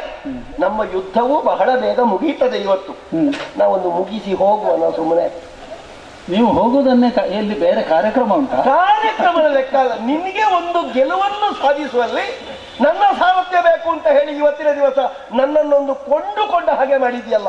ನನಗೆ ನಿರ್ವಾಹ ಇಲ್ಲ, ನನಗೆ ಒಂದು ಗೆಲ್ಲಿಸದೆ. ನನಗೆ ಕಾರ್ಯಕ್ರಮ ಉಂಟು, ಆದ್ರೆ ಈಗಲ್ಲ, ಹಗಲಿಗಲ್ಲ, ಅದು ರಾತ್ರಿಗೆ. ಎಲ್ಲಿ ಎಲ್ಲಿ ಕೌರವನಲ್ಲಿ ಸಮಾಲೋಚನಾ ಮಾಡುವ ಕಾರ್ಯಕ್ರಮ. ಹೌದೌದು, ಅದಿರ್ಲಿ, ಅದೆಲ್ಲ. ಈಗ ಅಶ್ವಹೃದಯ ಮತ್ತು ರಥಕಲ್ಪ, ಇದರಲ್ಲಿ ಯಾವುದನ್ನು ಬಳಸಿಕೊಂಡವ ಅಲ್ಲಿ ತಗ್ಗಿಸುವುದು, ಏರಿಸುವುದು, ಅದನ್ನು ಮಾಡುವುದು? ಎರಡನ್ನೂ ಸಂಯೋಜಿಸ್ತಾನೆ. ಅಲ್ಲ, ಎರಡರಲ್ಲಿ ಯಾವುದು ಅಂತ? ಎರಡನ್ನೂ ಅಲ್ಲ, ಅದು ಕೇಳಲಿಲ್ಲ ನಾನು. ಈಗ ಅಶ್ವಹೃದಯ ಅಂದ್ರೆ ಅದು ಒಂದೇ ಅಲ್ಲ, ಅಲ್ಲ. ರಥಕಲ್ಪ ಅಂದ್ರೂ ಅದು ಒಂದೇ ಅಲ್ಲ, ಅಲ್ಲ. ಬೇರೆ ಬೇರೆ ವಿಭಾಗಗಳುಂಟು. ಹೌದು. ಅದರಲ್ಲಿ ಯಾವುದನ್ನು ಬಳಸಿಕೊಂಡು ಹಾಗೆ ಅದನ್ನು ಸ್ಥಿತ್ಯಂತರ ಮಾಡುವುದು ಅದು ರಹಸ್ಯ ವಿದ್ಯೆ, ಆದ್ರಿಂದಲೇ ಮಂತ್ರಾಧೀನವಾದದ್ದು. ರಥಕಲ್ಪ ಮತ್ತು ಅಶ್ವಹೃದಯ ಎರಡನ್ನೂ ಬಳಸ್ತಾನವ. ರಥದ ಯಾವುದೋ ಒಂದು ಭಾಗವನ್ನು ಮೆಟ್ಟುವುದೋ ಒತ್ತುವುದೋ ಅಲ್ಲ, ಅದು ಮಂತ್ರದಿಂದ ಸಿದ್ಧವಾಗುವುದು. ಮಂತ್ರವನ್ನು ಪಠಿಸುತ್ತಾ ಅದನ್ನು ನನ್ನ ಕೈವಶಕ್ಕೆ ತಕೊಂಡು ಮಾಡುವಂತಹ ಚಮತ್ಕೃತಿಯ ಕ್ಷಣ ಮಾತ್ರದ ವಿದ್ಯೆ ಅದು. ಅದು ರಹಸ್ಯ, ಅದನ್ನೆಲ್ಲ ಹೇಳಲಿಕ್ಕಿಲ್ಲ. ಅವ ಹಾಗೆ ಮಾಡ್ತಾರೆ ಎನ್ನುವುದು ಮಾತ್ರ ಮುಖ್ಯ. ಭೂಪತಿಗಳೇ, ನೀವು ಅನುಭವಿಗಳು. ಹೌದು. ನಾನು ಈ ರಂಗ ಪ್ರವೇಶ ಮಾಡುವುದಕ್ಕೆ ಮೊದಲೇ ನೀವು ರಂಗ ಪ್ರವೇಶ ಮಾಡಿ ಇಲ್ಲಿ ಮೆರೆದವರು, ಪಾಂಡು ಚಕ್ರವರ್ತಿಗೆ ಸಾರಥ್ಯ ಮಾಡಿದವರು. ಆದ್ರಿಂದ ನಿಮ್ಮ ಹತ್ರ ಕೇಳುವುದು, ರಹಸ್ಯ ವಿದ್ಯೆ ಅಂತ ಹೇಳಿದ್ರೆ ಏನದು? ಈಗ ಅದರಲ್ಲಿರುವ ವಿಭಾಗದಲ್ಲಿ ಯಾವುದು ಅಂತ ಕೇಳುವುದು ನಾನು. ಈಗ ರಥಕಲ್ಪ ಅಂದ್ರೆ ಅದು ಒಂದೇ ಅಲ್ಲ, ಅದರಲ್ಲಿ ಬೇರೆ ಬೇರೆ ವಿಭಾಗಗಳು ಉಂಟು. ಒತ್ತುವುದು ಮೆಟ್ಟುವುದು ಅಂತ ನಾನೂ ಹೇಳಲಿಲ್ಲ. ಒಟ್ಟುವುದಲ್ಲ, ಮೆಟ್ಟುವುದು ಅಲ್ಲ, ತಟ್ಟುವುದು ಅಲ್ಲ. ಅದ್ಯಾರಾದ್ರೂ ಸಾಮಾನ್ಯರು ಅನನುಭವಿಗಳು ಹೇಳಬಹುದು. ಅದರ ಮರ್ಮ ಸ್ಥಾನಕ್ಕೆ ಒಂದು ಬೆಟ್ಟು ಗುದ್ದುತ್ತೇನೆ, ತುಳಿಯುತ್ತೇನೆ ಅಂತ ಯಾರಾದ್ರೂ ಅನನುಭವಿಗಳ ಮಾತಾಡ್ತಾ. ನಾನು ಕೇಳುವುದು ಅದನ್ನಲ್ಲ. ರಥಕಲ್ಪ ಮತ್ತು ಅಶ್ವಹೃದಯದಲ್ಲಿದ್ದ ಯಾವ ವಿಭಾಗವನ್ನು ಬಳಸಿಕೊಂಡು ಇದು ಕೇಳುವುದಕ್ಕೊಂದು ಬಲವಾದ ಕಾರಣ ಉಂಟು. ಅವ ಅಲ್ಲಿ ಮಾಡಿದುದಕ್ಕೆ ವಿರುದ್ಧವಾದದ್ದು ರಥದ ಕಲ್ಪದಲ್ಲಿ ಉಂಟಲ್ಲ. ಹೌದು. ಅಲ್ಲಿದ್ದ ಸಾರಥಿ ಮಾಡುವಾಗ ಇಲ್ಲಿದ್ದ ಸಾರಥಿಯು ಅದಕ್ಕೆ ವಿರುದ್ಧವಾದದ್ದನ್ನೇ ಮಾಡಬೇಕಲ್ಲ. ಈಗ ಏನನ್ನು ಊಹಿಸಿ ನೀವು ಹೇಳ್ತೀರೋ ಇದರ ಸ್ಥಿತ್ಯಂತರ ಮಾಡುವುದು ಅಥವಾ ಅದರದ ನಿರ್ದಿಷ್ಟ ಗುರಿ ಬದಲಾವಣೆ ಮಾಡುವುದು ಏನುಂಟು ಅದನ್ನು ಅಲ್ಲಿ ಮಾಡಿದ ಹಾಗೆ ಇಲ್ಲಿಂದ ಹೊರಡುವ ಬಾಣ ಇಲ್ಲಿಂದ ಅಲ್ಲಿಗೆ ಮುಟ್ಟುವಂತಹ ಈ ಅವಧಿಯ ಒಳಗೂ ಅದನ್ನು ಮಾಡಬಹುದಲ್ಲ ಅಂತ ಕೇಳುವುದು. ಆಗುವುದಿಲ್ಲ. ಯಾಕೆ ಆಗುವುದಿಲ್ಲ? ಆಗುವುದಿಲ್ಲ ಯಾಕೆ ಅಂತ ಕೇಳಲಿಕ್ಕಿಲ್ಲ. ಅದಾಗುವುದಿಲ್ಲ. ರಥಕಲ್ಪ ನಿನಗೆ ಗೊತ್ತಿರುವುದಲ್ಲ, ಅಶ್ವಹೃದಯ ನಿನಗೆ ಗೊತ್ತಿರುವುದಲ್ಲ. ಅದಕ್ಕೆ ಅಲ್ವ ನಾನು ನಿಮ್ಮ ಹತ್ರವೇ ಕೇಳುವುದು. ಅದಕ್ಕೆ ಹೇಳುವುದು, ಈ ಯುದ್ಧದ ಸಂದರ್ಭದ ಅವಕಾಶದಲ್ಲಿ ಈ ಸಂದರ್ಭದಲ್ಲಿ ಇಂಥದ್ದರಿಂದ ನಾವು ಮಾಡ್ತೇವೆ ಎನ್ನುವುದನ್ನು ನಾವು ಹೇಳಿದ್ರೆ ನಿನಗೇನು ಪ್ರಯೋಜನ? ನೀನು ಕೇಳುವುದರಿಂದ ನಿನಗೇನು ಲಾಭ? ಉಂಟು ಅದು ಉಂಟು. ಏನು ಹೇಳು? ಹೇಳುವುದರಿಂದ ಆಗುವ ಲಾಭ ಏನು ಅಂತ ಹೇಳಿದ್ರೆ, ರಥಕಲ್ಪದ ಕುರಿತು ಪರಿಚಯ ನಿಮಗಿದ್ದದ್ದರಿಂದ, ಅನುಭವ ನಿಮಗಿದ್ದದ್ದರಿಂದಲೇ ನಾನು ನಿಮ್ಮಲ್ಲೇ ಕೇಳುವುದು. ಅಶ್ವಹೃದಯ, ಆಸ್ಕಂದಿತ ಅಂತ ಉಂಟು, ಗೌರಿತಕ ಅಂತ ಉಂಟು, ಇಂತಹ ಅನೇಕ ವಿಭಾಗಗಳುಂಟು. ಹಾಗೆ ರಥಕಲ್ಪದಲ್ಲೂ ಬೇರೆ ಬೇರೆ ಮಂಡಲ, ಸವ್ಯ, ಅಪಸವ್ಯ ಅಲ್ವಾ, ಭ್ರಾಂತ, ಉದ್ಭ್ರಾಂತ, ಸ್ಥಿತ, ಇಂತಹ ಬೇರೆ ಬೇರೆ ಸ್ಥಾನಗಳುಂಟು. ಆದ್ರಿಂದ ಅಲ್ಲಿದ್ದ ಸಾರಥಿ ಏನನ್ನು ಮಾಡುತ್ತಾನೋ ಅದಕ್ಕೆ ಪ್ರತಿಸ್ಪರ್ಧಿಯಾಗಿ ಇಲ್ಲಿದ್ದ ಸಾರಥಿಯು ಎಚ್ಚರ ಇರಬೇಕು. ಹಾಗೆ ಹೌದು, ಅಲ್ಲಿಂದ ಬರುವ ಕಾಲದಲ್ಲೂ ಇರಬೇಕು, ಇಲ್ಲಿಂದ ಪ್ರಯೋಗವಾಗುವ ಕಾಲದಲ್ಲೂ ಇರಬೇಕು. ಆದ್ರಿಂದ ಅದನ್ನು ನೀವು ಯಾಕೆ ಮಾಡುವುದಿಲ್ಲ? ಈಗ ನಾವಿಬ್ಬರೂ ಒಟ್ಟಾಗಿ ಅವರನ್ನು ಪ್ರತಿಭಟಿಸೋಣ, ಈ ಗುರಿ ಮುಟ್ಟುವ ಹಾಗೆ ಮಾಡೋಣ ಅಂತ ಹೇಳುವುದು ಸತ್ಯವಾದರೆ, ಇದು ನಿಮ್ಮ ಹಾರ್ದಿಕವಾದ ಮಾತು ಹೌದು ಅಂತಾದ್ರೆ, ನಾನು ಬಿಡುವಂತಹ ಬಾಣದ ಗುರಿ ಮತ್ತೆ ಅದು ಉನ್ಮುಖಿಯಾದ ಕಾರಣದಿಂದ ಹೋಗುವುದಲ್ಲ. ಗುರಿಯ ನಿಖರತೆಯ ಬಗ್ಗೆ ನನಗೆ ಚೆನ್ನಾಗಿ ಗೊತ್ತು. ಸರ್ಪಾಸ್ತ್ರ ಎನ್ನುವುದು ಉನ್ಮುಖಿ ಬೇರೆ, ಅಭಿಮುಖಿ ಬೇರೆ, ಹಿರಿಯನ್ಮುಖಿ ಬೇರೆ, ಗೋಮೂತ್ರಿಕ ಬೇರೆ, ಧ್ರುವ, ಸ್ಖಲಿತ, ಯಮಕಾಕ್ರಾಂತ ಆದಿ ಗತಿಗಳುಂಟು. ಅದನ್ನು ನಿಮ್ಮಿಂದಲೂ ಹೆಚ್ಚು ನಾನು ಅಧ್ಯಯನ ಮಾಡಿದವನೇ. ಅದರಿಂದ ಗತಿ ಅಥವಾ ನಿರ್ದಿಷ್ಟ ಗುರಿಯ ಬಗ್ಗೆ ನಿಮ್ಮ ಸಲಹೆ ಅವಶ್ಯಕತೆ ಇಲ್ಲ.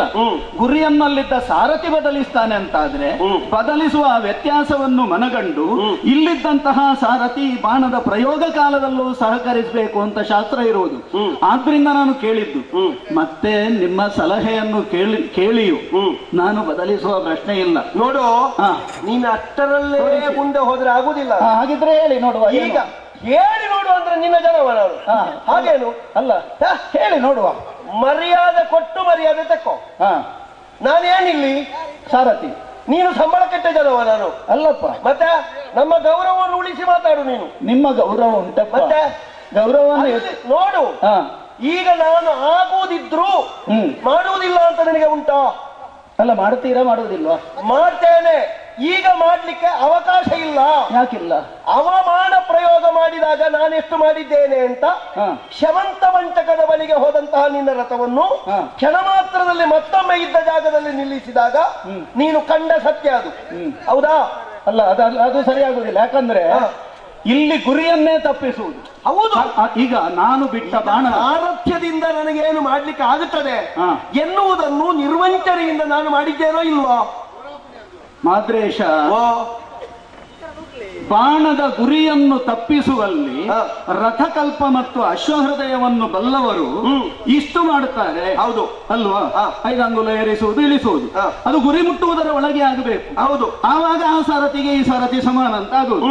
ಈಗ ಅವ ಬಿಟ್ಟಂತಹ ಬಾಣ ಇಲ್ಲಿ ಬಂದು ನಮ್ಮ ರಥಕ್ಕೆ ತಾಗಿ ನಮ್ಮ ರಥ ಹಿಂದೆ ಸರಿದ ಮೇಲೆ ಯಥಾಸ್ಥಾನಕ್ಕೆ ತಂದು ನಿಲ್ಲಿಸುವಲ್ಲಿ ಸ್ವಲ್ಪ ಬೇಗ ನಿಲ್ಲಿಸಿದ್ದೀರಿ ಅನ್ನುವುದು ಬಿಟ್ರೆ ಅದನ್ನು ಉಳಿದ ಸಾರಥ್ಯ ಬಲ್ಲವರು ಮಾಡುತ್ತಾರೆ.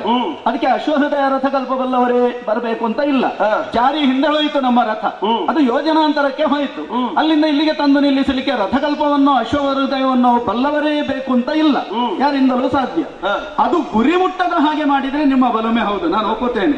ಈಗ ಅರ್ಜುನ ಬಿಟ್ಟಂತಹ ಬಾಣ, ದ್ವೈರಥ ಯುದ್ಧದಲ್ಲಿ ಬಿಟ್ಟ ಬಾಣ, ಆ ಬಾಣ ಬಂದು ತಲುಪುವುದರ ಒಳಗೆ ಈ ನಮ್ಮದ್ದಾದ ರಥವನ್ನು ಆಚೆಗೋ ಈಚೆಗೋ ಸರಿಸಿ ಅವನ ಬಾಣದ ಗುರಿಯನ್ನು ತಪ್ಪಿಸ್ತಿದ್ರೆ ನೀವು ಹೇಳಿದ್ದು ಸಾಧು ಅಂತ ಒಪ್ಪುತ್ತೇನೆ.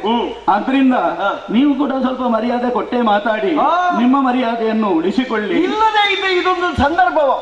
ನೀನು ಬಾಣದ ಗುರಿಯನ್ನು ಸ್ವಲ್ಪ ಬದಲಾಯಿಸಿ ನಮ್ಮ ಗೆಲುವಿನ ಕಡೆಗೆ ಲಕ್ಷ್ಯ ಹರಿಸು ಅಂತ ಹೇಳುವಾಗ ನನಗೆ ಅದು ಗೊತ್ತುಂಟು, ಇದು ಗೊತ್ತುಂಟು, ಇಲ್ಲ ನಿಮಗೆ ಗೊತ್ತುಂಟಾ? ಇಲ್ಲ ಇಲ್ಲ. ಈಗ ಸಾರಥ್ಯದಲ್ಲಿ ಪರಿಪೂರ್ಣವಾದಂತಹ ಪ್ರಭೇದಗಳನ್ನು ಅರ್ಥ ಮಾಡಿದವ ನಾನು ಎನ್ನುವುದಕ್ಕಾಗಿಯೇ ನೀನು ನನ್ನನ್ನು ಕೌರವನಲ್ಲಿ ಕೇಳಿದ್ದಲ್ವ?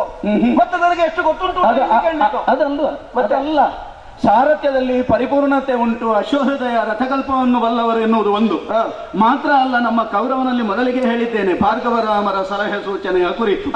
ಆದ್ರಿಂದ ಅವರು ಕೊಟ್ಟಂತಹ ವಾಕ್ಯ ಏನುಂಟು, ವರರೂಪಿ ವಾಕ್ಯ ಏನುಂಟು, ಅದು ಫಲಿಸಬೇಕು ಎನ್ನುವುದು ಇನ್ನೊಂದು. 2 ಉದ್ದೇಶದಿಂದಲೂ ಕೇಳಿದ್ದು ಹೌದು. ಈಗಂತೂ ನಿಮಗೆ ಅನುಭವ ಇಲ್ಲ ಅಂತ ನಾನು ಹೇಳುವುದೇ ಅಲ್ಲ, ಇದ್ದ ಅನುಭವಸ್ಥರಾದಂತಹ ನೀವು ಇದರಲ್ಲಿ ಏನನ್ನ ಹೇಳ್ತೀರಿ ಅಂತ ಕೇಳುವುದು ನಾನು. ಅದು ನಿನಗೆ ಅಗತ್ಯದ ವಿಷಯ ಇಲ್ಲಿಗೆ ಅಲ್ಲ. ಅನಗತ್ಯವಾದದ್ದನ್ನು ನಿನಗೆ ಕಲಿಬೇಕು ಅಂತ ಇದ್ರೆ ನನ್ನ ಶಿಷ್ಯರಾಗಿ ಬಾ. ಅದಾಗುವುದಿಲ್ಲ. ನಿನಗೆ ಅನುಗ್ರಹ ಮಾಡೋದು, ಆಶೀರ್ವಾದ ಮಾಡೋದು. ಅದು ಬೇಡ. ಈಗ ವರ್ಷ ಕಲಿತಿದ್ದೇವೆ ಗೊತ್ತುಂಟು. ಅದನ್ನೆಲ್ಲ ಯುದ್ಧ ಕ್ಷೇತ್ರದಲ್ಲಿ ನಿಂತುಕೊಂಡು ಬಾಣ ಹಿಡಿದು ಅದರಲ್ಲಿ ಅವ ಎಂತದ್ದನ್ನು ಮಾಡಲ್ಲ. ಯಾವ ಒಳಭೇದ, ಯಾವ ಒಳ ಸುತ್ತು ಹೇಳಲಿಕ್ಕೆ ಇದು ಹೊತ್ತಾದು. ಈ ಪ್ರಶ್ನೆಗೆ ನೀವು ಉತ್ತರ ಕೊಡುವಾಗಲೇ ನೀವು ಬಹಳ ಸಮಯದ ಅಧ್ಯಯನದಿಂದ ಹೇಳುವುದು ಅಂತ ಗೊತ್ತಾಗುತ್ತದೆ. ಏನೂ ಅಧ್ಯಯನ ಇಲ್ಲದೆ ಇದ್ರೂ ಉಂಟು ಅಂತ ಹೇಳಿಕೊಳ್ಳುತ್ತೀರಿ ಅಂತ ಗೊತ್ತಾಗುತ್ತದೆ. ಇದೊಂದು ತಾತ್ಕಾಲಿಕವಾದಂತಹ ಒಂದು ವ್ಯವಸ್ಥೆ. ಅಷ್ಟಕ್ಕೆ ಅಷ್ಟು ಆದೀತು ಅಂತ ಹೇಳುವುದನ್ನು ಊಹಿಸಿ ಹೇಳುತ್ತಾ ಇದ್ದೀರಿ. ಇದ್ರೆ ನೀವು ಹೇಳಬೇಕು, ಯಾವುದಿದು? ಅಶ್ವಹೃದಯದಲ್ಲಿ ಯಾವುದು ಅಥವಾ ರಥಕಲ್ಪದಲ್ಲಿ ಯಾವುದು?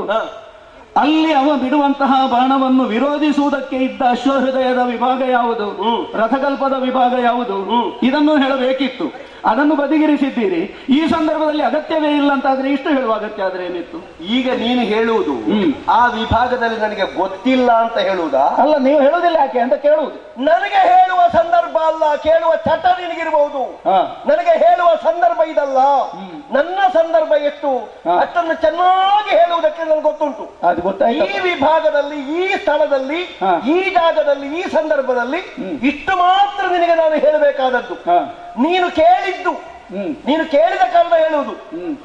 ಅಮ್ಮುವರುಂಟೆ, ಆ ಪ್ರಶ್ನೆಗೆ ಉತ್ತರ ಇದು.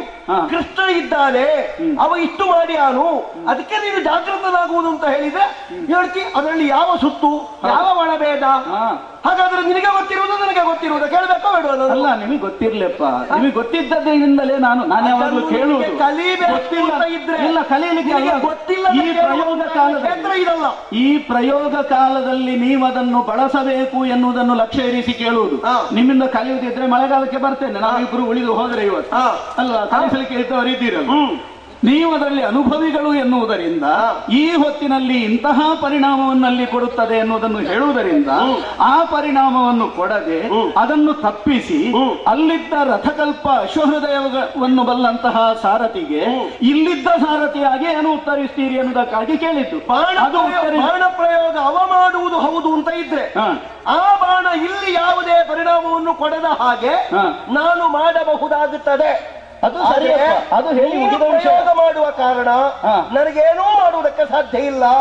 ರಥವನ್ನು ಏರಿಸುವುದಕ್ಕೋ ತಗ್ಗಿಸುವುದಕ್ಕೋ ಇಲ್ಲಿ ಅವಕಾಶ ಇಲ್ಲ. ನೀನು ಹಿಡಿದದ್ದವನ ಕೊರಳಿಗೆ ಹಿಡಿದಿರುವಂತಹ ಗುರಿಯ ಹಾಗೇ ಇರುತ್ತಾ. ನಾನು ತಗ್ಗಿಸಿದ್ರು ಏರಿಸಿದ್ರು ಪ್ರಯೋಜನ ಇಲ್ಲ.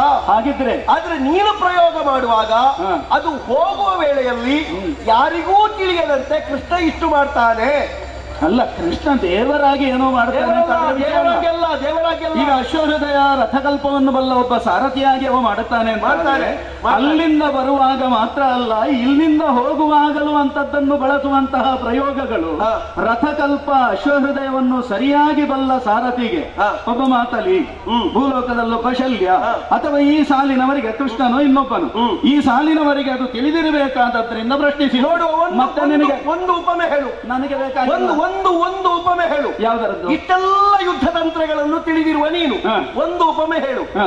ನಾವು ಪ್ರಯೋಗ ಮಾಡುವಾಗ ಸಾರಥಿಯಾದವ ಏನಾದ್ರೂ ಅವನ ಚಮತ್ಕೃತಿಯಿಂದ ಮಾಡಿ ಬಿಟ್ಟವನ ಬಾಣ ಗುರಿಗೊಳ್ಳುವಲ್ಲಿ ವಿಸ್ಮಯವನ್ನು ತಂದುಂಟು ಮಾಡಿದ ಒಂದು ಪರಿಣಾಮವನ್ನು ಹೇಳು ನೀನು.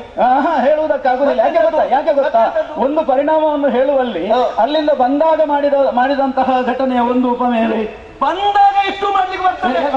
ನೀನು ಬಿಡುವಾಗ ಅಷ್ಟು ಮಾಡ್ತಾನೆ, ಅದನ್ನೇ ಹೇಳುವುದು ನಾನು. ಅಲ್ಲ, ಉಪಮೆ ಹೇಳಿ ಅಂತ. ಎಲ್ಲಿ ಯಾರು ಮಾಡಿದ್ದಾರೆ? ಯಾರು?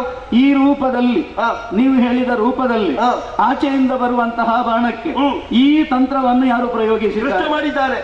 ಎಲ್ಲಿ? ಭೀಷ್ಮಾಚಾರ್ಯರ ಯುದ್ಧದಲ್ಲಿ ಮಾಡಿ. ಏನು ಮಾಡಿದ್ದಾನೆ? ಅವ ಬಿಟ್ಟಿರುವ ಆಚಾರ್ಯ ಭೀಷ್ಮ ಬಿಟ್ಟಿರುವಂತಹ ಬಾಣಗಳು ಮಹಾರಥಿಯಾದಂತಹ ಪಾರ್ಥನನ್ನು ಘಾಸಿ ಮಾಡದ ಹಾಗೆ ತನ್ನ ರಥವನ್ನು ತಿರುಗಿಸುತ್ತಾ ಚಮತ್ಕೃತಿಯನ್ನು ಮಾಡಿದ್ದಾರೆ.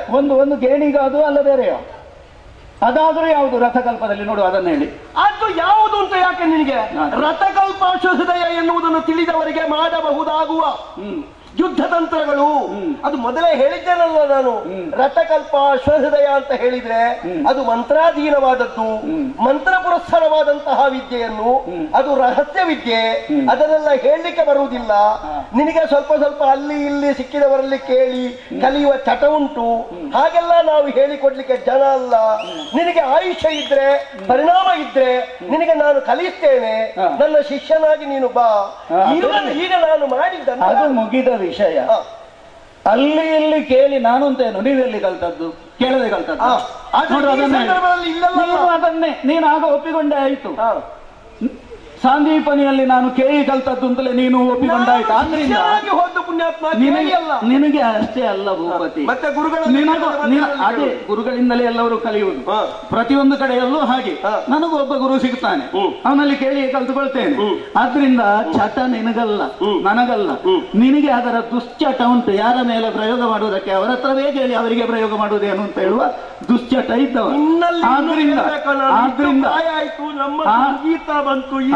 ನೀನು ಮುಗಿಯುವ ಲಕ್ಷಣ ಉಂಟು.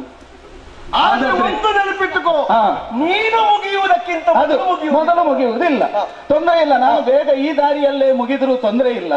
ನೀನಂತೂ ಬದುಕುವುದಕ್ಕಾಗಿಯೇ ಜಾರಿಗೊಳ್ಳುವುದಲ್ವ. ಇದರಿಂದ ನೀನು ಪ್ರಯೋಗ ಮಾಡ್ತೀಯಾ ಅಲ್ಲ, ಅದು ನನಗೆ ಬಿಟ್ಟದ್ದು, ಅದು ನಿನ್ನ ಹತ್ರ ಕೇಳುವುದಿಲ್ಲ.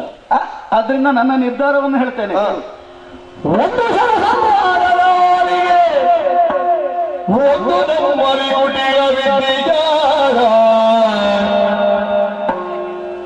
ಎಂದು ಕಂಡೀಶಲ್ಯ ನಾವಡಿಯಿಡುವ ಧರ್ಮದಲ್ಲಿ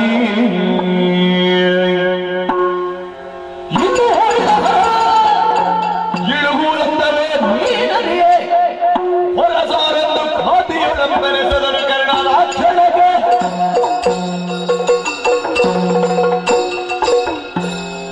ಸಂಧಾನ ಮಾಡಿದ್ದೇನೆ, ಆದಾನವಾಗಿದೆ. ಪ್ರಯೋಗಕ್ಕೆ ಸಿದ್ಧನಾಗಿ ನಿಂತ ಕಾಲದಲ್ಲಿ ಒಂದಿಷ್ಟು ಸಂತೋಷವನ್ನು ಹಂಚಿಕೊಳ್ಳಿಕ್ಕೆ ನಿನ್ನಲ್ಲಿ ಹೇಳಿದ್ದು. ನೀನು ರಥಕಲ್ಪ ಅಶ್ವಹೃದಯದ ಬಗ್ಗೆ ಎಳ್ಕೊಂಡು ಮತ್ತೆ ಇನ್ನೊಬ್ಬರಿಗೆ ಇನ್ನೊಂದುಂಟು ಅಂತ ಹೇಳಲಿಕ್ಕೆ ಹೊರಟಿದ್ದಿ. ಬಿಡ, ನಿನ್ನ ಅವಶ್ಯಕತೆ ಈ ವಿಷಯದಲ್ಲಿ ಇಲ್ಲ. ಬೇಡ, ನನ್ನ ತಪ್ಪು ನಿನ್ನದು. ಯಾವುದು? ನೀನು ಕೇಳಿದ್ಯಾಕೆ ನನ್ನಲ್ಲಿ? ನೀನು ಹೇಳಿದ್ಯಾಕೆ? ನೀನು ಕೇಳಿದ್ದರಿಂದ ಹೇಳಿದ್ದು. ನಾನು ಕೇಳಿದ್ದನ್ನೆಲ್ಲ ನೀನು ಹೇಳಲಿಲ್ಲ. ಕೇಳಿದ್ದಕ್ಕೆ ಹೇಳುವುದಾದರೆ ರಥಕಲ್ಪ ಅಶ್ವಹೃದಯದ ವಿಭಾಗವನ್ನು ಹೇಳಬೇಕು. ನಿನ್ನ ಪ್ರಶ್ನೆ ಈಗ ನಾನು ಕೇಳಿದ್ದಕ್ಕೆ ಹೇಳುವುದು ಹೌದಾ? ನಿನ್ನ ಪ್ರಶ್ನೆ ಎಷ್ಟು, ನಮಗೆ ಇಲ್ಲಿ ಉಪಯೋಗಕ್ಕೆ ಎಷ್ಟು ಅಷ್ಟನ್ನು ಹೇಳಿದ್ದೇನೆ. ಅದಲ್ಲ, ಉಪಯೋಗಕ್ಕೆ ಬೇಕಾದ್ದನ್ನೇ ಹೇಳಿದ್ದು ನಾನು. ಅಲ್ಲಿಂದ ಬರುವಾಗಲೂ ಸಾರಥಿಯಾದವ ಕೌಶಲವನ್ನು ತೋರಬೇಕು, ಇಲ್ಲಿಂದ ಪ್ರಯೋಗ ಮಾಡುವಾಗಲೂ ಕೌಶಲವನ್ನು ತೋರಬೇಕು. ಇಲ್ಲಿಂದ ಪ್ರಯೋಗ ಮಾಡುವಾಗ ನಿನ್ನಿಂದ ಆಗುವುದಿಲ್ಲ ಎನ್ನುವುದರಿಂದಲೇ ನಿನ್ನ ಅನನುಭವ ಎನ್ನುವುದು ಅಭಿವ್ಯಕ್ತವಾಗುತ್ತದೆ. ಈ ವಿಷಯಕ್ಕೆ ನಿನ್ನ ಸಲಹೆ ಬೇಡ. ಒಂದು ಶರ ಸಂಧಾನ, ನಾಲಿಗೆ ಒಂದು ಅಂದ್ರೆ ನಾಲಿಗೆ ಒಂದು ಅಂತ ಅರ್ಥ ಅಲ್ಲ, ಪಠಿಸಿದಂತಹ ಮಂತ್ರಾಸ್ತ್ರ ಅದಕ್ಕೆ ಸಂಬಂಧಿಸಿದಂತಹ ಮಂತ್ರವನ್ನು ಹೇಳುವುದು ಒಂದು ಬಾರಿ ಮಾತ್ರ. ಆ ನಿರ್ಧಾರವನ್ನು ಮಾಡಿದ್ದೇನೆ. ಹಿಡಿದ ಗುರಿಯನ್ನು ಯಾವ ಕಾರಣಕ್ಕೂ ಬದಲಿಸುವುದಿಲ್ಲ. ಒಂದು ಶರಸಂಧಾನ ಅಂತ ಹೇಳಿದೆಯಲ್ಲ, ಹೌದು. ಎಂತದ್ದು ಅಂದ್ರೆ ಈಗ ಹಿಡಿದಂತಹ ಈ ಅನುಸಂಧಾನಗೊಳಿಸಿದ ಬಾಣ ಉಂಟಲ್ಲ, ಇದನ್ನು ಒಂದೇ ಬಾರಿ ಬಿಡುವುದು ಅಂತ. ಈಗ ಒಂದು ಬಾಣಕ್ಕೆ ಒಮ್ಮೆ ಮಾತ್ರ ಮಂತ್ರ ಪ್ರಯೋಗ. ಈ ಬಾಣದ ವಿಷಯ ಹೇಳಿದ್ದು ನಾನು. ಅದೇ ಈ ಬಾಣದ್ದೇ. ಈ ಬಾಣಕ್ಕೆ ಒಂದು ಬಾರಿ ಮಾತ್ರ ಮಂತ್ರ ಪ್ರಯೋಗ ಮಾಡು. ಈಗ ಅದನ್ನು ಹತೋಟಿಗೆ ತಂದುಕೊಳ್ಳುವುದಕ್ಕೆ ರುದ್ರ ಮಂತ್ರ ಹೇಳಿದ್ದೀನಿ. ನಾನು 1000 ಬಾರಿ ಹೇಳ್ತೇನೆ. ಈಗ ನಾನು ನಿರ್ಧಾರ ಮಾಡಿ ಹಿಡಿದ ಹಾಗೆ ಪ್ರಯೋಗಿಸುವಲ್ಲಿ ಸಂಧಾನ ಒಂದೇ. ಸಂಧಾನದ ಪ್ರಕ್ರಿಯೆಯನ್ನು ನಾನು ಬದಲಿಸಿದ್ದೇ ಇಲ್ಲ, ಇನ್ನೂ ಬದಲಿಸುವುದಿಲ್ಲ. ನೀನು ಹೇಳಿದ ಹಾಗೆ ಸ್ವಲ್ಪ ಮೇಲೆ ಹಿಡಿಬೇಕು, ಕೆಳಗೆ ಹಿಡಿಬೇಕು, ಅವ ಇಂಥದ್ದು ಮಾಡ್ತಾನೆ ಅಂಥದ್ದು ಮಾಡ್ತಾನೆ, ಅನುಮಾನವಿಲ್ಲ ನನಗೆ. ಈ ದೃಢವಾದಂತಹ ನಿಶ್ಚಿತವಾದಂತಹ ಗುರಿಯನ್ನು ಈ ಬಾಣ ಮುಟ್ಟುತ್ತದೆ ಎನ್ನುವಂತಹ ವಿಶ್ವಾಸದಿಂದಲೇ ಈ ಗುರಿಯನ್ನು ಹಿಡಿದಿದ್ದೇನೆ. ನೀನು ಆದಷ್ಟು ಬೇಗನೆ ಇದರಿಂದ ಹೊರಸಾರಬೇಕು, ಇಲ್ಲ ನಿಲ್ಲಬಾರದು. ಈ ವಿಷಯದಿಂದ ನೀ ಹೊರಸಾರು. ಪ್ರಯೋಗಿಸ್ತೇನೆ.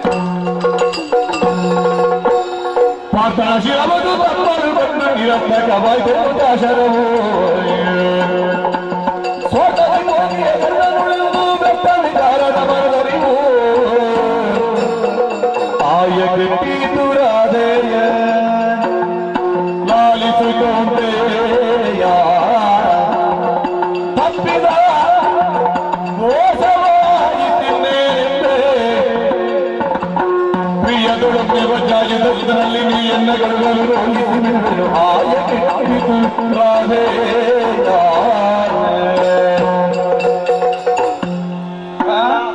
ಏನಂತೆ ಆಯಾ ಕೆಟ್ಟಿತು. ಕೆಟ್ಟಿತಾ? ಹಾಗಿದ್ರೆ ಇನ್ನೊಮ್ಮೆ ಪ್ರಯೋಗ ಮಾಡಿ. ನೀನು ಯಾರಯ್ಯ? ಜನ ಯಾರು ನೀನು? ಅಧಿವಿಷರುದ್ಯಾನವರ ಸೇರಿಕೊಂಡಿದ್ದ ಗರದ ಸರ್ಪರು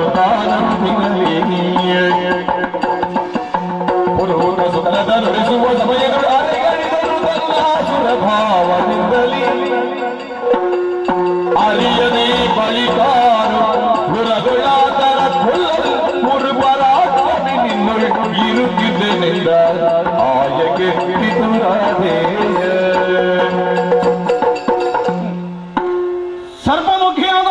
ಬಾಣವನ್ನು ಪ್ರಯೋಗಿಸಿದೆ. ಅದರಲ್ಲಿ ನೀನು ಆವಾಹಿತನಾಗಿದ್ದವ. ತಕ್ಷಕನ ಮಗ ಅಶ್ವಸೇನ ನಾಮಕ ನೀನು. ಅರ್ಜುನ ಖಾಂಡವವನವನ್ನು ದಹನಗೊಳ್ಳುವ ಕಾಲಕ್ಕೆ, ಅಗ್ನಿಗೆ ಆಹುತಿ ಕೊಡುವ ಕಾಲಕ್ಕೆ ಅಲ್ಲಿದ್ದು ತಪ್ಪಿಸಿಕೊಳ್ಳುವಾಗ ನಿಮ್ಮ ಮೇಲೆ ಬಾಣ ಪ್ರಯೋಗ ಮಾಡಿದ ಅರ್ಜುನ. ಅದಕ್ಕಾಗಿ ಸೇಡು ತೀರಿಸಲಿಕ್ಕೆ ಇಷ್ಟು ಮಾಡಿದ್ರು. ಈಗ ನೀನು ಬಳಸಿಕೊಂಡದ್ದೇನನ್ನು ನನ್ನ ಬಾಣವನ್ನು ಅಲ್ವಾ? ಏನು ಮಾತಾಡ್ತೀನಿ?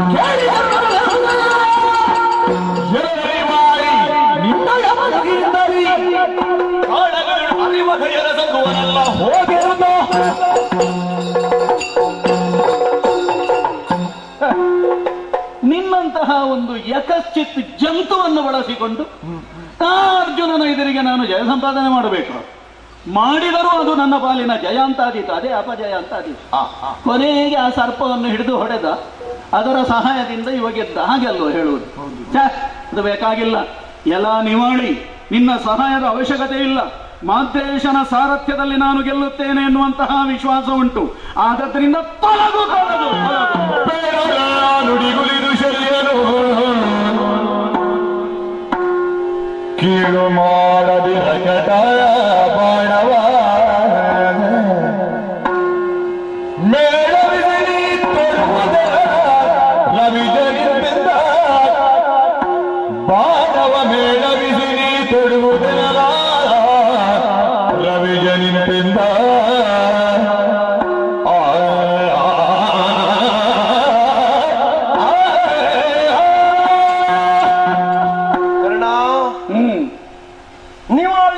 ನಿವಾಳಿಸಿ ಬಿಡ್ತೇನೆ. ಹೌದು, ಕೀಳು ಮಾಡದಿರ ಕಟ ಬಾಣವ ಅಂದರೆ ಇದರಿಂದ ನಮಗೆ ಯಾವ ಪ್ರಯೋಜನವೂ ಇಲ್ಲ. ಇದನ್ನು ಹೊಂದಿಕೊಂಡು ನಾವು ಮಾಡಬೇಕಾದದ್ದು ಏನೂ ಇಲ್ಲ ಎನ್ನುವ ಮಟ್ಟಕ್ಕೆ ಬಂದು ಮುಟ್ಟಿದೆ ನಿನ್ನ ಮನಸ್ಸು. ಕೆಲವು ಸಲ ನಮಗೆ ಅರ್ಥ ಆಗದ ಹಾಗೆ ನಮ್ಮನ್ನು ಬೆಂಬಲಿಸುವವರು ಅಂತ ಇರ್ತಾರೆ. ಅಂಥವರಲ್ಲಿ ಒಬ್ಬ ಅಂತ ಕಾಣ್ತದೆ. ಇಲ್ಲದೆ ಇದ್ರೆ ನೀನು ಬಾಣ ತೆಗೆಯುವಾಗ ಆ ಬಾಣದಲ್ಲಿ ಆವೇಶಗೊಂಡು ತನ್ನ ಹಾಗೆಯಾದಂತಹ ಅರ್ಜುನನ ಹೊಗೆ ನೋಡಬೇಕು ಅಂತ ಹಂಬಲಿಸಿದ್ದಾನೆ ಅಂತ ಆದ್ರೆ ಪ್ರತ್ಯಕ್ಷವಾಗಿ ಎಷ್ಟೆಷ್ಟೋ, ಪರೋಕ್ಷವಾಗಿ ಇಷ್ಟಿಷ್ಟು ಅಂತ ನಮಗೆ ಈಗ ಸಿಗ್ತದೆ. ಒಂದು ಆದರ್ಶ ಮೆರೆದವ ಒಂದು ಕಾಲದಲ್ಲಿ ಆಗಿ ಹೋಗಿದ್ದ ಮರ್ಯಾದಾ ಪುರುಷೋತ್ತಮನಾದಂತಹ ರಾಮಚಂದ್ರ ತನ್ನ ಮುಡಿಗೆಯಲ್ಲಿರುವಂತಹ ಬಾಣವನ್ನು ವೈರಿಗಳಿಗೆ ಪ್ರಯೋಗ ಮಾಡಿದ ಅಂತ ಇದ್ರೆ ಶತ್ರು ಸಂಹಾರವನ್ನು ಮಾಡಿ ಮತ್ತೊಮ್ಮೆ ಅದೇ ಬಾಣವು ಅವನ ಮೂಡಿಗೆಯನ್ನು ಸೇರ್ತಾ ಇದ್ದವಂತೆ. ಹಾಗೇ ಪ್ರಕ್ರಿಯೆ ಇಲ್ಲದೆ ಇದ್ರು ಅಂಥದ್ದೇ ಒಂದನ್ನು ನೆನಪು ಮಾಡುವಂತಹ ಸನ್ನಿವೇಶ ಇಲ್ಲಿ ಸಂಘಟಿಸಿದೆ ಎನ್ನುವುದು ಸ್ಪಷ್ಟ ತಾನೆ. ಆ ಅರೆಗಡಿದಿರುವ ಹಾವು ನಿನ್ನಿಂದ ಪ್ರಯೋಗಿಸಲ್ಪಟ್ಟಿರುವಂತಹ ಸರ್ಪಮುಖಿ ಬಾಣವನ್ನು ಬಾಯಲ್ಲಿ ಕಚ್ಚಿಕೊಂಡು ಮತ್ತೊಮ್ಮೆ ನಿನ್ನ ಹತ್ತಿರ ಬಂದು ಈ ಬಾಣವನ್ನು ಹೂಡು, ನಾನು ಅದರಲ್ಲಿ ಮೊದಲಿನ ಹಾಗೆ ಆವೇಶಗೊಳ್ತೇನೆ, ವೈರವಾಗಿರುವಂತಹ ಪಾರ್ಥನನ್ನು ಈ ಸಲ ಸಂಪೂರ್ಣ ನಾಶ ಮಾಡ್ತೇನೆ, ಹೀಗೆ ಬೇಡಿಕೊಳ್ಳುತ್ತಾ ಇದೆ, ಹೀಗೆ ಕಾಡುತ್ತಾ ಇದೆ. ತನ್ನ ಹಾಗೆಯನ್ನು ಕೊಲ್ಲುವುದಕ್ಕೆ ಆದರೂ ನಿನ್ನ ಸಹಾಯವನ್ನು ಬೇಡಿ ನಿಂತಿದೆ ಅಂತಾದ್ರೆ ಇದು ಪರೋಕ್ಷವಾದಂತಹ ಬೆಂಬಲ ಅಂತ ತಿಳಿದು ಈ ಒಳಗೊಳಗೆ ನಮ್ಮನ್ನು ಬೆಂಬಲಿಸುವವರಿದ್ದಾರಲ್ಲ ಅವರು ಬಹಳಷ್ಟು ಮುಖ್ಯ. ಬಾಕಿದ್ದವರ ಕಣ್ಣಿಗೆ ಬೀಳುವುದಿಲ್ಲ. ಅವರಿಗೆ ಇವರಿದ್ದಾರೆ ಅಂತ ಗೊತ್ತಾಗದೆ ನಮ್ಮ ಗುಟ್ಟನ್ನು ಕೆಲವು ಸಲ ಅವರಲ್ಲಿ ಹೇಳುವ ಕ್ರಮ ಉಂಟು. ಅಂಥದ್ದು ಮಹಾಬಲ ಅಂತ ಲೆಕ್ಕ. ಈ ಗುಪ್ತವಾದದ್ದು ಕೆಲವು ಸಲ ನಮಗೆ ಭಾರಿ ಉಪಕಾರಕ್ಕೆ ಬೀಳ್ತದೆ.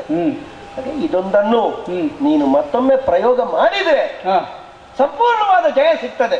ನೀನು ಆಗದಿಂದ ಒಂದು ನನ್ನ ಹೆಸರನ್ನು ಬಳಸಿ ಅದನ್ನೊಂದು ಉಳಿಸುವ ಯತ್ನ ಮಾಡು.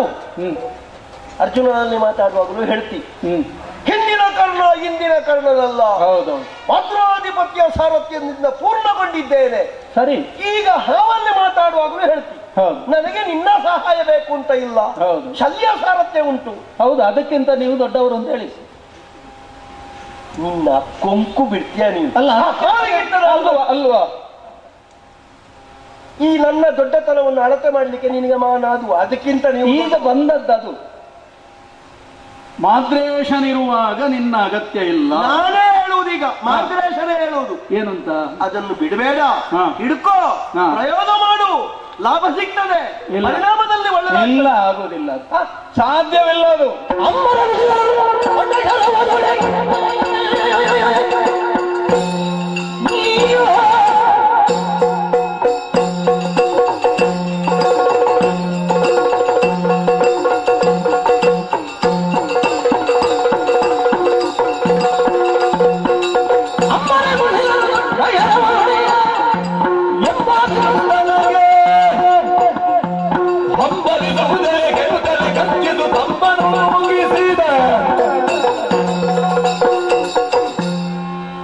ಶಲ್ಯಭೂಪತಿ ಕರ್ಣ, ಒಮ್ಮೆ ಸಂಯೋಜಿಸಿ ಪ್ರಯೋಗಿಸಿ ಬಿಟ್ಟಾಗಿದೆ. ಮೊದಲಿಗೆ ತನ್ನ ಸತ್ಯವನ್ನದು ಹೇಳಲಿಲ್ಲ. ಇಲ್ಲ, ಪರೋಕ್ಷದಲ್ಲಿದ್ದು ನಮ್ಮ ಒಳಿತನ್ನು ಆಶಿಸ್ತಾರೆ, ಅಲ್ಲವೇ ಅಲ್ಲ. ಅದಕ್ಕೆ ಅರ್ಜುನನಲ್ಲಿ ಒಂದು ದ್ವೇಷ ಇತ್ತು, ಅದು ಹೇಳಿದ್ದ ಅದನ್ನು. ಅದಕ್ಕೆ ಆ ಸರ್ಪನಿಗೆ ಅರ್ಜುನನಲ್ಲಿದ್ದಂತಹ ದ್ವೇಷ ಯಾವುದು, ಅದನ್ನು ಸಾಧಿಸುವುದಕ್ಕೆ ನನ್ನ ಬಾಣವನ್ನು ಬಳಸಿಕೊಂಡದ್ದು. ಹೌದು ಅಲ್ವಾ? ಅಂಥದ್ದನ್ನು ಬಳಸಿಕೊಳ್ಳುವ ಅಗತ್ಯ ಇಲ್ಲ. ನಮಗೆ ನಮ್ಮ ಬಲವೇ ಉಂಟು ಎನ್ನುವ ವಿಶ್ವಾಸವೂ ಉಂಟು. ಮತ್ತೆ ಒಮ್ಮೆ ಪ್ರಯೋಗಿಸಿದ್ದನ್ನು ಮತ್ತೊಮ್ಮೆ ಹಿಡಿದು ಪ್ರಯೋಗಿಸುವುದಕ್ಕೆ ನಾನು ಮನ ಮಾಡುವುದಿಲ್ಲ, ಸರ್ವಥಾ ಮಾಡುವುದಿಲ್ಲ. ಆಕಾಶವೇ ಕುಸಿದು ಭೂಮಿಗೆ ಬೀಳಲಿ, ಸಪ್ತ ಶರದಿಗಳು ಗೋರ್ಗರೆದು ಭೂಮಿಯನ್ನು ನುಂಗಲಿ, ಇನನುದಿಸಲಿ ಪಶ್ಚಿಮಾದ್ರಿಯುಳು, ಅನಲನೊಮ್ಮೆ ಹಿಮಾಂಶುವಾಗಲಿ, ಕನಕಗಿರಿಯ ಅಲ್ಲಾಟವಾಗಲಿ, ಪರ್ವತಾಗ್ರದಲ್ಲಿ ವನಜ ವಿಕಾಸಗೊಂಡರು ನನ್ನ ನಿರ್ಧಾರವನ್ನು ಬದಲಿಸುವುದಿಲ್ಲ. ಈ ಸರ್ಪನನ್ನು ಮತ್ತೊಮ್ಮೆ ಪ್ರಯೋಗಿಸುವುದಿಲ್ಲ.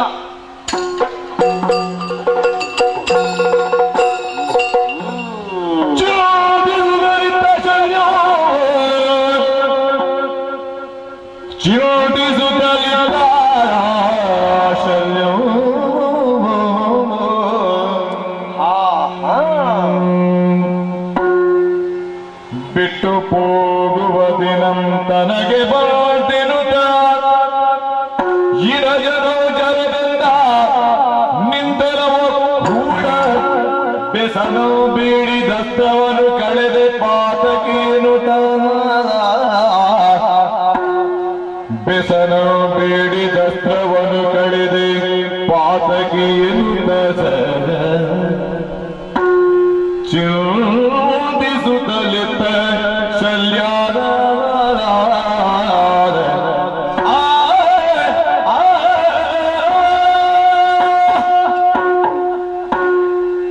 ಇವನಿಗೆ ಒಂದು ನಿರ್ಧಾರ ಪ್ರತ್ಯೇಕ ಉಂಟು ಅಂತಾದ್ರೆ ನಾವೇನು ಕಡಿಮೆಯವರ? ನಮ್ಮ ಸ್ಥಾನಮಾನದ ಬಗ್ಗೆ, ನಮ್ಮ ಯೋಗ್ಯತೆಯ ಬಗ್ಗೆ ಇವನ ಹಾಗೆ ನಾವು ಬೆರಕೆ ಸಂತಾನವ. ನಮಗೆ ಏನಿದ್ರು ಒಂದು ಗಟ್ಟಿ ಜಾತಿ ಆದ್ರೂ ಉಂಟು.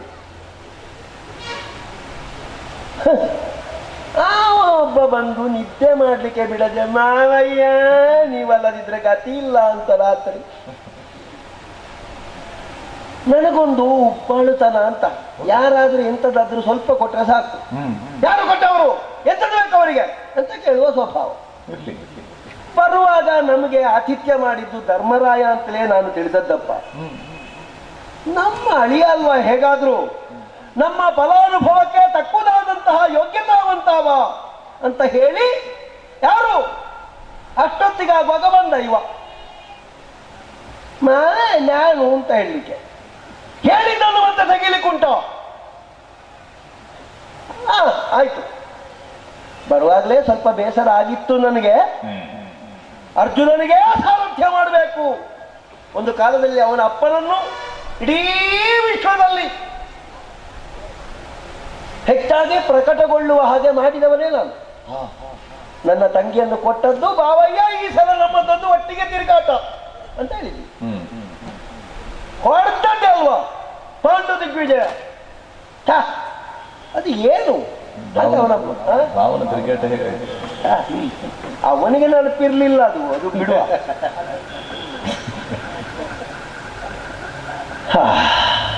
ಅವನ ಮಗನಿಗೊಂದು ಸಾರಥ್ಯ ಮಾಡಿ ಈ ಸಲ ಅವನನ್ನ ಒಂದು ಎತ್ತಿ ಕಟ್ಟಬೇಕು ಅಂತ ಇದ್ದೆ. ದಾರಿಯಲ್ಲಿ ಸುದ್ದಿ ಕೇಳಿತ್ತು, ಕೃಷ್ಣ ಅವನಿಗೆ ಸಾರಥ್ಯ ಆಗಿದ್ದಾನೆ ಅಂತ. ಅಲ್ಲಿಗೆ ನಮಗೆ ಹಿಂದೆ ಹೋಗುವಂತ ಆಗಿತ್ತು. ಆದ್ರೂ ನಾವು ಮತ್ತೆ ಬಂದದ್ದು ಯಾಕೆ? ಹೇಗೂ ಬಂದಿದ್ದೇವೆ. ಊರಿಂದ ಹೊರಡುವಾಗ ಅಷ್ಟು ಎಲ್ಲ ಆಡಂಬರದಲ್ಲಿ ಹೊರಟು ನಾವು ಈ ಸಲ ಇಟ್ಕೊಂಡೇ ಬರ್ತೇವೆ. ಅರ್ಧದಿಂದ ತಿರುಗಿ ಬಂದ್ರೆ ಊರಿನವರು ಎಂತದ್ದು ಹೇಳಲಿಕ್ಕಿಲ್ಲ ಅಲ್ಲ, ಬಾಕಿದ್ದವರಿಗೆ ಆ ಸಮಸ್ಯೆ ಅರ್ಥ ಆಗ್ತದ. ಅದೊಂದು ಮರ್ಯಾದೆಯ ಪ್ರಶ್ನೆಯಲ್ಲಿ ನಾವು ನಿಂತದ್ದು, ಯಥಾರ್ಥಕ್ಕೂ ಬೇಡ ಇತ್ತು ನಮಗೆ. ಈಗ ಇವ ಹೇಳ್ತಾನೆ, ಈ ಮೊಗೇರ್ರ ಮಗ ಹೇಳ್ತಾನೆ, ಇದು ಕೇಳಿ ಪ್ರಯೋಜನ ಇಲ್ಲ. ನಾನು ಈ ಜಾಗದಲ್ಲಿ ನಿದ್ದೆ ಅಂತ ಆಗುವಾಗಲೇ ಧರ್ಮರಾಯ ಕಣ್ಣೀರು ಹಾಕಿ ಅವನು ಪಾಪ ಹುಡುಗ ಓಡಿಕೊಂಡು ಬಂದಾನು ಅಂತ ನಾನು ಎಣಿಸಿದ್ದು. ಅವ ಬರಲೇ ಇಲ್ಲ ಅಂತ ನಾನೇ ಹೋಗಿದ್ದ ಅವನನ್ನು ನೋಡ್ಲಿಕ್ಕೆ. ಆಗ ಕಾಲಿಡ್ದು ಹೇಳ್ತಾನೆ, ನಾನು ಎಣಿಸಿದ್ದು ಮಾವಯ್ಯ ನೀವು ಆ ಪಕ್ಷದಲ್ಲಿ ನಿಂತಿರಲ್ಲ, ನಮ್ಮ ಪಕ್ಷಕ್ಕೆ ಬಾ ಮಾವಯ್ಯ ನೀನು ಅಂತ ಕರೀತಾನೆ ಅಂತ ನಾನು ಎಣಿಸಿದ್ರೆ ಅವ ಎಂತದ್ದು ಕೇಳಿದ್ದು ನನ್ನಲ್ಲಿ, ನೀವು ಅಲ್ಲೇ ಇರಿ ಮಾವ, ನನಗೆ ಸ್ವಲ್ಪ ಉಪಕಾರ ಮಾಡಿ ಅಂತ. ಹಾಗಾದ್ರೆ ನಾನಿಲ್ಲಿರುವುದು ಅವರಿಗೆ ಉಪಕಾರ ಅಂತ ಆದ್ರೆ ಯಾವ ಉಪಕಾರ? ಬೆಳಗಿನಿಂದ ಪ್ರಾರಂಭ ಮಾಡಿದ್ದೇನೆ ನಾನು, ಈಗ ಸರಿಯಾದ ಸಂದರ್ಭ ಬಂತು.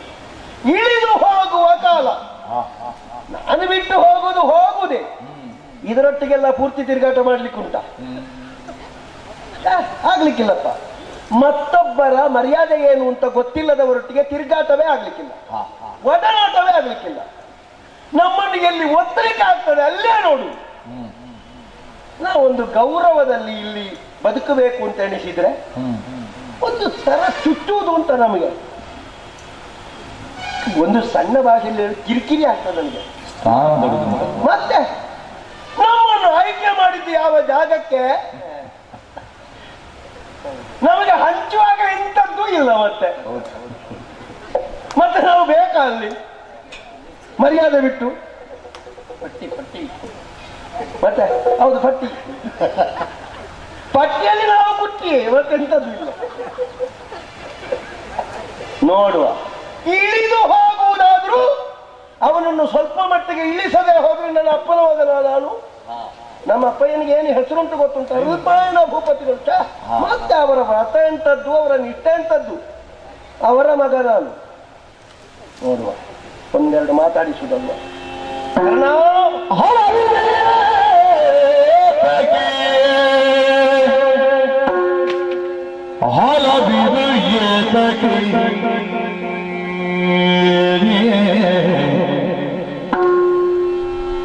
ರಣವೀ ನದಿ ಸುತ ಹುಲುಷಿ ಕಡಿಯ ನೆವದೊಳರಗಿದ, ರಣವೀ ನದಿ ಸುತ ಹುಲುಷಿ ಕಡಿಯ ನೆವದೊಳರಗಿದ, ಕಲಶ ಸಂಭವ ತನುವ ನೀಗಿದ ಸುರ ನಿಮಿತ್ತದಳು, ಕಲಶ ಸಂಭವ ತನುವ ನೀಗಿದ ಸುತ ನಿಮಿತ್ತದಳು, ಅರಗು ಮರಳಿನ ಹೂಡೆಂಬ ಛಲಕನಾರಿನಗಿರು, ಅರಗು ಮರಳಿನ ಹೂಡೆಂಬ ಛಲಕನ ನಿನಗಿರು, ಕೌರವ ತಿಲಕ ಮೂವರ ನಂಬಿಕೆ ಕೆಟ್ಟ ಎನ್ನುತ್ತ ಕತಿ ತಳೆದ, ರಥವಿಳಿದು ನಡೆದ,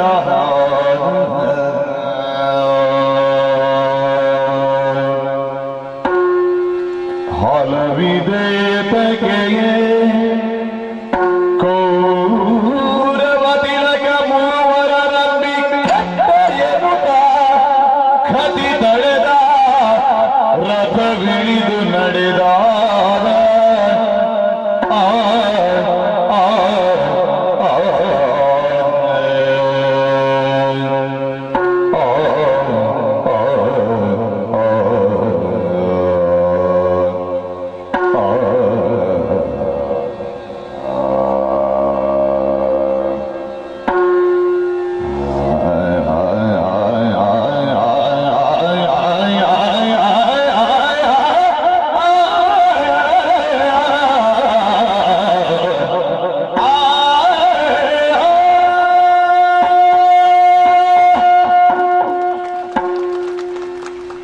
ಕರ್ಣ.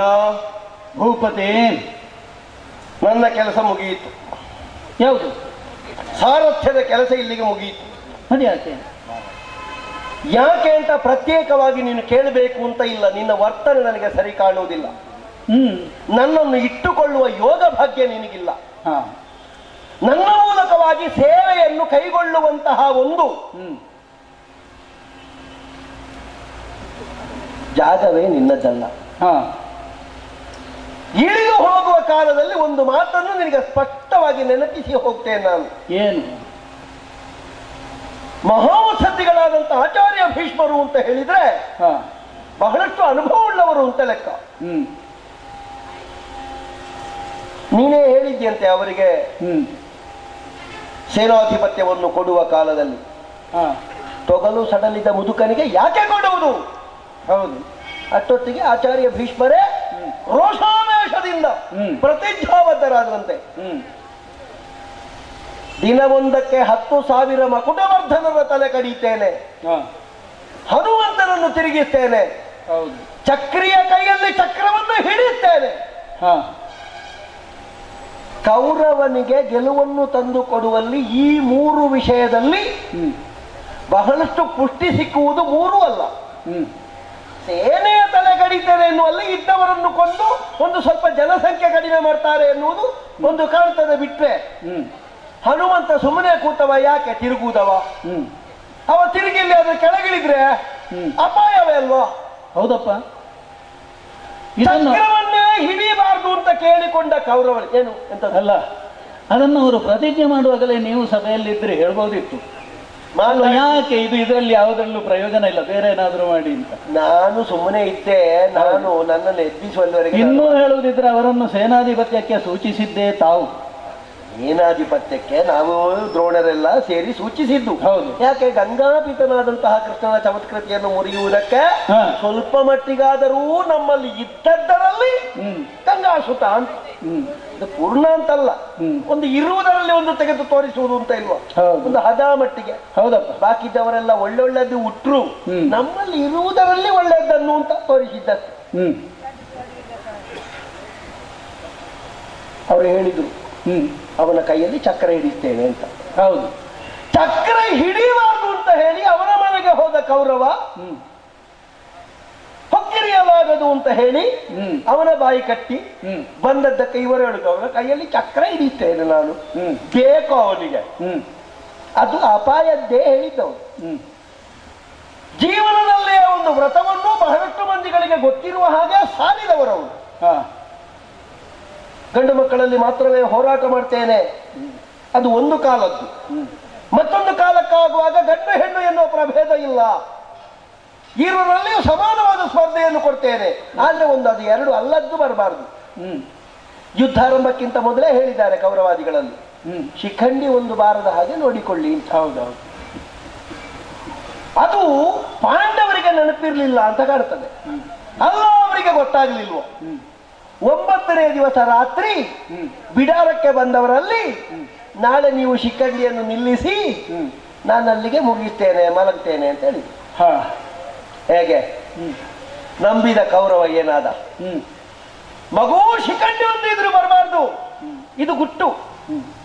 ನಮ್ಮ ಯಜಮಾನನಲ್ಲಿ ನಾವು ಸೇನಾಧ್ಯಕ್ಷರಾಗಿ ಕೆಲಸ ಮಾಡುವಾಗ ಅದೊಂದು ಕೊರತೆ ಉಂಟು ನನಗೆ, ಅದೊಂದು ಬಾರದ ಹಾಗೆ ನೋಡಿಕೊಳ್ಬೇಕು ಅಂತ ಇವನಲ್ಲಿ ಹೇಳಿ ಅವ ಇಡೀ 9 ದಿವಸವೂ ಆ ಒಂದು ಪ್ರಾಣಿ ಅಲ್ಲಿಗೆ ಬಾರದ ಹಾಗೆ ನೋಡಿಕೊಂಡು 10ನೇ ದಿವಸ ಅದಕ್ಕೆ ಅವಕಾಶವನ್ನೇ ಕೊಟ್ಟರು ಅವರು.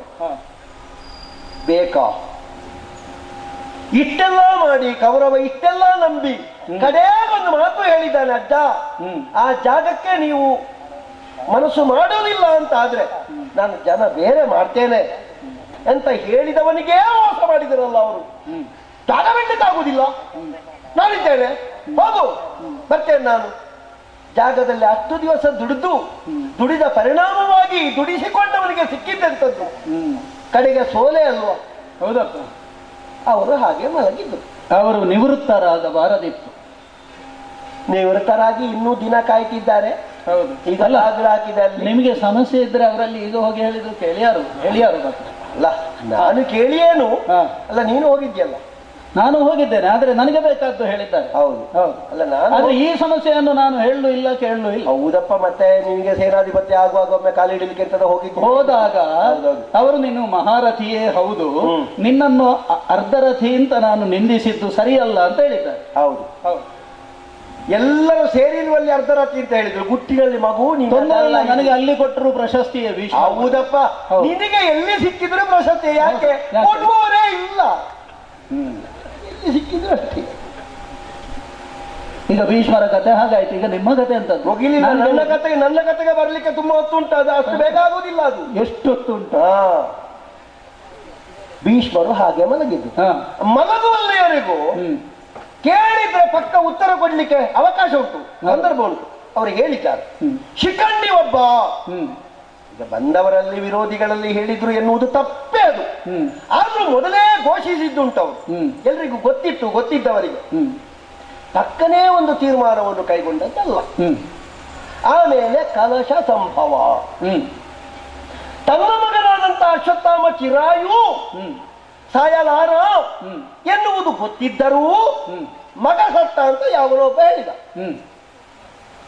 ಇವರು ದೇಹವನ್ನು ಉಳಿದು ತನ್ನ ಪ್ರಾಣವನ್ನು ಮಾತ್ರವೇ ಮೇಲಕ್ಕೆ ಹಾರಿಸಿದ್ರು, ಕೊಂಡೋದ್ರು.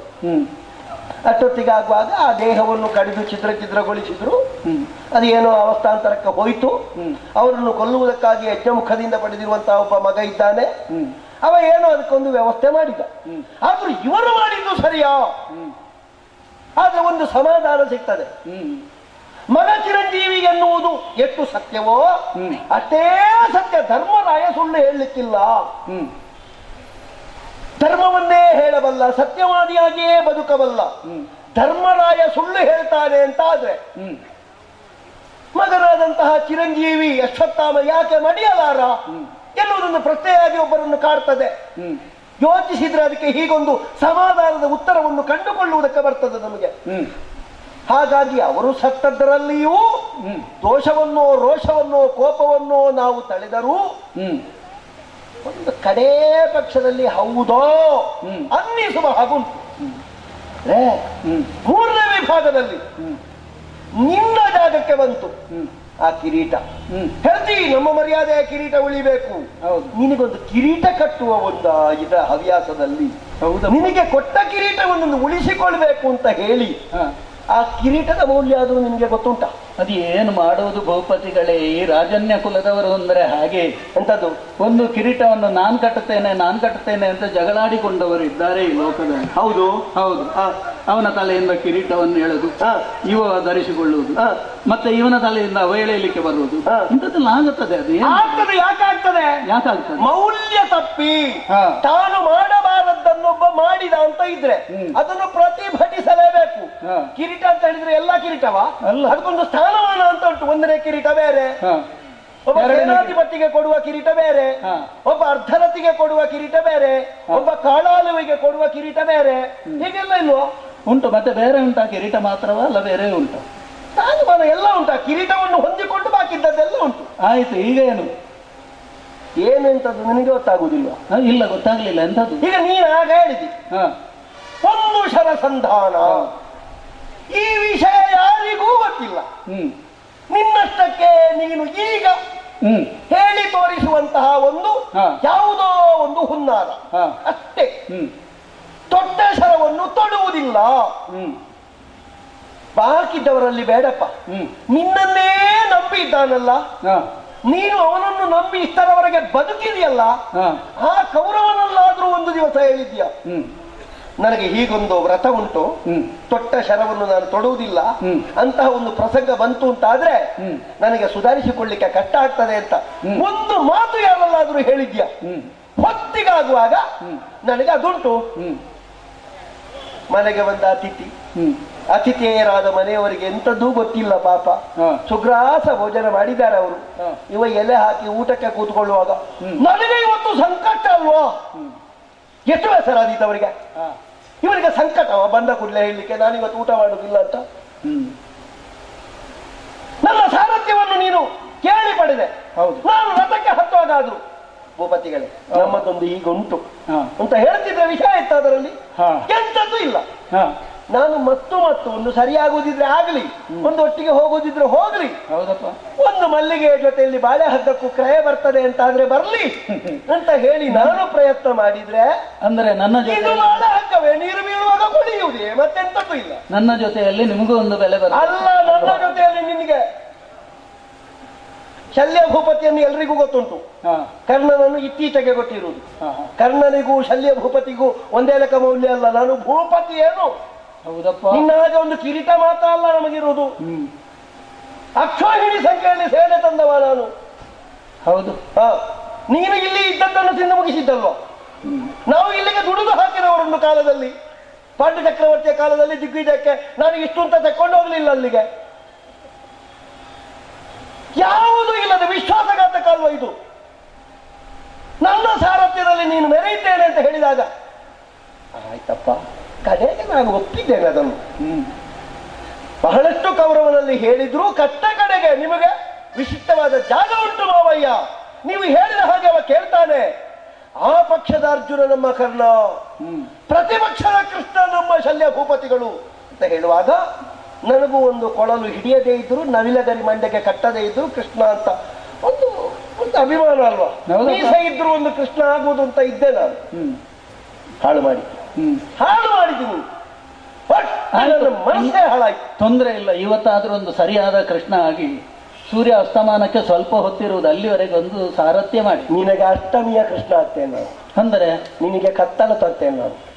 ಹಾ, ನಿನಗೆ ಬೆಳಕಿಲ್ಲ. ಅಷ್ಟಮಿಯ ಕೃಷ್ಣನಾಗು. ಹೌದು. ಹಾ, ತೊಂದರೆ ಹೇಳಿದ್ರೆ ಕತ್ತಲಲ್ವಾ? ಅಲ್ಲ, ಅಷ್ಟಮಿ ತಿಥಿಯಲ್ಲಿ ಕತ್ತಲೇ ಇರುವುದು, ನಿನಗೆ ಕತ್ತಲೇ ಆಗ್ತೇನೆ ನಾನು. ನಿನ್ನ ಪಾಲಿನಲ್ಲಿ ನನ್ನದ್ದಾದಂತಹ ಬೆಳಕಿನ ವಿಜಯದ ಜಯದ ಯಾವ ಕೆಲಸವೂ ಇಲ್ಲ. ನಿಮ್ಮ ಮೂವರ ನಂಬಿ ಕೌರವ ಕುಲ ತಿಲಕ ಕೆಟ್ಟ ಹೋಯ್ತು. ಒಬ್ಬ ಹೊಂಡ ತೋಡಿದ, ಮತ್ತೊಬ್ಬ ಅದಕ್ಕೆ ದುಡಿ ಹಾಕಿದ. ನೀನೀಗ ಒಳ್ಳೆ ಮಣ್ಣು ಮುಚ್ಚಿ ಜಾತಿ ತುಳಸಿ ನೆಟ್ಟಿದ್ದಿ.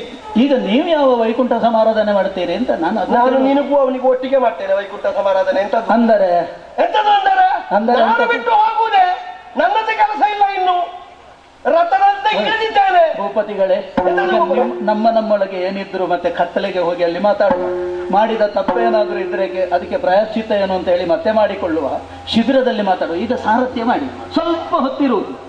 ಆ ಸ್ವಲ್ಪ ಹೊತ್ತಾದ್ರೂ ನಾನು ಬಿಡಾರಕ್ಕೆ ಹೋಗದೆ ಅಲ್ಲಿ ಕಾಯುತ್ತಾ ಇರುವುದು. ಯಾಕೆ ಗೊತ್ತಾ? ಬಿಡಾರದಿಂದ ತಂದ ರಥ ಇದು. ಈ ರಥವನ್ನು ಮತ್ತೆ ಮುಟ್ಟಿಸಬೇಕಾದ ಹೊಣೆಗಾರಿಕೆ ನನಗುಂಟು. ನೀನು ಜೀವಂತ ಇದ್ರೆ ಇರ್ತೀಯಲ್ಲ, ಜೀವಂತ ಇಲ್ಲದೆ ಇದ್ರೆ ಜೀವಂತ ಇಲ್ಲದೆ ಇರುವ ಸ್ಥಿತಿಯಲ್ಲಾದ್ರೂ ಕೊಂಡೋಗ್ಬೇಕು ರಥ ಅಂತ ಉಂಟು. ನಾನು ಬದಿಯಲ್ಲಿ ಇರ್ತೇನೆ, ಇದೆಲ್ಲ ನಿನಗೆ ಆಯ್ತು, ಬೇಕಾದ್ರೆ ಮಾಡಿಕೊ. ಮಾತಾಡ್ಲಿಕ್ಕೆ ಇಳಿತೇನೆ ನಾನು. ನಿಮಗೆ ಒಂದು ನಮಸ್ಕಾರ ಮಾಡಿದ್ರೆ ನಿಲ್ತೀರಾ? ತುಂಬಾ ಒತ್ತಾಯ ಮಾಡಿದ್ರೆ ನಿಲ್ತೀರಾ? ನೀನು ನನ್ನನ್ನು ಮಾನದಲ್ಲಿ ಅಳಿಬೇಡ. ನಿಮ್ಗೊಂದು 50 ಕೊಟ್ಟರೆ ನಿಲ್ತೀರಾ, ಒಂದು 100 ಮಾಡಿದ್ರೆ ನಿಲ್ತೀರ ಎಂತ? ನಾನು ಇಲ್ಲ, ನೀವು 100 ಕೊಟ್ಟರೆ ನಿಲ್ಲಿಕ್ಕಿಲ್ಲ, 160 ಕೊಡುವ, ನಿಲ್ತೀರಾ? ನೋಡು, ಇಂಥದ್ದು ಮಾತಾಡಿದ್ರೆ ಮುಟ್ಟುವುದು ನನಗೂ ಗೊತ್ತಾದು, ಆದ್ರಿಂದ ನಿಲ್ತೀರಾ? ಅಂತದ್ದು ಮಾತಾಡ್ಲಿಕ್ಕೆ ನೀನು ಹೋಗಬೇಡ. ಅಲ್ಲ, ನೀವು ಸುಧಾರಿಸಿ. ಅಲ್ಲ, ನೀವು ಅದಕ್ಕೆ ಇದ್ದವರು, ಅದು ಗೊತ್ತುಂಟು. ಅಲ್ಲ, ಅದಕ್ಕಿಂತ ಒಳ್ಳೆಯದಿಲ್ಲ. ಈಗ ಅದಿರ್ಲಿ, ನಮ್ಮೊಳಗಿನ ಸರಿ ಲೆಕ್ಕ ಬರುವುದಿಲ್ಲ ಅದರಲ್ಲಿ. ನಮ್ಮೊಳಗಿನ ಸರಿಯಾದ ವಿವಾದ ಯಾವುದಿದ್ರು ಇವತ್ತು ರಾತ್ರಿ ನಮ್ಮ ಶಿಬಿರದಲ್ಲಿ ಮಾತಾಡುವ. ಅಲ್ಲಿ ಡೇರೆ ಉಂಟಲ್ಲ, ನಮ್ಮ ಡೇರೆಯಲ್ಲಿ ಮಾತಾಡುವ. ಈಗ ಮಾತಾಡುವುದಕ್ಕಿಂತ ನಾನು ಡೇರೆಯಲ್ಲಿರುವ ಕಂಬನಲ್ಲಾದ್ರೂ ಮಾತಾಡಿ ಏನು, ನೀವು ಅದಕ್ಕೇ ಯೋಗ್ಯ ಅಂತ ಗೊತ್ತಾಯಿತು. ಮಾತಾಡಿ ಈಗ ಹೋಗುವುದೇ ಸ್ವಲ್ಪ ಹೊತ್ತು ನಿಲ್ಲಿ.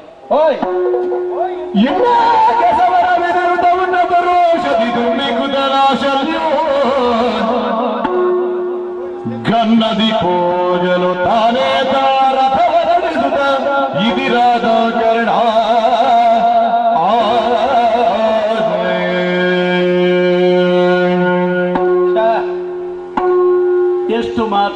ಎಷ್ಟು ಮಾತಾಡಿದ ಉತ್ತರ ಕೊಡ್ಲಿಕ್ಕೆ ಉಪಾಯ ಇಲ್ಲ. ವಿಷಯ ಇಲ್ಲ ಅಲ್ಲ, ಉತ್ತರ ಕೊಡ್ಲಿಕ್ಕೆ ಉಪಾಯ ಇಲ್ಲ. ಅಷ್ಟು ಬೈದದ್ದನ್ನು ಕೇಳಿಕೊಂಡರೆ ಆ ಕಾರಣದಿಂದಲಾದ್ರೂ ನಿಲ್ತಾನ ಅಂತ ನಾನು ನೋಡಿದ್ದು. ಇಲ್ಲದಿದ್ರೆ ಎಂತದ ಅರ್ಥ ಇದ್ದ ಮಾತು ಹೇಳಿದ್ದಾನೆ ಅವ. ಪಾಂಡು ಚಕ್ರವರ್ತಿಗೆ ಇವ ಸಾರಥ್ಯ ಮಾಡಿದ್ದಷ್ಟೇ. ರಥಿಕನಾಗಿದ್ದದ್ದು ಪಾಂಡು ಚಕ್ರವರ್ತಿ.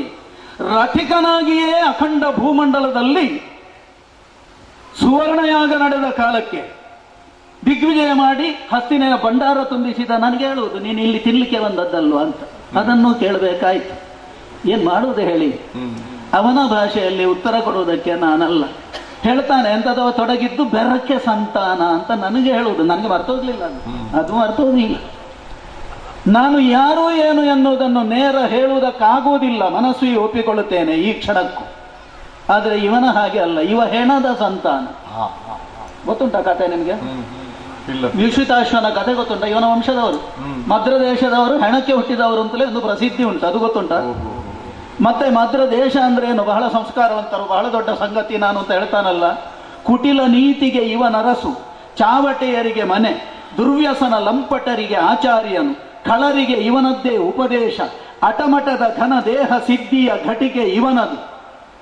ಮದ್ರ ದೇಶದವರ ಹಣೆಬರಹ ಯಾರಿಗೂ ಗೊತ್ತಿಲ್ಲ. ಹೆಮ್ಮಕ್ಕಳನ್ನು ಮಾರಾಟ ಮಾಡುವ ಸಂಸ್ಕಾರದವ ಇವ ಇನ್ನೊಬ್ಬರಿಗೆ ಹೇಳುವುದು ಗೊತ್ತಿಲ್ವ ನನಗೆ. ಅವ ಸ್ವಗತದಲ್ಲಿ ಏನೇನೋ ಹೇಳ್ತಾನೆ ಹೊರತು ನೇರ ಈ ವಿಷಯವನ್ನು ತರುವುದಿಲ್ಲ ನನ್ನ ಎದುರಿಗೆ. ನನಗೊತ್ತಿಲ್ವ ಇವರ ಹಣೆಬರಹ. ರಣದೊಳೊಡೆಯನ ಜರೆದು ಜಾರಿರುವ ಗುಣಸಮುದ್ರರು, ಮದ್ರದೇಶದ ಬಣಿತೆ ತಾನದು ಬೇರೆ, ನಡವಳಿಯ ಅಂಗವದು ಬೇರೆ, ಗಣಿಕೆಯರ ಮಧ್ಯದಲ್ಲಿ ಮದ್ಯದ ತನಿವಿನಲ್ಲಿ ತನು ಸೊಕ್ಕಿ ಬತ್ತಲೆ ಕುಡಿಯುವ ಭಂಗಿಯ ಬಂಡರಿವರು. ಈಗ ಸಮಯಕ್ಕೆ ಕೈಗೊಟ್ಟದ್ದಲ್ವ ಇವತ್ತು ಸಾಯಂಕಾಲದವರೆಗೆ ನಾನು ಸಾರಥ್ಯ ಮಾಡುತ್ತೇನೆ ಅಂತ ಒಪ್ಪಿಕೊಂಡು ಬಂದು ಈ ಹೊತ್ತಿಗೆ ಕೈಗೊಟ್ಟದ್ದಲ್ವ. ನಾನು ಬರುವ ಕಾಲದಲ್ಲಿ ಧರ್ಮರಾಜ ಅವನನ್ನೇ ಓಲೈಸಲಿಕ್ಕೆ ಅಂತ ಹೋದದ್ದು. ಹಾಗಿದ್ರೆ ಇವನಿಗೆ ದೃಢತೆ ಇಲ್ಲ ಅಂತ ಆಯ್ತು. ಹೊರಟದ್ದಲ್ಲಿಗೆ ಬಂದದ್ದು ಇಲ್ಲಿಗೆ ಬಂದು ಮಾಡಿದ್ದೇನು, ಸಮಯಕ್ಕೆ ಕೈಗೊಡಬೇಕು. ನಮ್ಮ ಕೌರವ ಒಂದು ಅನುಮಾನ ಅಭಿವ್ಯಕ್ತ ಮಾಡಿದ್ದ. ಉಪಚಾರ ಮಾಡಿ ತನ್ನೆಡೆಗೆ ಸೆಳೆಕೊಂಡಿದ್ದೇನೆ ಮಾದ್ರೇಶನನ್ನು, ಆದರೆ ಅವನನ್ನು ಪೂರ್ಣ ನಂಬಲಿಕ್ಕೆ ಆಗುವುದಿಲ್ಲ. ಒಮ್ಮೆ ಅಳಿಯಂದಿರನ್ನು ಕಂಡು ಬರ್ತೇನೆ ಅಂತ ಅಲ್ಲಿಗೆ ಹೋಗಿದ್ದಾನೆ ಅಂತ ಹೇಳಿದ್ದ. ಆ ಮಾತೇ ಸತ್ಯವಾಯಿತು. ಕೊನೆಗೆ ಏನೋ ಹೋಗಿ ಅಲ್ಲಿ ಒಪ್ಪಂದ ಮಾಡಿದ್ದಾನೆ. ಸಮಯಕ್ಕೆ ಕೈ ಕೊಟ್ಟು ಮೋಸ ಮಾಡು, ಅದಕ್ಕಿಂತ ದೊಡ್ಡ ದ್ರೋಹ ಎಂಥದ್ದು. ಈ ಒಂದು ದಿನದ ಯುದ್ಧದಲ್ಲಿ ಭಾರ್ಗವರಾಮರ ವರರೂಪಿ ವಾಕ್ಯದಂತೆ ನಾನು ವಿಜೃಂಭಿಸುತ್ತೇನೆ ಎನ್ನುವ ವಿಷಯವನ್ನು ಹೇಳಿ ಕೌರವನ ಮೂಲಕ ಇವನನ್ನು ಭರಿಸಿ ಸಾರಥ್ಯ ಮಾಡಿಸಿದ್ದು. ಹೊತ್ತಿಗೆ ಕೈಕೊಟ್ಟು ಇಳಿದು ಹೋದನಲ್ಲ. ಅವ ಹೋದ. ಈಗ ಭೀಷ್ಮರನ್ನು ನಿಂದಿಸಿ, ದ್ರೋಣನನ್ನು ನಿಂದಿಸಿ, ನನ್ನನ್ನು ನಿಂದಿಸಿ ಇವ ಉಳಿಯುತ್ತಿದ್ದರೆ ಸರಿ. ಇವ ಆ ಸಾಲಿನಲ್ಲಿ ಮತ್ತೆ ಮೊದಲೇ ಹೋದದ್ದಲ್ಲೋ. ನಾನಂತೂ ಹಾಗಾಗುವನಲ್ಲ. ನಡೆದ ಪರಿಸ್ಥಿತಿಯ ಕುರಿತು ಒಂದು ಕ್ಷಣ ಯೋಚಿಸಿದರೆ ಏನಾಯ್ತು?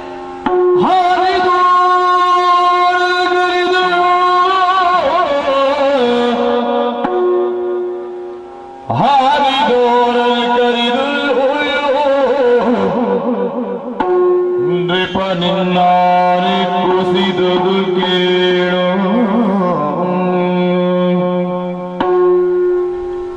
ಕೊಳುಗುಳ ಕಾಲು ಮಡಿ ಕೈ ಕಾಲು ನಡುಗಿತು, ಧೈರ್ಯದಿ ತೊಲಗಿ ಹೀನನಾದ ಕೌರವೇಶ್ವರ, ಹೀನನ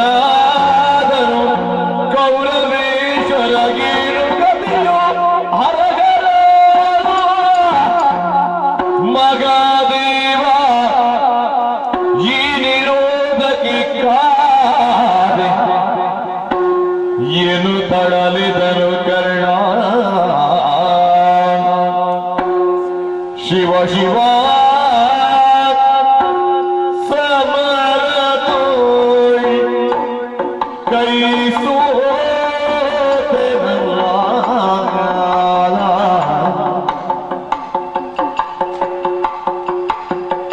ಶಿವ ಶಿವ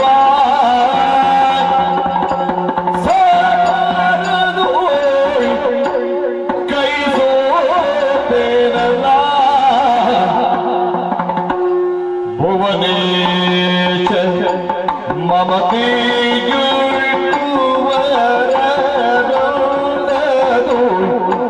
ಎನ್ನ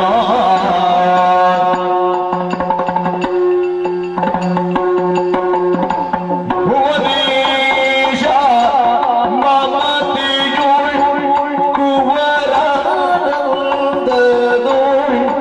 ಎನ್ನ ಆಪತ್ತಿಗ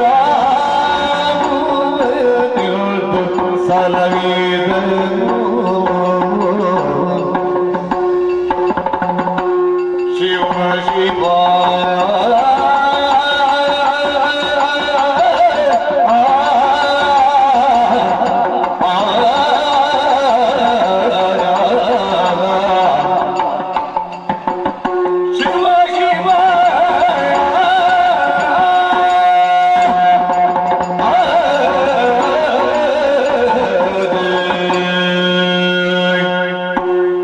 ಶಲ್ಯಭೂಪತಿಯೇನೋ ಇಳಿದು ಹೋದ. ಆಮೇಲೆ ನಾನೇ ನನ್ನ ರಥವನ್ನು ನಡೆಸುತ್ತಾ ಯುದ್ಧವನ್ನು ಮಾಡಿದೆ. ಸಾರಥ್ಯವೂ ನನ್ನದ್ದೇ, ಹಾಗೆ ಮಹಾರಥಿಯೂ ನಾನೇ ಆಗಿದ್ದು ರಥವನ್ನು ಮುನ್ನಡೆಸುತ್ತಾ ಹೋಗುತ್ತಾ ಇದ್ದ ಹಾಗೆ ನನ್ನ ರಥದ ಚಕ್ರವನ್ನು ಭೂಮಿ ಕಚ್ಚಿ ಹಿಡಿಯಿತು. ಈ ಕಾಲಕ್ಕೆ ಶತ್ರುಸ್ಥಾನದಲ್ಲಿದ್ದಂತಹ ಅರ್ಜುನನಲ್ಲೇ ಒಂದು ಅವಕಾಶವನ್ನು ಕೇಳಿದ್ದುಂಟು. ಪರೀಕ್ಷಣ ಸಹಿಸು, ಮತ್ತೆ ಸಮಬಲನಾಗಿ ಬರುತ್ತೇನೆ ಅರ್ಜುನ ಅಂತ ಕೇಳಿದ್ರೆ ಅರ್ಜುನನೇನೋ ಅವಕಾಶವನ್ನು ಕೊಟ್ಟ. ಹಾಗೆ ಚಕ್ರದ 2 ಭಾಗವನ್ನು ಹಿಡಿದೆತ್ತುತ್ತಾ ಇದ್ದ ಕಾಲಕ್ಕೆ ಕೃಷ್ಣನ ಸೂಚನೆಯಂತೆ ಅರ್ಜುನನನ್ನ ಬೆನ್ನಿಗೆ ಹೊಡೆದ. ಹೇಗೆ?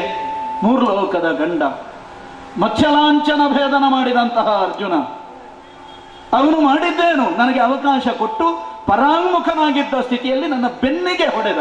ಇದಕ್ಕೆ ಸೂಚನೆ ಕೊಡುವವ ಕೃಷ್ಣ ದೇವರು. ಯಾವಾತನನ್ನು ಸತ್ಯವಾಕ್ ಸತ್ಯ ಸಂಕಲ್ಪ ಅಂತ ನಾವು ನಂಬಿದ್ದೇವೋ ಅಂಥವನೇ ಹೀಗೆ ಮಾಡಿಸ್ತಾನೆ ಅಂತ ಆದ್ರೆ ಇನ್ನೇನು ಉಳಿದಿದೆ ಈ ಲೋಕದಲ್ಲಿ? ಮೋಸ ಮಾಡಿದ, ಅವಕಾಶ ಕೊಟ್ಟು ನನಗೆ ಇರುವುದಕ್ಕೆ ಅವ ಸೂಚನೆ ಕೊಡ್ತಾನೆ. ಶಿವನೇ ಅಂತ ಹೇಳದೆ ಉಪಾಯ ಇಲ್ಲ. ಅನಾಥನಾಗಿದ್ದ ಕಾಲಕ್ಕೆ ಪರೀಕ್ಷಾ ರಂಗದಲ್ಲಿ ನನ್ನನ್ನು ಹಿಡಿದೆತ್ತುವವರು ಯಾರೂ ಇರಲಿಲ್ಲ. ನಿನ್ನ ಜಾತಿ ಏನು, ನೀತಿ ಏನು ಅಂತ ಕೇಳಿದ ಕಾಲಕ್ಕೆ ಮುಂದೆ ಬಂದು ಅಂಗರಾಜ್ಯದ ಆಧಿಪತ್ಯವನ್ನು ಕೊಡುತ್ತೇನೆ ಕರ್ಣನಿಗೆ ಅಂತ ಹೇಳಿದ ನನ್ನ ಪ್ರಭು, ಅವ ನನ್ನ ದೊರೆ, ನನ್ನ ತಾಯಿ, ನನ್ನ ತಂದೆ, ನನ್ನ ಬಂಧು, ನನ್ನ ಸರ್ವಸ್ವ, ನನ್ನ ಪಾಲಿನ ದೇವರಾಗಿ ಬಿಟ್ಟ.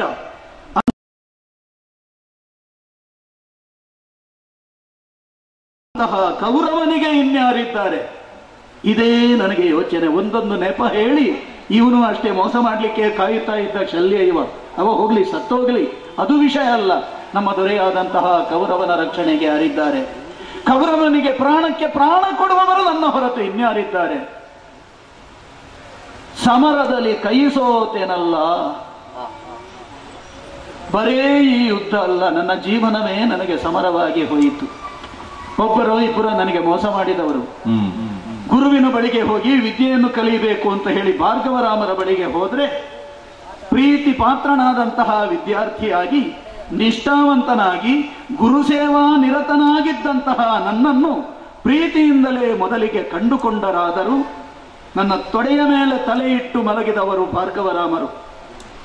ಮತ್ತೊಂದು ಕ್ಷಣದಲ್ಲಿ ನನ್ನ ಕಾಲನ್ನು ಕೊರೆದ ಅಲರ್ಕ ನಾಮಕವಾದಂತಹ ಕೀಟ ಕೊರೆಯುತ್ತಾ ಇದ್ದ ಹಾಗೆ ನೋವಾಗುತ್ತಾ ಇದ್ದರು, ರಕ್ತ ಸುರಿಯುತ್ತಾ ಇದ್ರು. ಗುರುವನ್ನು ಎಚ್ಚರಿಸುವುದು ಸಾಧುವಲ್ಲ ಅಂತ ಹೇಳಿ ನಾನು ಕುಳಿತಿದ್ದರೆ ಮತ್ತದೇ ಕ್ಷಣದಲ್ಲಿ ಅವರಿಗಾಗಿ ಎಚ್ಚರಾಯಿತು. ಎಚ್ಚೆತ್ತ ಗುರುಗಳು ನನ್ನ ತೊಡೆಯನ್ನು ಕೊರೆದಂತಹ ಕೀಟಕ್ಕೆ ಶಾಪ ಕೊಡುವುದಲ್ಲ, ನನಗೆ ಶಾಪ ಕೊಟ್ಟರು. ಇದು ನನ್ನ ದೌರ್ಭಾಗ್ಯವಲ್ಲದೆ ಇನ್ನೇನು? ಯುದ್ಧ ವಿದ್ಯೆಯನ್ನು ಎಳೆವರೆಯದಲ್ಲಿ ಅಭ್ಯಾಸ ಮಾಡುವುದು ಅಪರಾಧವಲ್ಲ.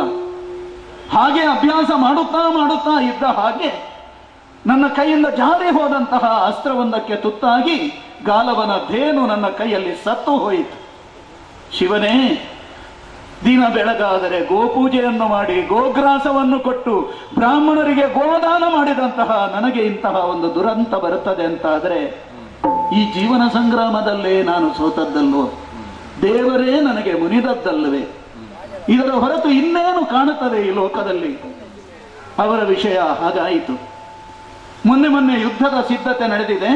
ಇತ್ತಂಡದವರು ಕತ್ತಿ ಮಸೆದು ನಿಂತಿದ್ದಾರೆ. ಆವಾಗ ನನ್ನನ್ನು ದೂರ ಕರ್ಕೊಂಡು ಹೋಗಿ ಕೃಷ್ಣ ಹೇಳ್ತಾನೆ, ನೀನು ಸೂತನ ಮಗ ಅಲ್ಲ, ಸೂರ್ಯನ ಮಗ ನೀನು. ಎಲ್ಲಿ ಹೇಳಬೇಕೋ ಅಲ್ಲಿ ಹೇಳಲಿಲ್ಲ. ದ್ರೌಪದಿಯ ಸ್ವಯಂವರ ಕಾಲದಲ್ಲಿ ನನ್ನ ಬದಿಗೆ ನನ್ನ ಸಾಲಿನಲ್ಲೇ ಕೂತಿದ್ದ ಕೃಷ್ಣ ಧನುಸನ್ನೆತ್ತಿ ಮತ್ಸ್ಯಲಾಂಛನ ಭೇದನ ಮಾಡುತ್ತೇನೆ ಅಂತ ನಾನೆದ್ದು ನಿಂತ್ರೆ ನಾನು ಸೂತನನ್ನು ವರಿಸುವುದಿಲ್ಲ ಅಂತ ಹೇಳ್ತಾಳೆ. ನಾಹಂ ವರಯಾಮಿ ಸೂತಂ. ಆವಾಗ ಹತ್ತಿರದಲ್ಲೇ ಇದ್ದ ಕೃಷ್ಣನಿಗೆ ಹೇಳಬಹುದಿತ್ತು, ಇಲ್ಲ ಅವ ಸೂತ ಅಲ್ಲ, ಅವ ಸೂರ್ಯನ ಮಗ, ಸೂತನ ಮಗ ಅಲ್ಲ ಅಂತ ಹೇಳ್ಬೋದಿತ್ತಲ್ಲ. ಹೇಳಲಿಲ್ಲ. ಯಾಕೆ? ನನಗೆ ಮೋಸ ಮಾಡಿದ ಕೃಷ್ಣ. ಹೊತ್ತಿಗಾಗುವಾಗ ನೀನು ಪಾಂಡವರಿಗೆ ಅಣ್ಣ, ನೀನು ಬರ್ತೀಯ ಈ ಕಡೆಗೆ ಹೇಳುವುದಿಲ್ಲ. ಹೇಗೆ? ಮೊದಲು ಹೇಳಲಿಲ್ಲ. ನನಗೆ ಅಗತ್ಯ ಇದ್ದ ಕಾಲಕ್ಕೆ ಯಾರೂ ಹೇಳಲಿಲ್ಲ. ಇವರ ಕತೆ ಹಾಗಾಯ್ತಾ? ಉಳಿದವರನ್ನು ಯಾಕೆ ನಾನು ದೂರಬೇಕು? ನನ್ನ ಹೆತ್ತ ತಾಯಿ ನನಗೆ ಮಾಡಿದಂತಹ ದ್ರೋಹ ಎಷ್ಟು ದೊಡ್ಡದು. ಕುಂತಿದೇವಿ ಹಾಲುಗಲ್ಲದ ಹಾಲುಗಲ್ಲದ ಹಸುಳೆಯಾಗಿದ್ದಂತಹ ನನ್ನನ್ನು ತೊಟ್ಟಿಲಲ್ಲಿಟ್ಟು ನದಿಯಲ್ಲಿ ತೇಲುವುದಕ್ಕೆ ಬಿಡ್ತಾಳೆ. ಹೇಗೆ? ತೊಟ್ಟಿಲು ತೇಲಿದ್ದಕ್ಕಾಯಿತು, ಮುಳುಗುತ್ತಿದ್ದರೆ ಏನು? ಅವಳಿಗೆ ಅಪಮಾನ ಆಗುತ್ತದಂತೆ. ಉತ್ತರ ಸಿಗುವುದು ಹಾಗೆ. ಹೇಗೆ ಉತ್ತರ ಸಿಗುವುದು? ನಿನ್ನನ್ನು ನಾನು ಎಳವರೆಯದಲ್ಲಿ ಪಡೆದಿದ್ದೇನೆ ಅಂತ ನನಗೆ ಅಪವಾದ ಬರ್ತದೆ ಮಗನೇ. ಮೊನ್ನೆ ಸಿಕ್ಕಿದವಳು ಹೇಳುವುದು, ಅದಕ್ಕಾಗಿ ಹೀಗೆ ಮಾಡಿದೆ. ಹೆತ್ತ ತಾಯಿಗೆ ಹೆಗ್ಗಣ ಮುದ್ದು ಅಂತ ಲೋಕಾರೂಢಿಯ ಮಾತುಂಟು. ನನ್ನನ್ನು ಎತ್ತಿ ಹಿಡಿದ ಅಧಿರಥ ಹೇಳಿದನಂತೆ, ತರಣಿ ಬಿಂಬದ ಮರಿಯು ಕೌಸ್ತುಭ ವರಮಣಿಯ ಖಂಡದ ಕಣಿಯು. ಅಷ್ಟು ಲಕ್ಷಣವಾಗಿ ಕುಂಡಲ ಕವಚಾಲಂಕೃತವಾದಂತಹ ದೇಹವನ್ನು ಹೊಂದಿದ್ದ ನನ್ನನ್ನು ತನ್ನ ಮಗು, ತನ್ನ ಕರುಳಿನ ಕುಡಿ ಎನ್ನುವ ಮಮಕಾರ ಇಲ್ಲದೆ ಹೆತ್ತ ತಾಯಿಯೇ ನನಗೆ ದ್ರೋಹ ಮಾಡಿ ನೀರಿನಲ್ಲಿ ತೇಲಿಕ್ಕೆ ಬಿಡುತ್ತಾಳೆ ಅಂತಾದರೆ ಈ ಜೀವನ ನನಗೆ ಸಂಗ್ರಾಮ ಅಲ್ಲದೆ ಇನ್ನೇನು? ಏನು? ಹೆತ್ತ ತಾಯಿ ನನ್ನನ್ನು ಕೊಂದಳು, ದೇವರಾದ ಕೃಷ್ಣ ಕೊಂದ, ಗಾಲವರು ಕೊಂದರು, ಭಾರ್ಗವರಾಮರು ಕೊಂದರು, ಒಬ್ಬರೋ ಇಬ್ಬರು. ಇನ್ನು ಅರ್ಜುನ ಕೊಲ್ಲಿಕ್ಕೆ ಏನು ಉಳಿದಿದೆ? ಆದದ್ರಿಂದ ಹೆಜ್ಜೆ ಹೆಜ್ಜೆಗೂ ನನ್ನನ್ನು ಕೊಲ್ಲುತ್ತಾ ಕೊಲ್ಲುತ್ತಾ ಕೊಲ್ಲುತ್ತಾ ಹೋದರು. ಈ ಜೀವನವೇ ನನ್ನ ಪಾಲಿಗೆ ಸಂಗ್ರಾಮವಾಯಿತು. ಶಿವ ಶಿವ ಸಮರದೊಳು ಕೈ ಸೋತೆನಲ್ಲ. ಇನ್ಯಾರಲ್ಲಿ ಹೇಳಲಿ? ಭುವನೇಶನಾದಂತಹ ಕೌರವ ನನ್ನನ್ನು ಆಪತ್ತಿಗಾಗುವವ ಅಂತ ಹೇಳಿ ರಕ್ಷಣೆ ಮಾಡುತ್ತಾ ಮಾಡುತ್ತಾ ಮಾಡುತ್ತಾ ಬಂದ. ಈಗ ನನಗೇ ಆಪತ್ತೊದಗಿತಲ್ಲ. ಅಯ್ಯೋ, ಬಂದು ಕರೆಯೋ ಕಪಟ ವೇಷದಿಂದ ಸೂರ್ಯ ಸುತರ ಕೂಡಿ, ಬಂದು ಕರೆಯೋ ಕಪಟ ವೇಷದಿಂದ ಸೂರ್ಯ ಸುತರ ಕೂಡಿ, ಜೀವನದ ತ್ಯಾಗದೊಳಗೆ ನಿಲ್ಲಲಿ ಕುಂದಗಾರೂತ ನಾವೈದೊಂದಿವಿಲ್ಲಿಗೆ ಅಪೇಕ್ಷೆಯ ಎಂದು ಪೂರೈಸುವುದು ರಾಧೇಯ ರಾಧೇಯ ರಾಧೇಯ. ಕರ್ಣಾವಸಾನಕ್ಕೆ ವೇದಿಕೆ ಸಿದ್ಧಾಗಬೇಕು ಎನ್ನುವಂತಹ ನಿಲುವಿನಿಂದಲೇ ಈ ವೇಷವನ್ನು ಧರಿಸಿದ್ದು ನಾನು ಆವೇಶವನ್ನು ಬಿಟ್ಟು. ಒಂದು ಅರ್ಥದಲ್ಲಿ ಇಲ್ಲದನ್ನು ಎಲ್ಲೆಲ್ಲೋ ಹುಡುಕುವುದಕ್ಕಿಂತ ಇರುವುದನ್ನು ಆತನಿಗೆ ತೋರಿಸಿಕೊಡಬೇಕು ಎನ್ನುವಂತಹ ನಿಲುಮೆಯಿಂದಲೇ ಈ ಬ್ರಾಹ್ಮಣ ವೇಷವನ್ನು ಧರಿಸಿದ್ದೇನೆ. ಯಥಾರ್ಥಕ್ಕಾದರೂ ನಾನು ಇರುವುದು ಕೂಡ ಅಲ್ಲಿಯೇ ಅಲ್ಲವೇ? ಅದನ್ನು ಗಮನಿಸುವಂತಹ ಸೂಕ್ಷ್ಮ ಕಣ್ಣುಗಳವನಿಗೆ ಉಂಟು ಅಂತ ಆದರೆ ಅದನ್ನು ತೋರಿಸಿಕೊಡುವುದಕ್ಕೂ ಕೂಡ ನಾನು ಉತ್ಸುಕನೇ ಹೌದು. ಆದ್ದರಿಂದಲೇ ಅವನೊಳಗಿರುವಂತಹ ಅವನು ಕಂಡುಕೊಳ್ಳುವಂತಹ ಕನ್ನಡಿಯಾಗಿ ನಾನು ಕಾಣಬೇಕು ಎನ್ನುವ ಸದುದ್ದೇಶದಿಂದಲೇ ನಡೆಯುತ್ತೇನಂತೆ ಆ ಕಡೆಗೆ ನಡೆಯುತ್ತೇನೆ. ಯಾರು ಯಾರು ಯಾರು ಇಲ್ಲಿ ಕರ್ಣನೆನ್ನುವವನು ಯಾರು? ಅವನನ್ನೇ ಹುಡುಕುತ್ತಾ ಬಂದವನು. ಎಲ್ಲಿದ್ದಾನೆ ಎಲ್ಲಿದ್ದಾನೆ? ಕರ್ಣನಲ್ಲಿದ್ದಾನೆ. ಸ್ವಾಮಿ, ವಂದಿಸಿಕೊಂಡಿದ್ದೇನೆ. ಒಳ್ಳೇದಾಗ್ಲಪ್ಪ. ಈ ಕರ್ಣನೆನ್ನುವನು ನಿನಗೆ ತಿಳಿದಿದೆಯೋ? ನಾನೇ ಕರ್ಣನಿದ್ದೇನೆ. ನೀನೇ ಕರ್ಣನೆ? ಹೌದು. ಕರ್ಣನೆನ್ನುವ ಹಾಗೆ ಪ್ರಪಂಚದಲ್ಲಿ ಪ್ರಖ್ಯಾತಿಯನ್ನು ಪಡೆದವನು ನೀನೇ? ಹೌದು. ದಾನಶೂರನೆನ್ನುವಂತಹ ನೆಗಳತೆಯನ್ನು ಪಡೆದಂತಹ ಕರ್ಣ ನೀನೇ? ದಾನ ಮಾಡಿದ್ದೇನೆ ಕೈಲಾದಷ್ಟು. ಯಾವುದು ನನ್ನ ಹೊತ್ತಿಗೆ ಫಲ ಕೊಡ್ಲಿಲ್ಲ ಸ್ವಾಮಿ. ಆದ್ರೆ ಆಶ್ಚರ್ಯ ಆಗುವುದು ನನಗಲ್ಲ. ಶೂರತ್ವವನ್ನು ಬಗೆ ಬಗೆಯಲ್ಲಿ ಪ್ರಕಟಗೊಳಿಸುವವರಿದ್ದಾರೆ. ಆದರೆ ನೀಡುವುದರ ಮೂಲಕವಾಗಿ ಶೂರತ್ವವನ್ನು ಪಡೆದುಕೊಳ್ಳುವುದಂದ್ರೆ ಅದು ಹೆಚ್ಚುಗಾರಿಕೆ ಅಲ್ವಾ? ನೋಡು, ಸಾಮಾನ್ಯವಾಗಿ ಶೂರತ್ವವು ಸ್ಥಾಯಿಗೊಳ್ಳುವುದು ಯಾವಾಗ? ತಾನು ಪಡೆದುಕೊಳ್ಳುವಂತಹ ಸಂದರ್ಭದಲ್ಲಿ. ಅಲ್ಲಿ ನೀಡಲ್ಪಡುವುದು ಪೌರುಷ ಮಾತ್ರ.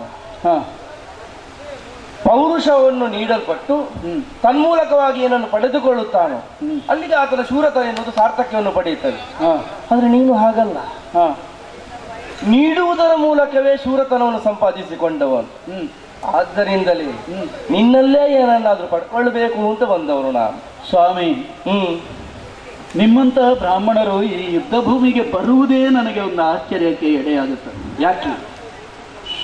ನೀವು ಬರಬೇಕಾದ ಕ್ಷೇತ್ರ ಅಲ್ಲ ಇದು. ಓ, ನಾವು ಬರಬಾರದಂತ ಕ್ಷೇತ್ರ ಅಂತ ಒಂದು ಇದೆಯೋ? ಹಾಗಿಲ್ಲ. ಆದರೆ ಸ್ವಾಭಾವಿಕವಾಗಿ ಈ ಯುದ್ಧ ಭೂಮಿಯ ಮಧ್ಯದಲ್ಲಿ, ಈ ರಕ್ತದ ಮಡುವಿನಲ್ಲಿ ತಮ್ಮಂತವರು ಬರುವುದು ನಾನು ಕೇಳಿದ ಹಾಗೆ ಇಲ್ಲ. ಕೆಲವೊಮ್ಮೆ ಹೀಗಾಗುತ್ತದೆ. ಹೇಗೆ? ಯಾವ ಕ್ಷೇತ್ರಕ್ಕೆ ನಮ್ಮಂತವರು ಪ್ರವೇಶ ಆಗುತ್ತದೋ ಆ ಕ್ಷೇತ್ರವೇ ಸಂಪೂರ್ಣಗೊಳ್ಳುತ್ತದೆ, ಮತ್ತೆ ಅಲ್ಲಿ ಮುಂದುವರಿಯಲಿಕ್ಕೆ ಏನಿಲ್ಲ ಅಂತ ಒಂದು ಆಗ್ತದೆ.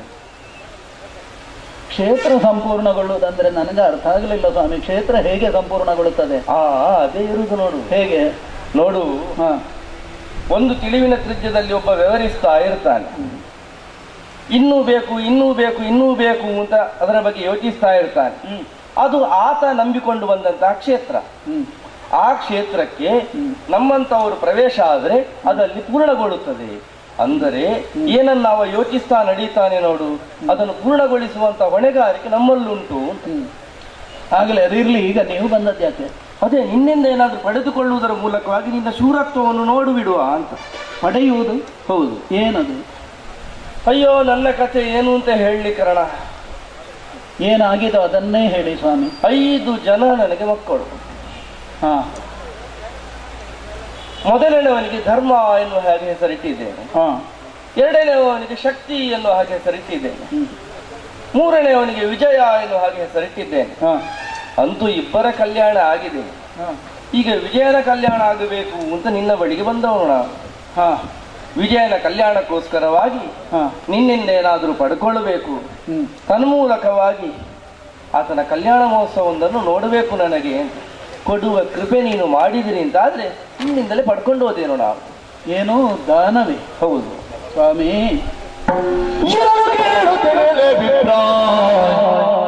ಕನ್ನಡದಲ್ಲಿ ಬರಲು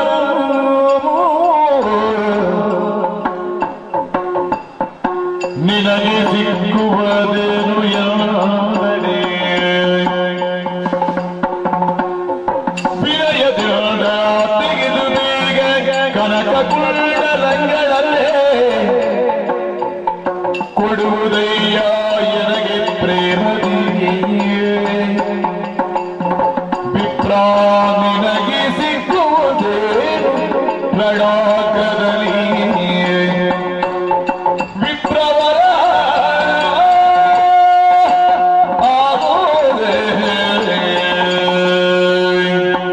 ಸ್ವಾಮಿ ಕರ್ಣ, ವಿಪ್ರವರರು ನೀವು, ವಿಪ್ರವರರು ನೀವು. ಪೂಜ್ಯರೇ, ದಾನ ಕೊಟ್ಟಿದ್ದೇನೆ ಸ್ವಾಮಿ. ದಿನವೊಂದರಲ್ಲಿ 1000 ಸಂಖ್ಯೆಯ ಬ್ರಾಹ್ಮಣರನ್ನು ಪಾದಪೂಜೆ ಮಾಡಿ ಅವರಿಗೆ ದಾನ ಕೊಡುತ್ತಾ ಕೊಡುತ್ತಾ ಕೊಡುತ್ತಾ ಬಂದವ. ಒಂದು ವರ್ಗದವರು ಹೇಳಿದ್ರು ನನ್ನನ್ನು ಬ್ರಹ್ಮದ್ವೇಷಿ ಅಂತ. ಹೌದೇ, ಹೇಳಿದವರಿದ್ದಾರೆ. ಆದರೆ ನಾನು ಹಾರ್ದಿಕವಾಗಿ ಬ್ರಾಹ್ಮಣರನ್ನಷ್ಟು ಗೌರವಿಸಿದ್ದೇನೆ, ಅಷ್ಟು ದಾನ ಕೊಡುತ್ತಲೇ ಬಂದಿದ್ದೇನೆ. ಇನ್ನೂ ಕೆಲವರು ಹೇಳ್ತಾರೆ, ಈ ಕೆಟ್ಟ ಶಲ್ಯನಂತಹ ನಾಲಿಗೆಯವರು ಹೇಳ್ತಾರೆ, ದಾನ ಕೊಟ್ಟದ್ಯಾರದನ್ನು, ಕೌರವನದ್ದನ್ನು, ಇವನದ್ದನ್ನಲ್ಲ. ಹತ್ತಿನೆಯ ಭಂಡಾರವನ್ನು ತುಂಬಿಸಿದ್ದೇ ನಾನು ಒಂದು ಕಾಲದಲ್ಲಿ ದಿಗ್ವಿಜಯ ಮಾಡಿ, ವೈಷ್ಣವ ಯಾಗ ಮಾಡಿ. ಆವಾಗ ಹೇಳುವವರ ನಾಲಿಗೆ ಅದೇ ಎಲುಬಿಲ್ಲದ ನಾಲಿಗೆಯಲ್ಲಿ ಏನಾದರೂ ಆಚಾರ ಇಲ್ಲದೆ ಆಡುವುದು. ಆದರೆ ಇಲ್ಲಿ ದಾನ ಕೊಡಬೇಕು ಅಂತ ನೀವು ಯಾಚಿಸ್ತೀರಿ ಸ್ವಾಮಿ. ಯುದ್ಧ ಭೂಮಿ ಇದು. ಅದೌದಪ್ಪ, ತುಂಬಿಸಿದವನಿಗೆ ಮಾತ್ರ ಬರಿದು ಮಾಡ್ಲಿಕ್ಕಾಗುವುದು. ತುಂಬಿಸಿದವನಿಗೆ ಬರಿದು ಮಾಡ್ಲಿಕ್ಕೆ ಆಗುವುದು ಸರಿ, ಆದ್ರೆ ಎಲ್ಲಿ ಹೇಗೆ ಯಾಕೆ ಅಂತ ಇಲ್ವಾ? ಹೌದೇ ಹೌದು. ಈ ಯುದ್ಧ ಭೂಮಿಯ ಮಧ್ಯದಲ್ಲಿ ನಾನು ದಾನ ಕೊಡಬೇಕು ಅಂತ ಹೇಳಿದ್ರೆ ಕೊಡುವುದಾದ್ರೂ ಏನನ್ನು? ಇಲ್ಲಿ ಅಸ್ತ್ರಗ್ರಾಮಗಳಿವೆ, ರಥವಿದೆ, ಅದು ಕೂಡ ಸರಿಯಾಗಿ ಇಲ್ಲದ ತುರಗದೊಂದಿಗೆ ಸೇರಿದ್ದು, ಹೊಂದಿಕೊಂಡದ್ದು. ಅದನ್ನು ನೀವು ಯಾಚಿಸುವುದು ಅಸಂಭವ. ಹಾಗಿದ್ರೆ ಇದೇನು? ನಿಮಗೆ ಕೊಡಬೇಕಾದಂತಹ ವಿತ್ತ ಎನ್ನುವುದು ಏನುಂಟೋ ಅದನ್ನು ಕೊಡುವುದಕ್ಕೆ ಇದು ಕ್ಷೇತ್ರ ಅಲ್ಲ ಸ್ವಾಮಿ. ನಾನು ಪಾತ್ರ ಸರಿ, ಆದ್ರೆ ಕ್ಷೇತ್ರ ಅಲ್ಲ. ನನ್ನಲ್ಲಿ ಏನು ಉಂಟು ಅಂತ ಕೇಳ್ತೀರಿ? ಕ್ಷೇತ್ರ ಹೌದು ಅಲ್ವೋ ಎನ್ನುವುದನ್ನು ನಿರ್ಧರಿಸುವ ನೇತ್ರಗಳು ನನ್ನದಲ್ವೋ? ಸರಿ, ಹಾಗಿದ್ರೆ ನಿಮ್ಮ ನೇತ್ರಕ್ಕೆ ಏನು ಕಾಣ್ತದೆ? ಕಾಣುತ್ತಾ ಉಂಟಲ್ಲ, ನನ್ನ ಕಿವಿಯಲ್ಲಿ ಏನುಂಟು ಅದು ನಿನ್ನ ಕಿವಿಯಲ್ಲಿ ಅಂತದ್ದೇ ಕಾಣುತ್ತಾ ಉಂಟಲ್ಲ. ಅಂದರೆ ಕರ್ಣ, ಆ ಕರ್ಣ ಕುಂಡಲಗಳನ್ನೇ ಕೊಡಯ್ಯ, ಅದನ್ನೇ ನಾನು ತಗೊಂಡೋಗುತ್ತೇನೆ.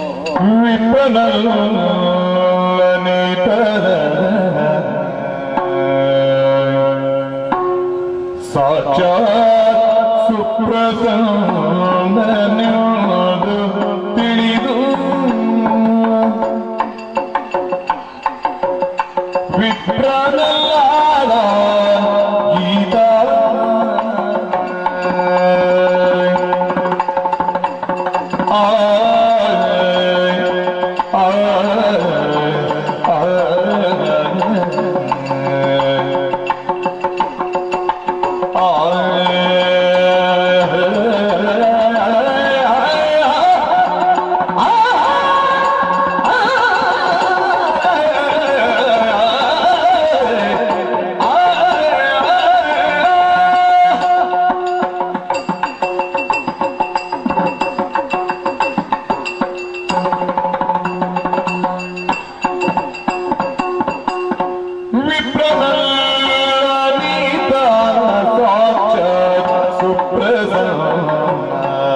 ಎಂದು ತಿಳಿದು ಕ್ಷಿಪ್ರದ್ಯೋತ ಕೋಡೆಗಳ ಕ್ಷಿಪ್ರದ್ಯೋತ ಕುಂಡಲಂಗಳ ವಿಪ್ರನಲ್ಲ ನೀತ ಸಕ ಸುಪ್ರಸನ್ನನೆಂದು ತಿಳಿದು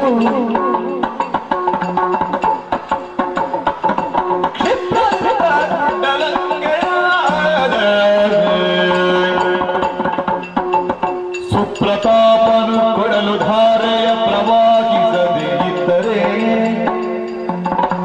ಅದು ಅಪ್ರಯೋಜಕವಾಗುವುದಾದರೂ ಅದು ಅಪ್ರಯೋಜಕ ಅಪ್ಪುವುದಾದರೂ ವಿಪ್ರನಲ್ಲೀತ ಸುಪ್ರಸನ್ನ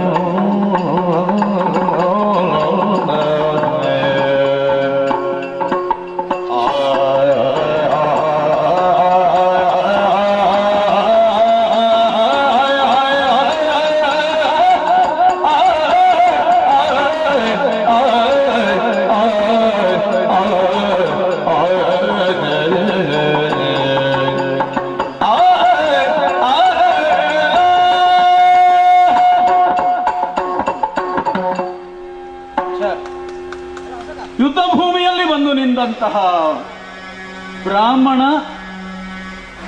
ಅಲ್ಲ, ಬರೇ ಒಬ್ಬ ವರ್ಣಶ್ರೇಷ್ಠನಾದ ಬ್ರಾಹ್ಮಣನಷ್ಟೇ ಅಲ್ಲ, ಸುಪ್ರಸನ್ನ ಮೂರ್ತಿಯಾದಂತಹ ಭಗವಂತನೇ ಬ್ರಾಹ್ಮಣ ರೂಪಿಯಾಗಿ ಬಂದಿದ್ದಾನೆ ಎನ್ನುವುದಕ್ಕೆ ಸಂದೇಹವೇ ಇಲ್ಲ. ಯಾಕೆ? ನನ್ನ ಕಿವಿಯ ಕುಂಡಲ ಇವನಿಗೆ ಕಾಣಿಸ್ತದೆ. ಅದು ಕಂಡರೆ ಯಾರಿಗೆ ಕಂಡೀತು? ನನ್ನ ಹೆತ್ತ ತಾಯಿಯಾದಂತಹ ಕುಂತಿದೇವಿಗೆ ಕಂಡೀತು. ಅದಲ್ಲ, ನನ್ನ ಜನನಕ್ಕೆ ಕಾರಣನಾದ ಜನಕ ಸೂರ್ಯನಾರಾಯಣನಿಗೆ ಕಂಡೀತು. ಮತ್ತೆ ನೋಡುವವ ಅಂತ ಇದ್ರೆ ಸಾವಿರಾರು ಕಂಗಳಿಂದ ಸಾವಿರ ಮುಖದಿಂದ ಜಗತ್ತನ್ನು ನೋಡಬಲ್ಲಂತಹ ಭಗವಂತನಿಗೆ, ಸುಪ್ರಸನ್ನ ಮೂರ್ತಿಯಾದಂತಹ ಭಗವಂತನಿಗೆ ಮಾತ್ರ ಕಂಡೀತು.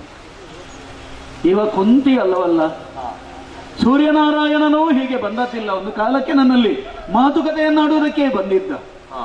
ಹಾಗಿದ್ರೆ ಇವನ್ಯಾರು? ಅವನೇ ಭಗವಂತ. ನನ್ನ ಕಿವಿಯ ಕುಂಡಲ ಕಾಣಿಸ್ತದೆ, ಅದನ್ನೇ ಕೊಡು ಅಂತ ಕೇಳ್ತಾನೆ. ಹುಟ್ಟಿನಿಂದಲೇ ಬಂದದ್ದು, ಜನ್ಮಜಾತವಾದುದು. ಅದನ್ನಿವ ಕೇಳ್ತಾನೆ ಅಂತ ಆದ್ರೆ ನೀನಿನ್ನು ಬದುಕುವ ಅಗತ್ಯ ಇಲ್ಲ ಎನ್ನುವುದನ್ನು ಹೇಳ್ತಾನೆ ಅಂತ ಅರ್ಥ. ಸರಿ ಅಲ್ವೋ? ಸರಿ, ಇಷ್ಟು ಘಾಸಿಗೊಂಡ ಮೇಲೆ ನನಗಾದರೂ ಬದುಕು ಯಾಕೆ ಬೇಕು? ಒಟ್ಟು ಅರ್ಜುನನಿಗೆ ನನ್ನನ್ನು ಕೊಲ್ಲಿಕ್ಕೆ ಆಗಲಿಲ್ಲಲ್ಲ, ಆ ಪರಮ ಶತ್ರುವಿಗೆ. ಇವ ಈ ರೂಪದಲ್ಲಿ ಬರಬೇಕಾಯ್ತಲ್ಲ, ಇಲ್ಲದೇ ಇದ್ರೆ ಅರ್ಜುನನಿಗೆ ನನ್ನನ್ನು ಕೊಲ್ಲುವುದಕ್ಕಾಗುವುದಿಲ್ಲ. ಒಂದು ವೇಳೆ ಆಗುತ್ತದೆ ಅಂತಾದ್ರೆ ಇವ ಹೀಗೆ ಬರುವ ಅಗತ್ಯ ಏನಿತ್ತು? ನಿರ್ಧರಿಸಿಯೇ ಬಂದಿದ್ದಾನೆ. ದೇವರೇ ಬಂದು ದಾನರೂಪವಾಗಿ ನನ್ನಲ್ಲಿದ್ದುದನ್ನು ಕೇಳುತ್ತಾನೆ ಅಂತಾದರೆ ಮತ್ತೆ ಅದನ್ನು ಇಲ್ಲವಲ್ಲೇ ಅಂತ ಹೇಳಲಿಕ್ಕೆ ನಾನು ಯಾರು? ಕೆರೆಯ ನೀರನ್ನು ಕೆರೆಗೆ ಚೆಲ್ಲಿದ ಹಾಗೆ ಹುಟ್ಟಿನಿಂದಲೇ ಸಿದ್ಧವಾಗಿ ಬಂದಿರುವಂತಹ ನನ್ನ ಕರ್ಣ ಕುಂಡಲಗಳನ್ನು ಕಿತ್ತು ತೆಗೆದಿದ್ದೇನೆ. ಸ್ವೀಕರಿಸಿದ್ದಾನೆ. ಕರ್ಣ, ನಾನು ಸಾಲ ಕೇಳಿದ್ದಲ್ಲ, ದಾನ ಕೇಳಿದ್ದು. ಹೌದು, ಧಾರಾಪೂರ್ವಕವಾಗಿ ಧಾರೆ ಎರೆದು ಕೊರಬೇಕು ಎನ್ನುವುದು ಇಷ್ಟು ದಾನ ಮಾಡಿದ್ರೆ ನಿನಗೆ ಮರೆತೋಯ್ತ ಕರ್ಣ? ಧಾರೆ ಎರೆಯಬೇಕು, ಹೌದು.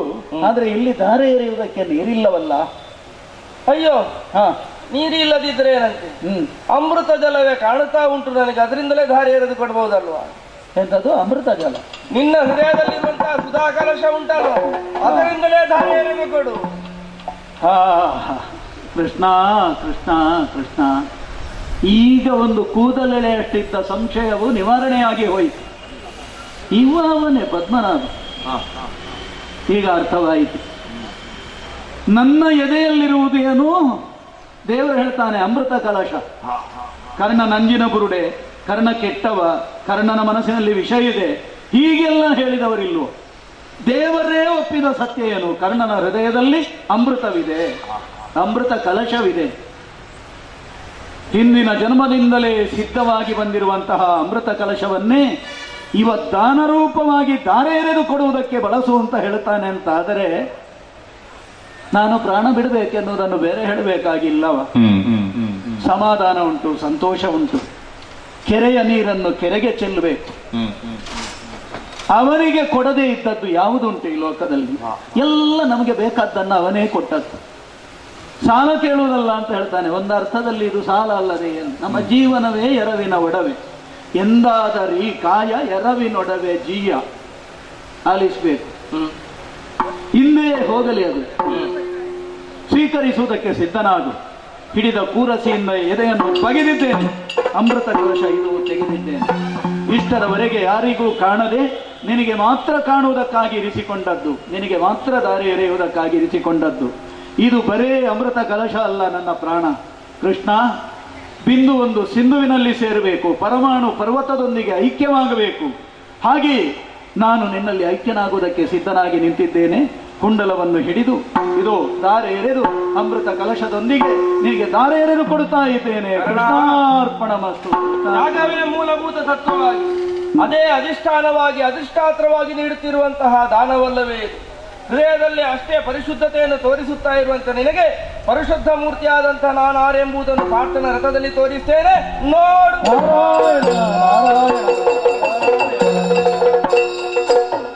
ಪಾರ್ಥ, ಪಾರ್ವತೀ ದೇವಿಯಿಂದ ದತ್ತವಾದಂತಹ ಅಂಜನಾಸ್ತ್ರ ಉಂಟಲ್ಲ, ಕರ್ಣನಿಗೆ ಪ್ರಯೋಗಿಸು. ಕರ್ಣಾವತಾರ ಮಾಡಿಬಿಡು. ನಾರಾಯಣ ನಾರಾಯಣ ನಾರಾಯಣ ಕೃಷ್ಣ ಕೃಷ್ಣ ಕೃಷ್ಣ ಕೃಷ್ಣ.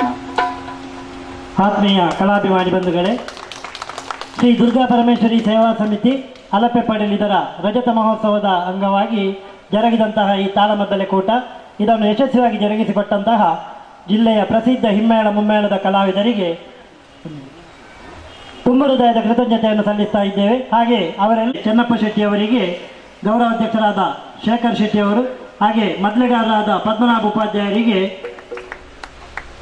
ಸ್ಮರಣಿಕೆಯನ್ನಿತ್ತು ಗೌರವಿಸಬೇಕು. ಹಾಗೆ ಚಂಡವಾದಕರಾಗಿ ಸಹಕರಿಸಿದ ಪ್ರಶಾಂತ್ ಶೆಟ್ಟಿ ವಗೆನಾಡು ಇವರನ್ನು ಸ್ಮರಣಿಕೆಯನ್ನು ನೀಡಿ ಗೌರವಿಸಬೇಕು. ಹಾಗೆ ಚಿದಾನಂದ ಗೌಡ ಇವರನ್ನು ಸ್ಮರಣಿಕೆಯನ್ನು ನೀಡಿ ಹಾಗೆ ಶಾಲು ಹೊದಿಸಿ ಅವರನ್ನು ಗೌರವಿಸಬೇಕಾಗಿ ಕೇಳಿಕೊಳ್ತಾ ಇದ್ದೇನೆ. ಅದೇ ರೀತಿ ವಾದಿರಾಜ ಕಲ್ಲೂರಾಯ ಇವರನ್ನು ಸ್ಮರಣಿಕೆಯನ್ನು ನೀಡಿ ಗೌರವಿಸಬೇಕಾಗಿ ಅವರಲ್ಲಿ ಪ್ರೀತಿಪೂರ್ವಕವಾಗಿ ಕೇಳಿಕೊಳ್ತಾ ಇದ್ದೇನೆ. ಹಾಗೆ ಉಪಸ್ಥಿತರಿದ್ದ ತಮ್ಮೆಲ್ಲರಿಗೂ ಗೌರವಪೂರ್ವಕವಾಗಿ ವಂದಿಸುತ್ತಾ ಕಥಾನಕಕ್ಕೆ ಮಂಗಳವನ್ನು ಹಾಡಬೇಕಾಗಿ ಭಾಗವತರಲ್ಲಿ ವಿನಂತಿಸಿಕೊಳ್ತಾ ಇದ್ದೇನೆ. ಜೈ ಹಿಂದ್. ಯಕ್ಷಗಾನ